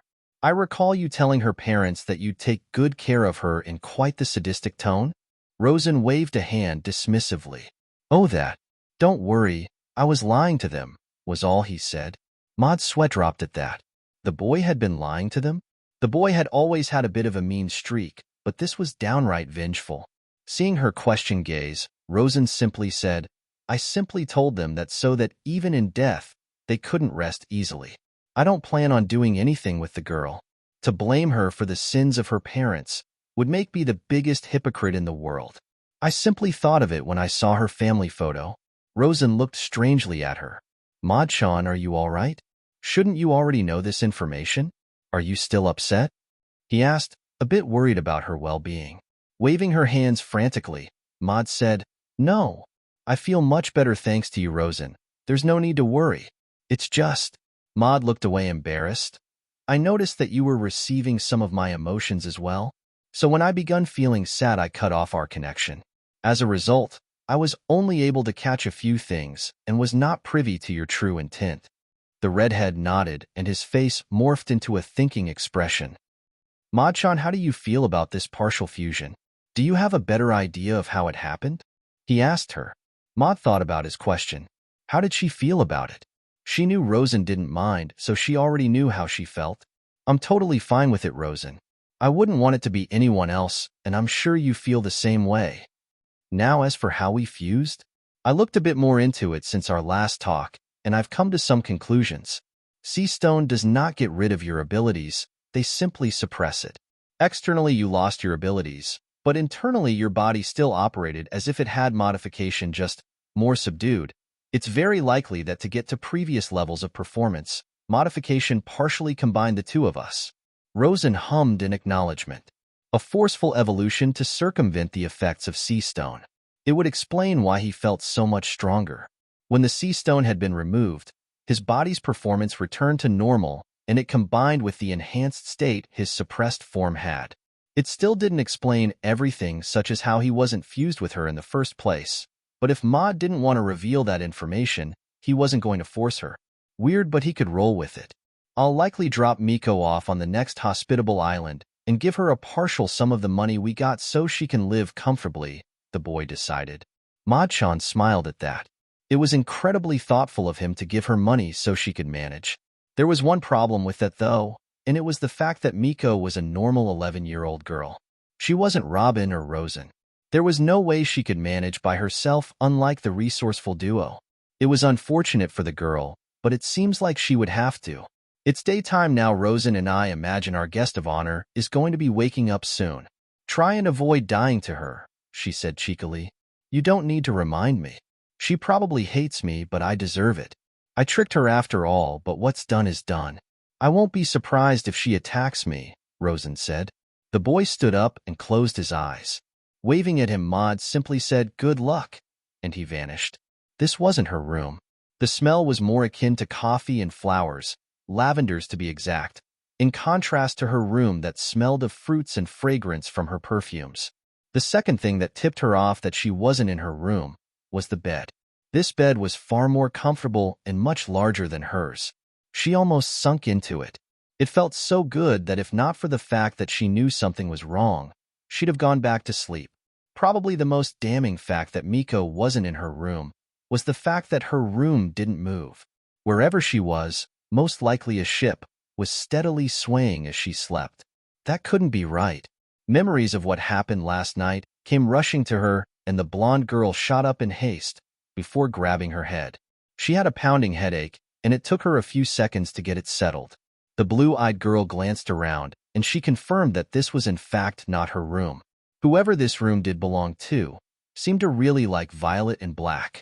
It dominated a majority of the room in a dark display. Shakily standing up, she unsteadily walked towards the door of the room. Quietly opening the door, she stepped outside of the unknown owner's room. Out of curiosity, she turned around to inspect the door. It was purple with black circles on it. A simple sign read out, Robin. So she had been sleeping in someone named Robin's room? Robin-san, sorry if I messed up anything, she thought. Miko turned around only to see another door directly in front of her. This door was shut tightly with an insignia of a red rose on it. In big bold letters, it said, Rosan's really rad room. She flinched a bit as she saw that name. That's right, Rosan. He betrayed her. Miko felt tears well up as she tried not to think about it, and she held her sobs in. Why would he do that?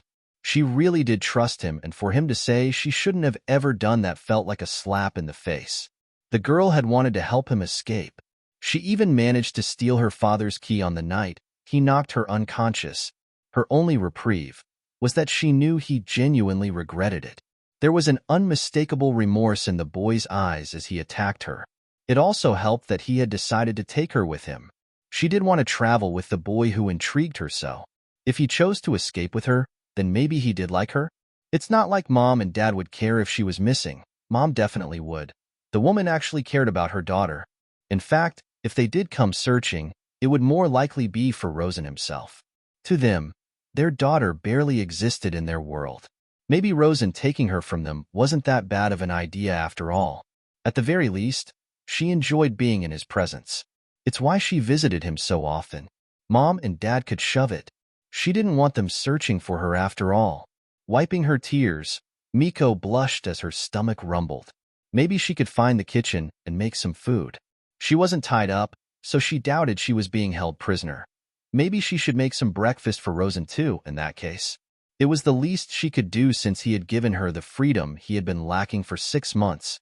Mind made up, the blonde tiptoed past Rosan's room and headed to where she thought the deck was. Her hunch was correct because soon enough, she was met with the glare of the sun. Shielding her electric blue eyes from how bright it was, she basked in the cool breeze. It felt so nice outside. She had never been on a boat before, always staying on Daybreak Island, and she was regretting that decision. The salty tang in the air, the breeze, the endless expanse of the ocean, the seagulls.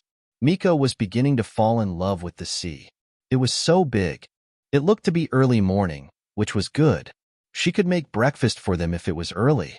She smiled to herself as she looked around to get a hint on where the kitchen was, and immediately froze as she saw the black-clad figure of Rosan himself. The redhead was currently facing away from her, looking out at the sea, and Miko wondered if he was steering the helm. She didn't see anything there, but the blonde was still a bit tired, so that could explain it. He didn't seem to notice her, as he focused on making sure they stayed on course. The blue-eyed girl thought to speak up, but something seemed off about him. He seemed a bit lifeless. Rosan had always been pretty stiff though, but she couldn't feel any sort of connection to this one. She wasn't 100% sure, but this wasn't the Rosan that she knew. Did he have a twin? They looked exactly the same. Slowly turning around, Miko crashed into something bright. Looking down slightly, she saw another Rosan. This one had on all white instead of black, and she noticed that both his eyes were purple like how Rosan used to be when she first met him. This one felt just as lifeless as the other, and, though he was practically a carbon copy of Rosan, she knew this wasn't him. "You're awake," Light Rosan said. His voice was flat, conveying absolutely nothing. She couldn't even tell what he was thinking, which was unlike the conversations they normally had. "I am. You aren't Rosan, right?" she asked hesitantly. Footsteps alerted her, and she turned around and came face to face with Dark Rosan. This one looked much like the other two Rosans, but unlike Light Rosan. His eyes were a piercing red like Rosan's left eye. "I noticed her when she walked out, but she didn't seem to pose a threat, so I let her be," Dark Rosan said. Oh, guess he had noticed her. White Rosan nodded and assessed her. "Correct, I am not Rosan. My name is Angel, The now-dubbed angel said. Why are you roaming the ship? What are you planning on doing? Is it harmful? Will I have to eliminate you? Her eyes widened at his questions, and her expression turned a bit pale at how casually he spoke about killing her. Waving her hands frantically, she hastily said, I am not trying to hurt anyone, I swear. I am just really hungry, and I thought I'd make breakfast for Rosan and I. Angel stared at her, expression unchanging, before he nodded. Very well, Demon will lead you to the kitchen. He will be watching you to ensure you do not try and do anything dangerous. I trust these conditions are fair. With that, he walked away to who knows where and vanished from both of their sights. Miko turned towards the red-eyed Rosan and smiled shakily at the black-clad clone. Demon was much scarier than Angel. It's probably why he had that name. Despite looking the exact same and carrying the same expression, he managed to look meaner and more menacing. And nice to meet you, Demon. I'm Miko. I hope we can get along. Demon seemed a bit surprised at how cordial she was being. Miko wondered why, but he bowed slightly and said, A pleasure, Miko. This way, please. He turned around and started heading, presumably, to where the kitchen was located. Not wanting to be left behind, Miko followed hastily. Maybe she'd make some eggs and bacon if they had any? She hoped Rosan wasn't allergic to anything. Maybe she could ask Demon. Being a clone of Rosan, he'd surely know. Demon, does Rosan like eggs, bacon, and pancakes? To her surprise, he answered without delay. Master will eat all of that without fuss. He likes his eggs scrambled and his bacon slightly crispy. Great. Do we have all the necessary ingredients? Can you show me where they are? She asked excitedly up at the surprisingly polite clone. Very well, I will show you when we arrive. Awesome. Now, how about? When Rosan woke up, it wasn't to someone trying to kill him, so he took that as a good sign. Getting up, Rosan did some light stretches to get his body warmed up. He scanned the ship in a small vicinity and blinked when he noticed Miko was not in Robin's room. Modifying the scope of the scan, Rosan quickly located her in the kitchen along with Demon? What was she doing? Trying to blow up the ship? He doubted it. The white rose was made of sturdy stuff. If Demon was watching her, then he had nothing to worry about. Rosan donned a simple white tee and black shorts and began his journey to the kitchen. His bare feet connected with the cool floor, and Rosan embraced the simple feeling of moving freely. It felt good to be free. The 9-year-old had missed the feeling of being allowed to go wherever he wanted. Madchan sent him a pulse of happiness, and he readily sent one back. As he got closer to the kitchen, his enhanced sense of smell had transforming into a dragon made it stronger. Picked up the scent of eggs and bacon. Was she cooking? Before he could enter the corridor that led directly to the kitchen, he ran into Angel. Greetings, Angel, Rosan greeted his white-clad clone with a small nod. Master. Angel bowed in respect. I trust you are doing fine today. Miko has awoken and elected to make breakfast for the two of you. Seeing no harm in it, I allowed her to, with Demon keeping an eye on her, of course. If you are unhappy with my decision, please let me know. He bowed deeper, and the redhead looked at him oddly. Rosan waved his hands dismissively at the clone. You did nothing wrong. Miko is a gentle soul. She wouldn't hurt a fly. She is far too genuine, so it's likely that she is actually making breakfast. Though I'm surprised, I thought she would be far more upset. Angel looked at him and with slight hesitance said, Master, I don't think Miko is aware of what you've done to her home. Yep, that would do it. Rosan sighed and said, I'll explain the situation to her then.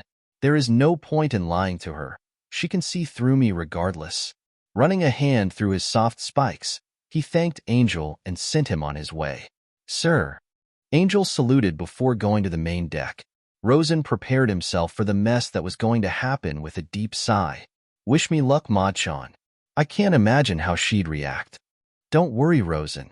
It's going to be bad, but not nearly as bad as you expect it to be, were the devil fruit's reassuring words. Somehow, Rosan doubted that. Finally making it to the kitchen, Rosan quietly opened the door and stepped inside. As if sensing him, Miko suddenly whirled around. The redhead flinched at the pure happiness in her gaze, before she remembered what he did, and her expression became far more reserved, far more hurt. It stung? Rosan didn't like seeing her like that. Nervously, the blonde waved a hand at the redhead. Rosan. I'm pretty sure you're the real one, at least. I made some breakfast. Demon told me you had no problems with eggs, bacon, and pancakes, so I made some for us. Glancing at Demon, Rosan tilted his head questioningly. Sensing his intent, Demon replied, "The food is safe to eat, master. I watched her every step of the way. Now if I may." Rosan gave him the go-ahead, and his black-clad clone bowed before leaving the room. Focusing his attention back on Miko, Rosan lightly sniffed. He had to admit the food smelled incredible, and he was quite hungry, so he would eat what she offered. Better than making his own food at least. Miko blushed in appreciation for some reason before he realized. Right, she could probably feel his satisfaction. This was why he decided to just tell her the truth about Daybreak. Hiding anything from her was not possible. But first, he would eat. I am not sure how much you eat, so I made a lot. If it's too much, we can save it for later. Please tell me if there's anything I can do to improve on it, Miko said, her nervous energy palpable. The blue-eyed girl looked genuine, like she actually valued the opinion of the person who kidnapped her, the person who betrayed her. This girl was stupid. So stupid. If it were anyone else, they'd readily take advantage of her. Shaking his head, Rosan simply said, "Thank you, Miko. The food smells great, and I look forward to eating it. You don't have to worry about how much you made. I eat a lot." With that, he took the offered plate and walked over to the dining room. He heard tiny footsteps as the blonde followed him with her own plate as well. They ate in silence, only breaking it once when Rosan praised her on how good her food was. She blushed a deep shade of red and said, "It was nothing. I cook all the time for myself." Forcing her face down, she started shoveling her food at a rapid pace. Rosan looked at her in amusement. He got the sense that she was incredibly happy at his praise. She probably wasn't used to it. The redhead got up and applied light slaps to her back as she began choking on the food. "Idiot. Thank you." She shot him a grateful look, to which he merely nodded and then ate at a much more reasonable pace. Rosan had already finished a majority of his plate, so he opted to just stare at her. Her blonde twintails were messier than normal, but it looked good on her. Her sailor outfit was navy blue this time, and her tie was black. She noticed his staring, and the blush, that seemed to always be on her face, deepened as she looked away. "She's adorable," Ma-chan gushed, and Rosan agreed with her. She was adorable. He was starting to believe Angel's claim that Miko didn't understand the full scope of the situation. She harbored no hatred for him currently, and that was too odd for what he had just done. If he had to guess, she probably thought he took her away from her neglectful parents and wasn't aware that they were both very dead. Well, she had wanted him to be more honest, and he agreed. Lying was annoying. He'd only do it if he had to, so he'd acquiesce with her wish. Now was as good as any time to start. This was probably going to suck. "Miko," Rosan began, easily grabbing her attention. The girl was so attentive to everything he said, probably from the lack of attention she received. She sensed his tone, and her blush vanished as she looked at him with a serious, if not slightly fearful, expression. Seeing that he had her focus, he asked her, "How much do you know about what happened last night?" She adopted a thinking pose, her eyebrows furrowed and her button nose scrunched up. Rosan could practically hear Ma-chan cooing. Oh wait, never mind, she actually was cooing. "And not much, honestly. I only remember you knocking me unconscious," she whispered. "Why, Rosan? Why did you do that? You betrayed me when all I wanted to do was help." Her voice turned wobbly, and the hurt in it was unmistakable. She truly felt betrayed by his actions. Rosan resisted the urge to flinch as his heart wrenched. Forcing a stony expression on his face, the redhead said, "You chose to trust a prisoner, one who wanted to escape from all the torture he was receiving in the span of 6 months. You have nobody to blame but yourself, Miko. I simply did what I had to do to ensure you didn't jeopardize my plans of escaping. I told you not to trust me, but you chose to ignore my warning," he finished coldly. She flinched back, clearly affected by his words as tears pricked her eyes. "Did our talks mean nothing to you, Rosan? Was all of that a lie? I really did enjoy speaking to someone who didn't treat me like a nuisance or look at me like I'm a failure." She sounded heartbroken as she continued. Her emotions were clouding her. Otherwise, she would have been able to tell that Rosan was barely holding up himself. The boy struggled to keep his composure. He didn't know why, but this girl affected him in ways that he just couldn't explain. Why did he feel so bad? That's not true. Talking with you was something I did enjoy, Miko, Rosan said reassuringly, and wasn't that a thought? Why was he trying to reassure her? Was it really that big of a deal if she thought these things or not? Apparently, his mind thought so. Madchan was oddly quiet. Rosan didn't notice. I don't think you're a failure, and I do enjoy speaking to you, the redhead said honestly. You provided me a brief respite from that living hell, and I'm truly grateful. Who knows how much worse I could have ended up if not for your ointment. Rosan watched as she wiped her tears away to continue listening to him. I didn't lie that night, Miko. I trust you. I really do. It's why you're still alive right now. But you shouldn't trust me. I'm a monster now. Your late father made sure of it. As he hoped, Miko had latched onto some very key words. With shaky breaths, she hesitantly asked, why I'm still alive? Late father? Rosan. What happened? She looked so confused that Rosan was tempted to have Demon explain it to her. But no, he had to be the one to do this. Better to rip the Band-Aid off immediately then. Daybreak Island is no more. I destroyed it and killed every inhabitant, besides you, on it. You are the sole survivor, Rosan said bluntly, and he instantly regret his decision. Miko was sitting, but she felt like she was falling.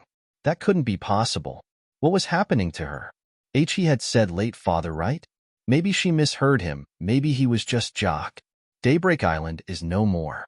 I destroyed it and killed every inhabitant, besides you, on it. You are the sole survivor.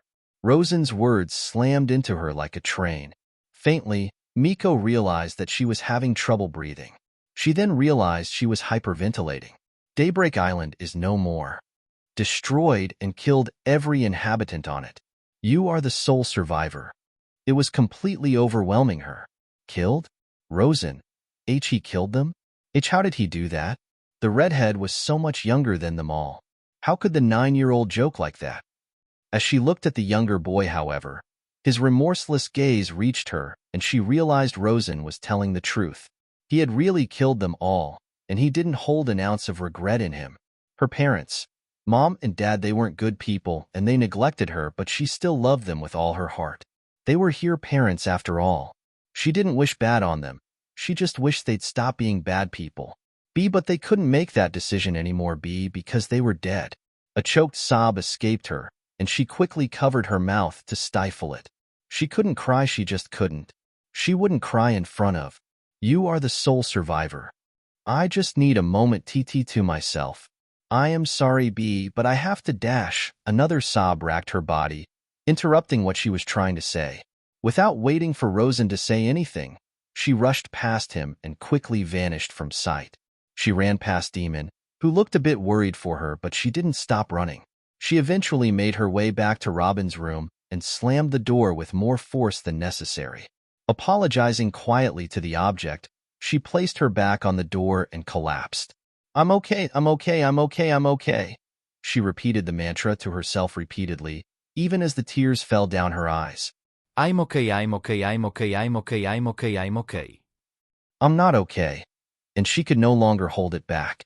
Wails of agony ripped through her body, and the 11-year-old cried her heart out. It wasn't fair. Why? Why did people have to die? Why couldn't everyone just get along with each other? Why did they push a child to the point where he would willingly kill them all just for the chance of freedom? Miko had no answers to this question. She didn't think there was a right answer to that question. So she cried and cried. Worst of all, she couldn't put the blame on Rosan. How could she? He didn't ask to be there.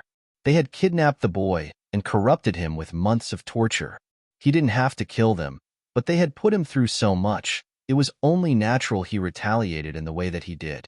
Rosan hadn't always been like that. They had just turned him into this. Still, the reality of what he did shook her to the core.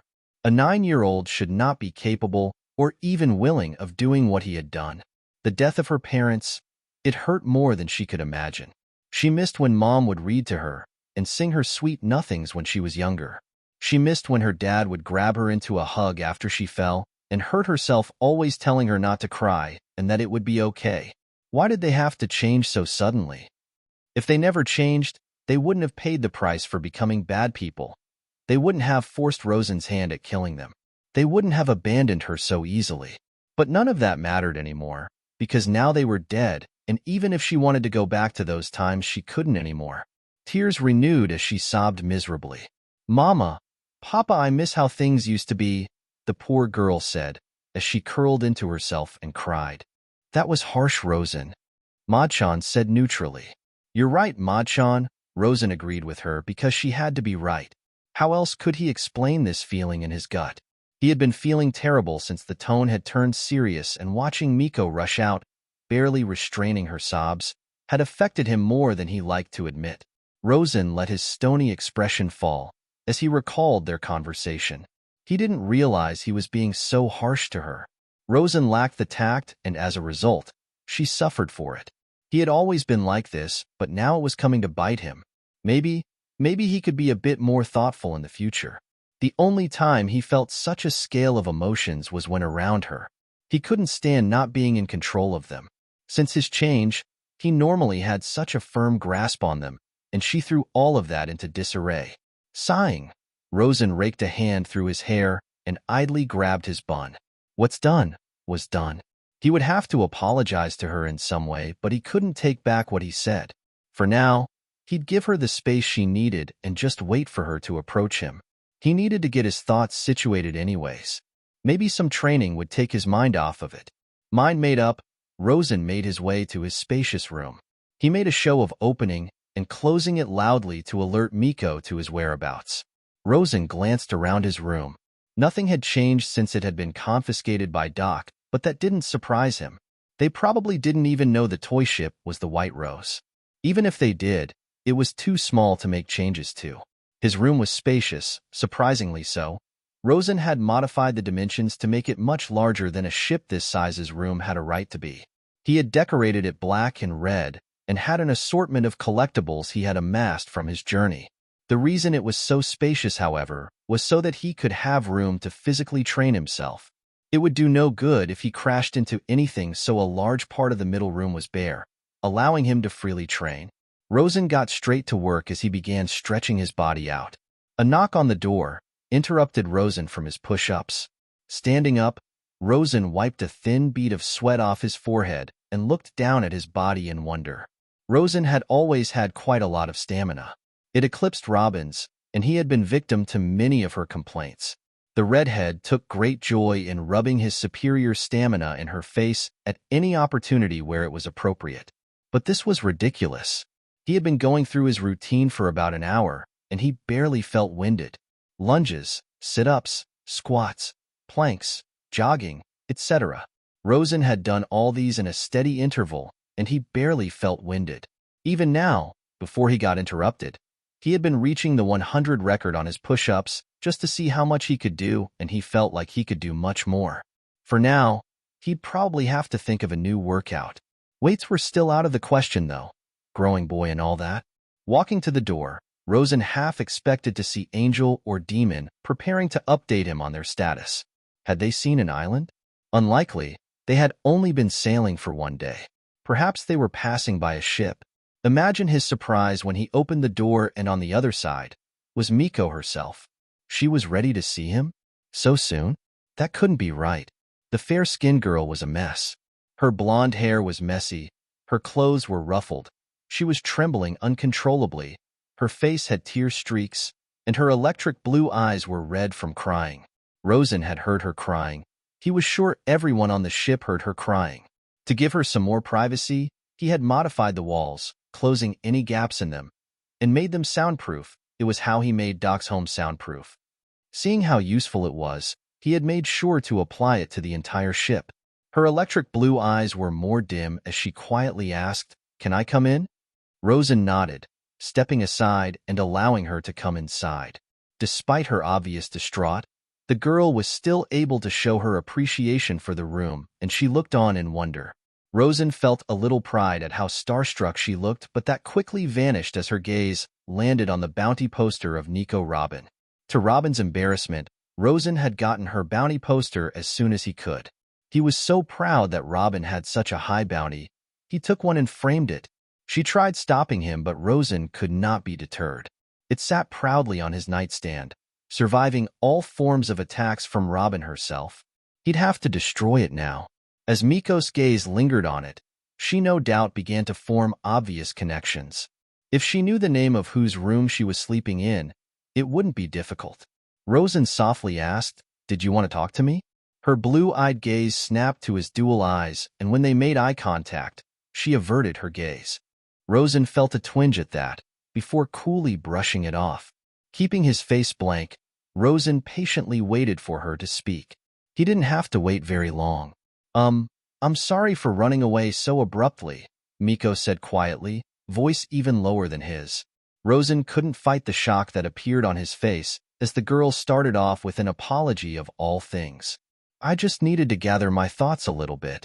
There was a lot I needed to think of," she finished. Enough. There was no reason at all for her to begin with an apology. "Miko, I'm sorry for being so harsh with you," Rosan said, surprising her greatly. She looked up with wide eyes as he said, "You have been nothing but kind to me, and I've been nothing but cruel to you. You don't deserve that, and I shouldn't have delivered the news to you like that." Rosan took a deep breath as he bowed shallowly. He never bowed, but she deserved this much. "I know you hate me, but bear with me for a little longer. Once I find a suitable island, I will give you a generous amount of berry and leave you alone for the rest of your life. You will never hear from me again." The 11-year-old froze as those words slammed into her. Suitable island? Never hear from him again? I'll leave her alone? Miko felt horror creeping upon her as Rosan told her that he'd be leaving her all alone on some random island. No. No, no, no, no. No. She suddenly exclaimed, surprising him. The sheer terror on her face as he finished his sentence was enough to give him pause. "No?" he asked, genuinely confused. Please don't leave me, you're all I have left." If you leave me, I'll really have nothing," the blonde begged as she quickly closed the distance. Those blue eyes looked at him with such fear that he was left momentarily speechless. Rosan narrowed his eyes at her words. She didn't want him to leave? Did she even know what she was saying? Did she not register the words that he told her? You would stay with the person that you hate, simply because they are the only one you have left? Rosan asked incredulously. "Have you developed Stockholm Syndrome? I've read that it normally takes longer than one day for a person to develop it, but you are also an oddball." The girl looked genuinely shocked as Rosan spoke. She waved her hands frantically and said, Wait. I don't hate you. I don't hate you at all. Where did you even get that idea?" After a moment, she added, "And I definitely don't have Stockholm Syndrome. Please don't be silly." Rosan refused to believe what she was saying was true. Somehow, she was using this connection. They had to appear truthful, but Rosan was fed up with her actions. People like her just didn't exist. She didn't hate him? There was no way she didn't. He called bullshit. "You're telling me that you don't hate me at all?" Miko nodded with wide, fearful eyes, sensing his impending eruption, and Rosan let out a disbelieving snort as he growled out, "Are you fucking stupid?" She flinched as the redhead finally grew tired of everything about her. An unbelievable pressure began to wash over her, and the girl fell to her knees as she struggled to breathe. What was this feeling? Rosan's presence. Was so daunting. How was he doing this? She felt like she was about to black out. Rosan didn't even seem to realize he was releasing this pressure. He was far too angry to notice much of anything at the moment. No one could act like this. No one. This was a ploy by her so that he could let his guard down. He rarely cursed, but she seemed to bring out the worst in him, and he couldn't stand it. He didn't know how she did it, but she just did. Madchan refused to speak up, interested in seeing how this conversation would turn out and not wanting to manipulate Rosan's choices. "Do you honestly think I believe that you don't hate me?" he snarled. She tried to speak up, but Rosan wouldn't let her. No, she needed to be exposed of all her lies. "I just revealed that everyone you know and love is dead, and that you're currently on the ship with the one who did it. Your mother, Saki." She flinched as he said her name. "And your father, Masaru, or as I like to affectionately call him, Doc." were my main tormentors when I was stuck on this hell. When I freed myself, I found them both and I tortured them." A sadistic smile appeared on Rosan's face as he held up his hand and clenched it into a fist. 6 months of pain repaid back in one night. Tell me, did your parents tell you what they did to me? What they caused me to become? Or maybe you feel regret because you do know what they did and you wish to atone. He questioned her ruthlessly with a raised brow. I don't need you to atone. The sins of a parent should not apply to their innocent child. You can take your charity and you can fuck off. I don't need your sympathy, and I definitely don't need you to repay a debt that doesn't exist. Finished, Rosan panted slightly, still glaring at the older girl. He was satisfied to see that she was glaring back at him. Like this, the redhead could see the startling resemblance she shared with Saki. Seems he had finally gotten under her skin. Good, now he'd see her true colors. He wondered what she actually thought of Hai. You're wrong. Rosan was stunned into silence as Miko finally spoke. He didn't detect any rage in her voice. It was determination. Rosan, Mom and Dad, they were bad people and I know that more than anyone, Miko said, glare still on her face. I don't know the full extent of what happened to you because they didn't tell me anything, but I don't want to stay with you because of that. I want to stay with you because you're the only person who understands me. The blonde exclaimed, and she actually looked frustrated with him. Even though you were a prisoner and you were in so much pain, why you still thank me for tending to your wounds?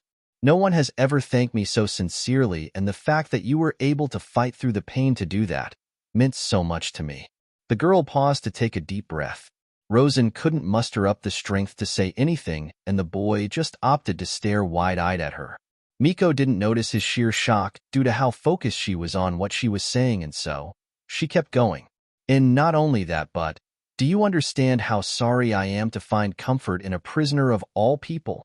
You were dealing with your own things, and yet you still took time to speak with me. You made me feel like I existed, she admitted quietly, and Rosan's dual eyes unwittingly went soft. I hate that someone as kind as you was forced to meet people as bad as my parents, the blonde girl admitted. Rosan, how could I possibly hate you when I know you had no choice? I don't blame you, Rosan, for becoming what you had to become. As much as it hurts me to say, Mom and Dad are fully to blame. You were just caught up in their schemes, and as a result you had to suffer. Tears had begun welling up in the girl's eyes as she spoke. Tears for him. Was she actually crying for him? Again? Even after everything he had done? I don't want to stay with you to atone, Rosan. I want to stay with you because I trust you. I always have, Rosan, and you keep trying to push me away. Miko shouted at him, clearly upset with his stubbornness. Well, I won't let you. I'm staying with you whether you like it or not because I like you, the blonde declared with the most confidence he had ever seen her display. Her eyes widened at her slip-up. Rosan didn't think it was possible, but her face turned as red as his hair. He swore he could see steam pouring out of her ears. She tried hard to cover up her mistake by saying, I mean, you could have left me for dead on Daybreak Island, but you chose not to, and I appreciate that. So that's why I like you, and oh. Her head slumped in defeat, and Rosan couldn't help it. He let out a small chuckle that evolved into full laughter. Her head shot up as she heard Rosan's laughter for the first time. It was at her expense, but still hearing his boyish laugh filled her with an unexplainable feeling. Ka-ha-ha-ha-ha. Rosan laughed in genuine joy at her antics. She really was an idiot. But she was a genuine idiot. Miko decided, in that moment, that she really liked his laugh. She hoped she got to hear it more often in the future. Rosan understood why Miko got under his skin so easily now. Besides the strange connection they had, she was what he had been, except that when facing hardship, she was a person who stuck to her beliefs. Rosan couldn't say the same for himself. He had tried and failed, and maybe that's why he couldn't stand how pure she was. He thought she had ulterior motives, but he was just being an idiot himself. Rosan might have been more powerful than she was, but she was a lot stronger than him. He told her as much, and she frantically waved her hands in denial. I don't agree at all. I think you're so much stronger than you give yourself credit for, Miko said with an admiring gaze. 6 months is a really long time, Rosan. I would never have been able to retain my sanity if I went through what you did. You're really resilient, and you won't bend to anyone's will. If it were anyone else, they'd be a slave in just 1 week. I'd love to have your fortitude, she exclaimed vehemently, and the girl meant everything she said. She's right, Rosan, Maud chimed for the first time that conversation. For 6 months you endured that hellish torture with no one but yourself. Please give yourself some more credit, the purple-haired woman praised. Oh, and where have you been hiding, Maud-chan? Rosan asked accusingly. Me? I was here this entire time just reveling at the fact that you got hit with a taste of your own medicine. I didn't think I'd ever meet someone who gave such heartfelt speeches like you, but here we are. Oh? So this must be how you feel when getting a speech from me. Absolutely. You don't know how satisfied I am to see such justice served.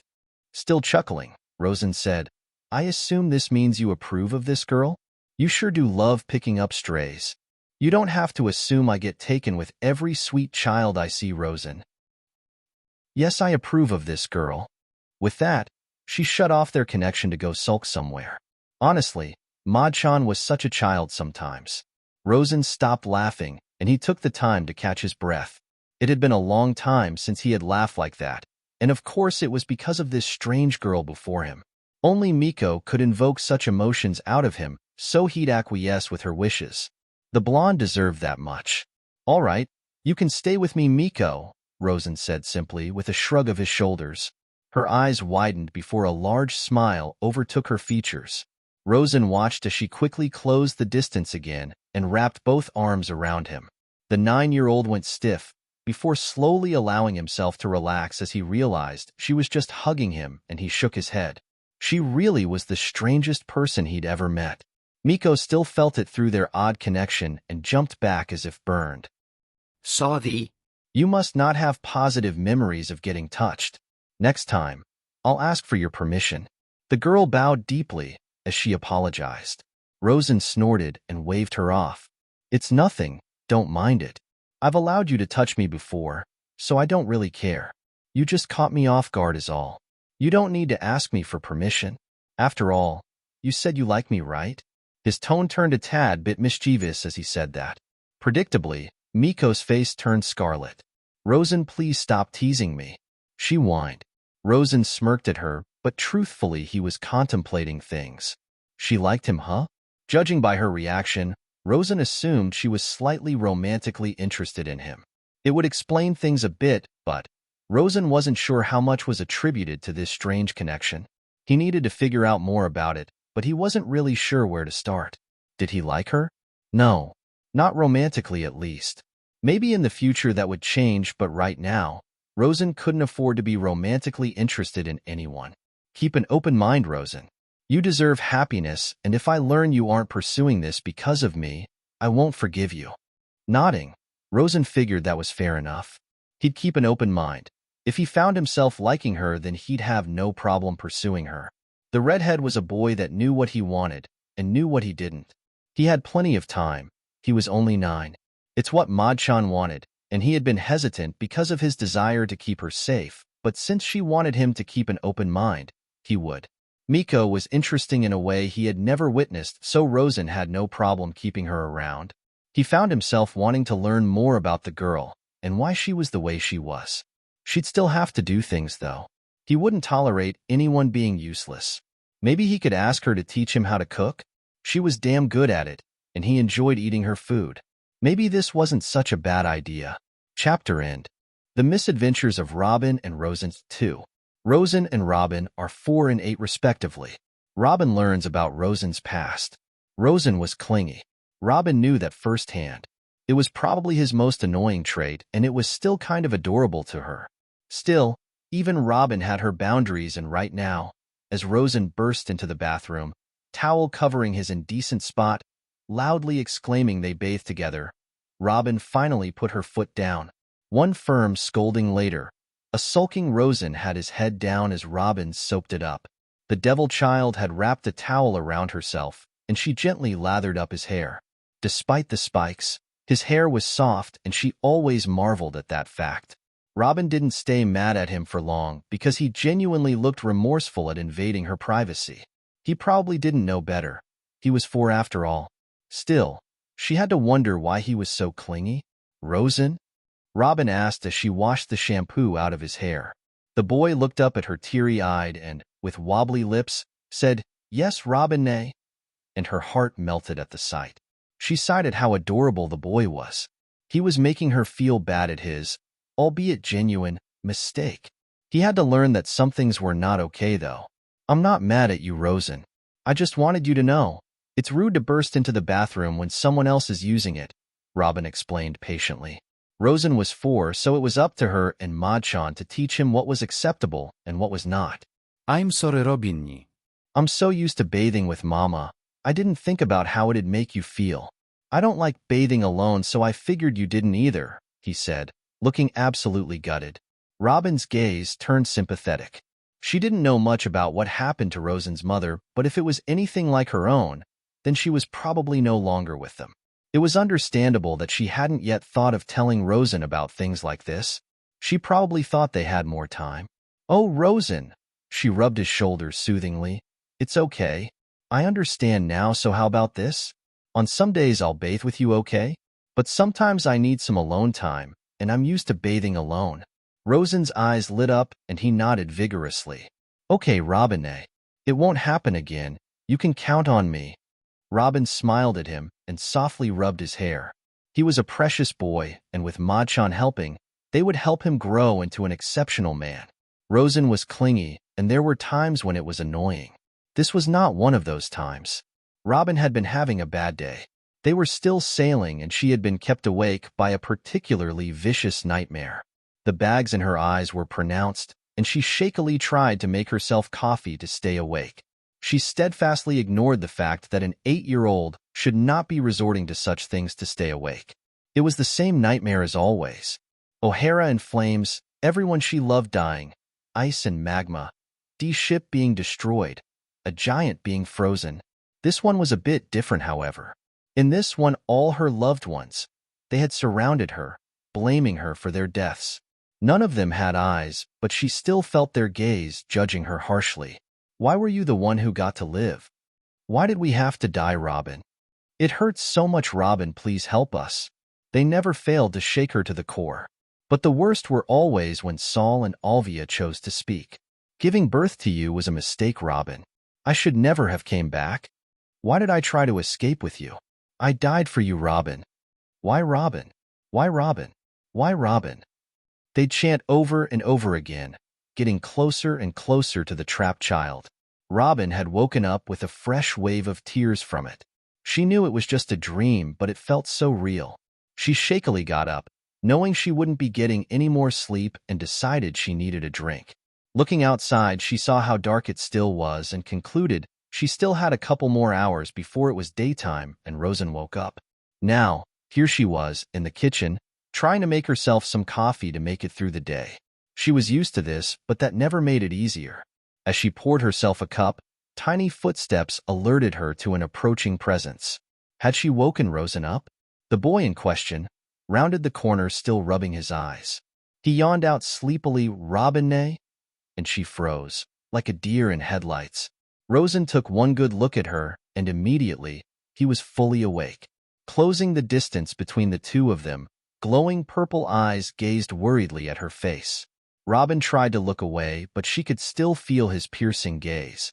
"Rosan, I didn't expect you to be awake at this time," Robin said, surprise on her face. "Is something wrong?" The 8-year-old asked conversationally. She covered up just how tired and affected by the nightmare she was to avoid worrying him, but she should have known it was for naught. Nothing seemed to ever escape those odd eyes of his. Rosan frowned at her and bluntly said, "You're not okay. What's wrong?" The brunette knew she wouldn't be able to hide it from him. Rosan was incredibly talented at detecting issues in a person, and it was a detail he abused without remorse. Madchan had told her not even his mother had been safe from his perceptiveness. That wouldn't stop her from trying. I'm fine, Rosan. "I just couldn't sleep, so I thought I'd start the day early." Robin smiled, painfully fake, at him. She hoped it would be enough for him since she told a half-truth, but she should have known better. Rosan's worried gaze turned into a judgmental glare as he stared her down. "Robin, didn't I tell you not to lie to me?" He chastised the older girl and she flinched back. I don't like liars. What happened? You can tell me. She held Rosan's gaze for a minute, before deflating. Her mask broke as she whispered, I had a bad dream. It was about O'Hara. Rosan's gaze immediately turned understanding. He was like that, always so understanding towards her, and always knowing just what to do. Case in point, he took the coffee out her hands and dumped it in their sink. She tried to protest at the waste of a drink, but he ignored her. Job done. Rosan took both her hands into his tiny ones and guided her out of the kitchen. Robin, seeing no point in resisting, let herself get dragged away by the smaller boy. They made their way to his room and Robin watched Rosan open the door and softly tug her inside. Sit, was all he said, pointing at his bed. Robin climbed the bed and sat down, and after a moment Rosan climbed after her. Lay down, Rosan said, lying down himself. Robin didn't see the point in this, but went along with it regardless. Now lying down, she watched the tiny boy scoot closer to her. He enveloped her in a hug, and she sighed at how soft and warm he was. He smelled fresh, like flowers. Close your eyes, he whispered, and she listened. After a moment, she felt reality shift and slowly opened her eyes. They were back in the mindscape and were now lying on the bed in the house. Robin wondered where Ma-chan was, but her curiosity was soon answered as the woman in question opened the door holding 2 warm cups of something. She approached them both and handed the cup over to Robin. Upon closer inspection, Robin identified it as warm milk. She looked questionably at Ma-chan and said, How is it possible that you have milk? Ma-chan shrugged, just as lost as her. Rosan thought it was unfair that I didn't get to eat in here, and this was the result. I can get you a cookie if you want as well. For some reason, it actually works. Though it fills you up as if you were eating real food, you'll still have to eat in the real world because your body hasn't actually consumed anything, was her response. But can't you just possess his body and eat like that? Robin asked curiously. I could. Rosan says that doesn't count as me eating. I decided it's hopeless to argue otherwise, Maud said, looking defeated. Robin just accepted it as Rosan being Rosan and took the cup. Drinking it, she gasped slightly at the fact she actually could taste it. She gulped it down and Rosan followed suit. Soon they both finished their cups and with a relieved sigh, they put them down. Tell me about your dream, Robin, Rosan said out of the blue. She flinched at his request, but when she saw the sincerity in Rosan's eyes, she relented. She told him everything. About how she couldn't stop having nightmares about O'Hara, how they plagued her and kept her awake, how this one in particular was more vicious, how she had to drink coffee just to stay alert. Rosan listened to it all intently, expression never shifting, only nodding along thoughtfully. When Robin finished, she let out a massive sigh. She had to admit, talking about it with someone who cared felt like a huge weight was lifted off her shoulder. Talking to Rosan always felt good because the boy was a very good listener. He let her speak her mind, and when she got to parts that caused her to choke up, he was always there to soothe her. I have bad dreams too, Robin, Rosan told her, causing Robin's eyes to widen. Rosan hesitated slightly, as if debating telling her, before nodding resolutely. Robin watched the flash of emotions, and her eyes widened as the implications hit her. Was he? The reason I'm out at sea is because my mama, Rosan choked up a bit. Remembering what he did for her, Robin softly soothed him and told him to take his time. Ma-chan was sitting on the bed now, and they both worked in tandem to help him. My mama was pregnant, Rosan eventually said. Robin looked on in dread when he said that. He couldn't mean? She hoped not. She was pregnant with my little brother, Ace. He was supposed to be born much longer ago, but the Marines stopped her. Stopped her how? Robin asked him, confused. There were rumors that the son of the Pirate King, Gold Roger, was conceived on that island. As a result, they started taking all the pregnant women on Batarilla and killing their unborn children, Ma-chan informed her sadly. Robin recoiled in disgust at that. That's not fair, though. What do the children have to do with that? She paused for a while as another piece of information came to her. Gold Roger? She thought his name was Gold Roger? Rosan nodded in agreement. Kids shouldn't bear the sins of their parents, but they don't think so. Mama did everything she could to keep Ace safe, so she hid the fact that she was pregnant for 20 months. Robin gaped as he said that. 20 months? That was impossible. A person could only hold a child for 9 months. There was rarely a case of someone exceeding that time, especially not by 11 months. That was inhuman. Just who was Rosan's mother exactly? Mama's name was Portgas de Rouge, Rosan said. Robin's eyes widened as she heard that initial again. What did that D mean? What power did it hold? Holding a baby for 20 months, it's not supposed to be possible, Rosan mimicked her thoughts. But Mama did it, and she suffered because of it. After I ate the Mod Nomi, I tried to help her as much as I could, but… Robin hugged Rosan tightly as tears began forming in his eyes. She understood why Rosan so strongly resented the Marines now. They had caused his mother nothing but suffering, and were likely the cause of her death due to just being there. Weren't they supposed to uphold justice? What they did was barbaric and inhumane.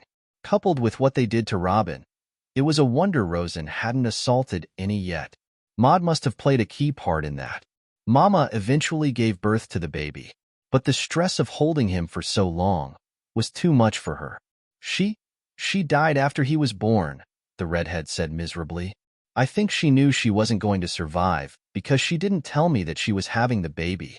I was looking all over for her, and I used Madchan to spy on her. That's when I saw it. I saw Mama die. Rosan let out a broken sob as the pain became too much for him. He had seen it? Rosan had witnessed his mother die. This little boy had to watch his mother die, and the implications made Robin begin to truly hate the world. Robin had known Rosan's reason for being out on sea was bad, but this went beyond that. This was just terrible. Rosan had been raised by Rouge and probably loved her more than anything, and he had been forced to watch her die giving birth. It must have hurt the boy so much to see the one person who's been a constant in your life vanish. Robin felt tears well up, and she clutched the sobbing boy even tighter. He had been through so much at such a young age. She shot a grateful look at Madchan for being there for him. If she wasn't there, Robin didn't even want to think about what would have happened to Rosan. A super strong-looking Marine took Ace, and he was coming after me too, Rosan admitted with tears streaming down his eyes. Mama entrusted Ace to him, but how could I ever trust the people who killed my mother? The boy wailed, and he was shaking so terribly.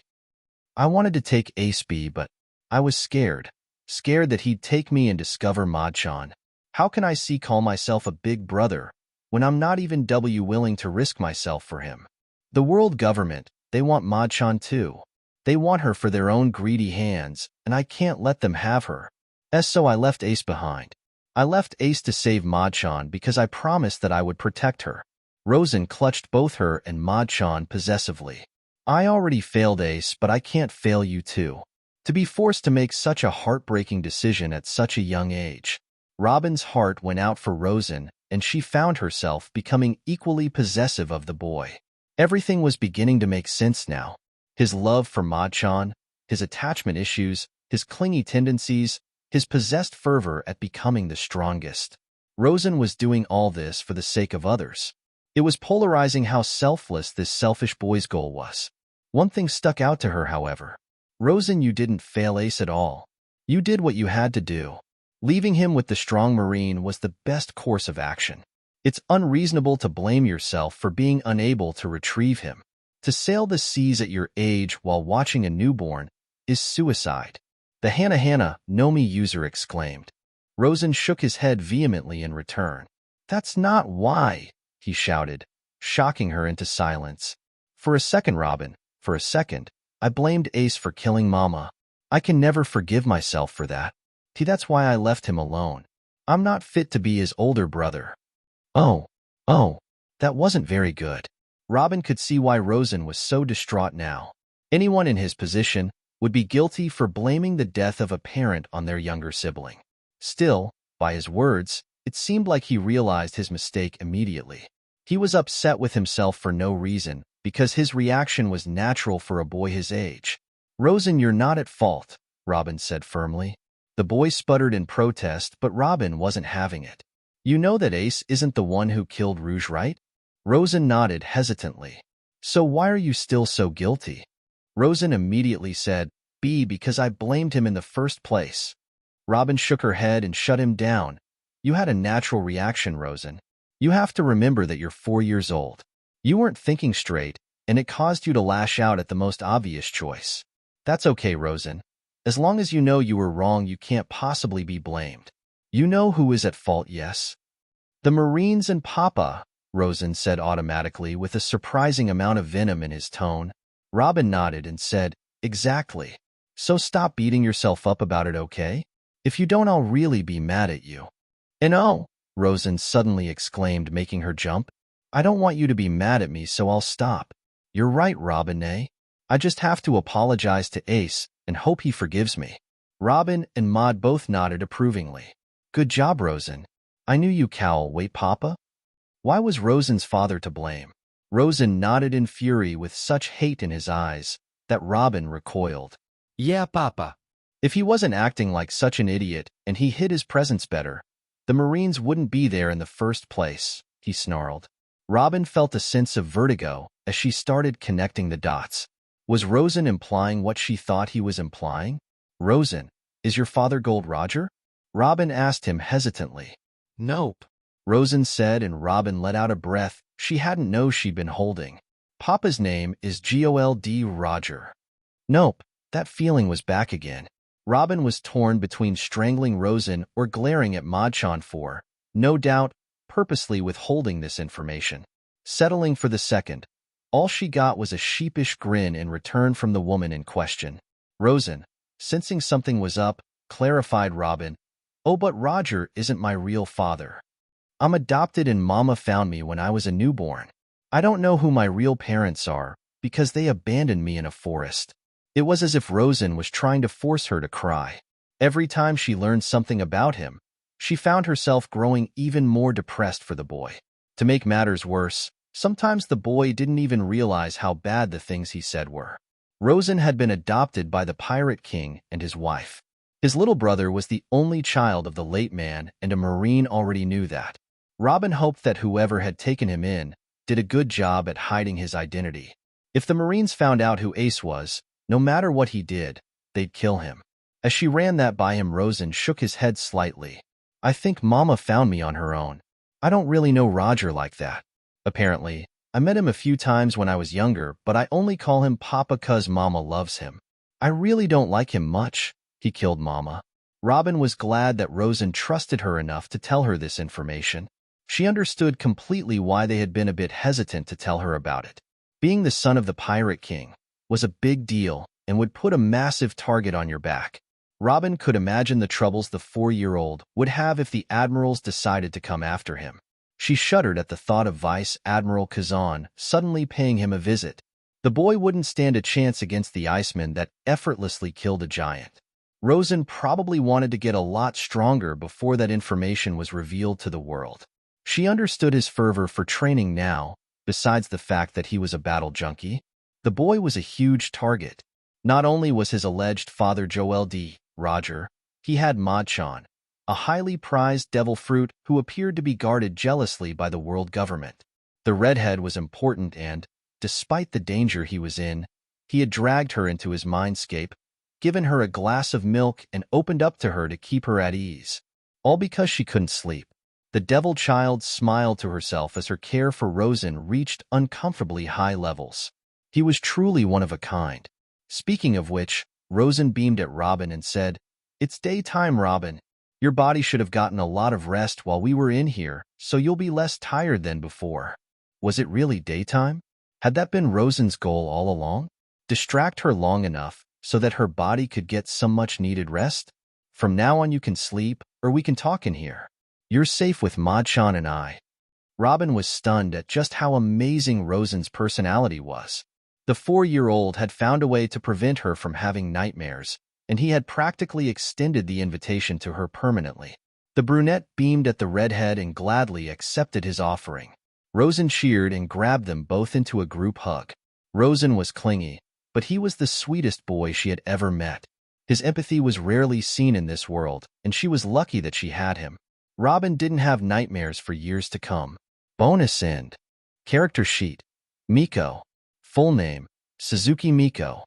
Current age, 11. Gender, female. Summary. daughter of Suzuki Saki and Masaru, Miko, unlike her parents, is much more caring than either of them. They used to always spend time with each other, but one day her parents became consumed by their research and, not wanting to involve her due to her kindness, she was neglected as a result.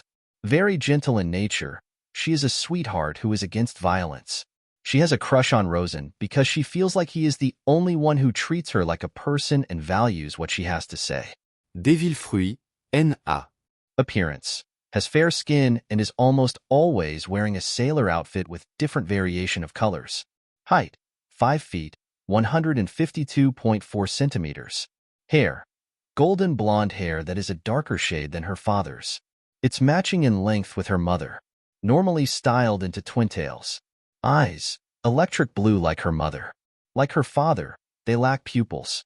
Likes, her parents, Rosan, cooking, helping people, and the color red. Dislikes, violence, the way her parents acted, being ignored, and being abandoned. Dream. She wanted to join the medical squad in the Marines so that she could actually help people. Now she wants to stay with Rosan and help him open up more. Fun fact, she believes her parents hate her, but they both wish to make amends with her after successfully leaving the island with Rosan. Fun fact number 2. Her birthday is May 10th. And, hello. Hope you enjoyed the chapter. We're slowing down a bit to better flesh out the characters I've introduced. Speaking of which, Rosan has a new travel companion named Miko. Her odd nature and gentle disposition, coupled with the fact that her and Rosan have some sort of connection, have landed her in a spot of interest for the 9-year-old. Hopefully you guys like her. Smiley face. The Robin and Rosan bonus shows us Robin learning about Rosan's time on Batarilla and why someone as young as him is sailing the seas. What is up with children in One Piece getting the worst end of the stick? Anywho's, here's the title of Chapter 7. Bye-bye for now.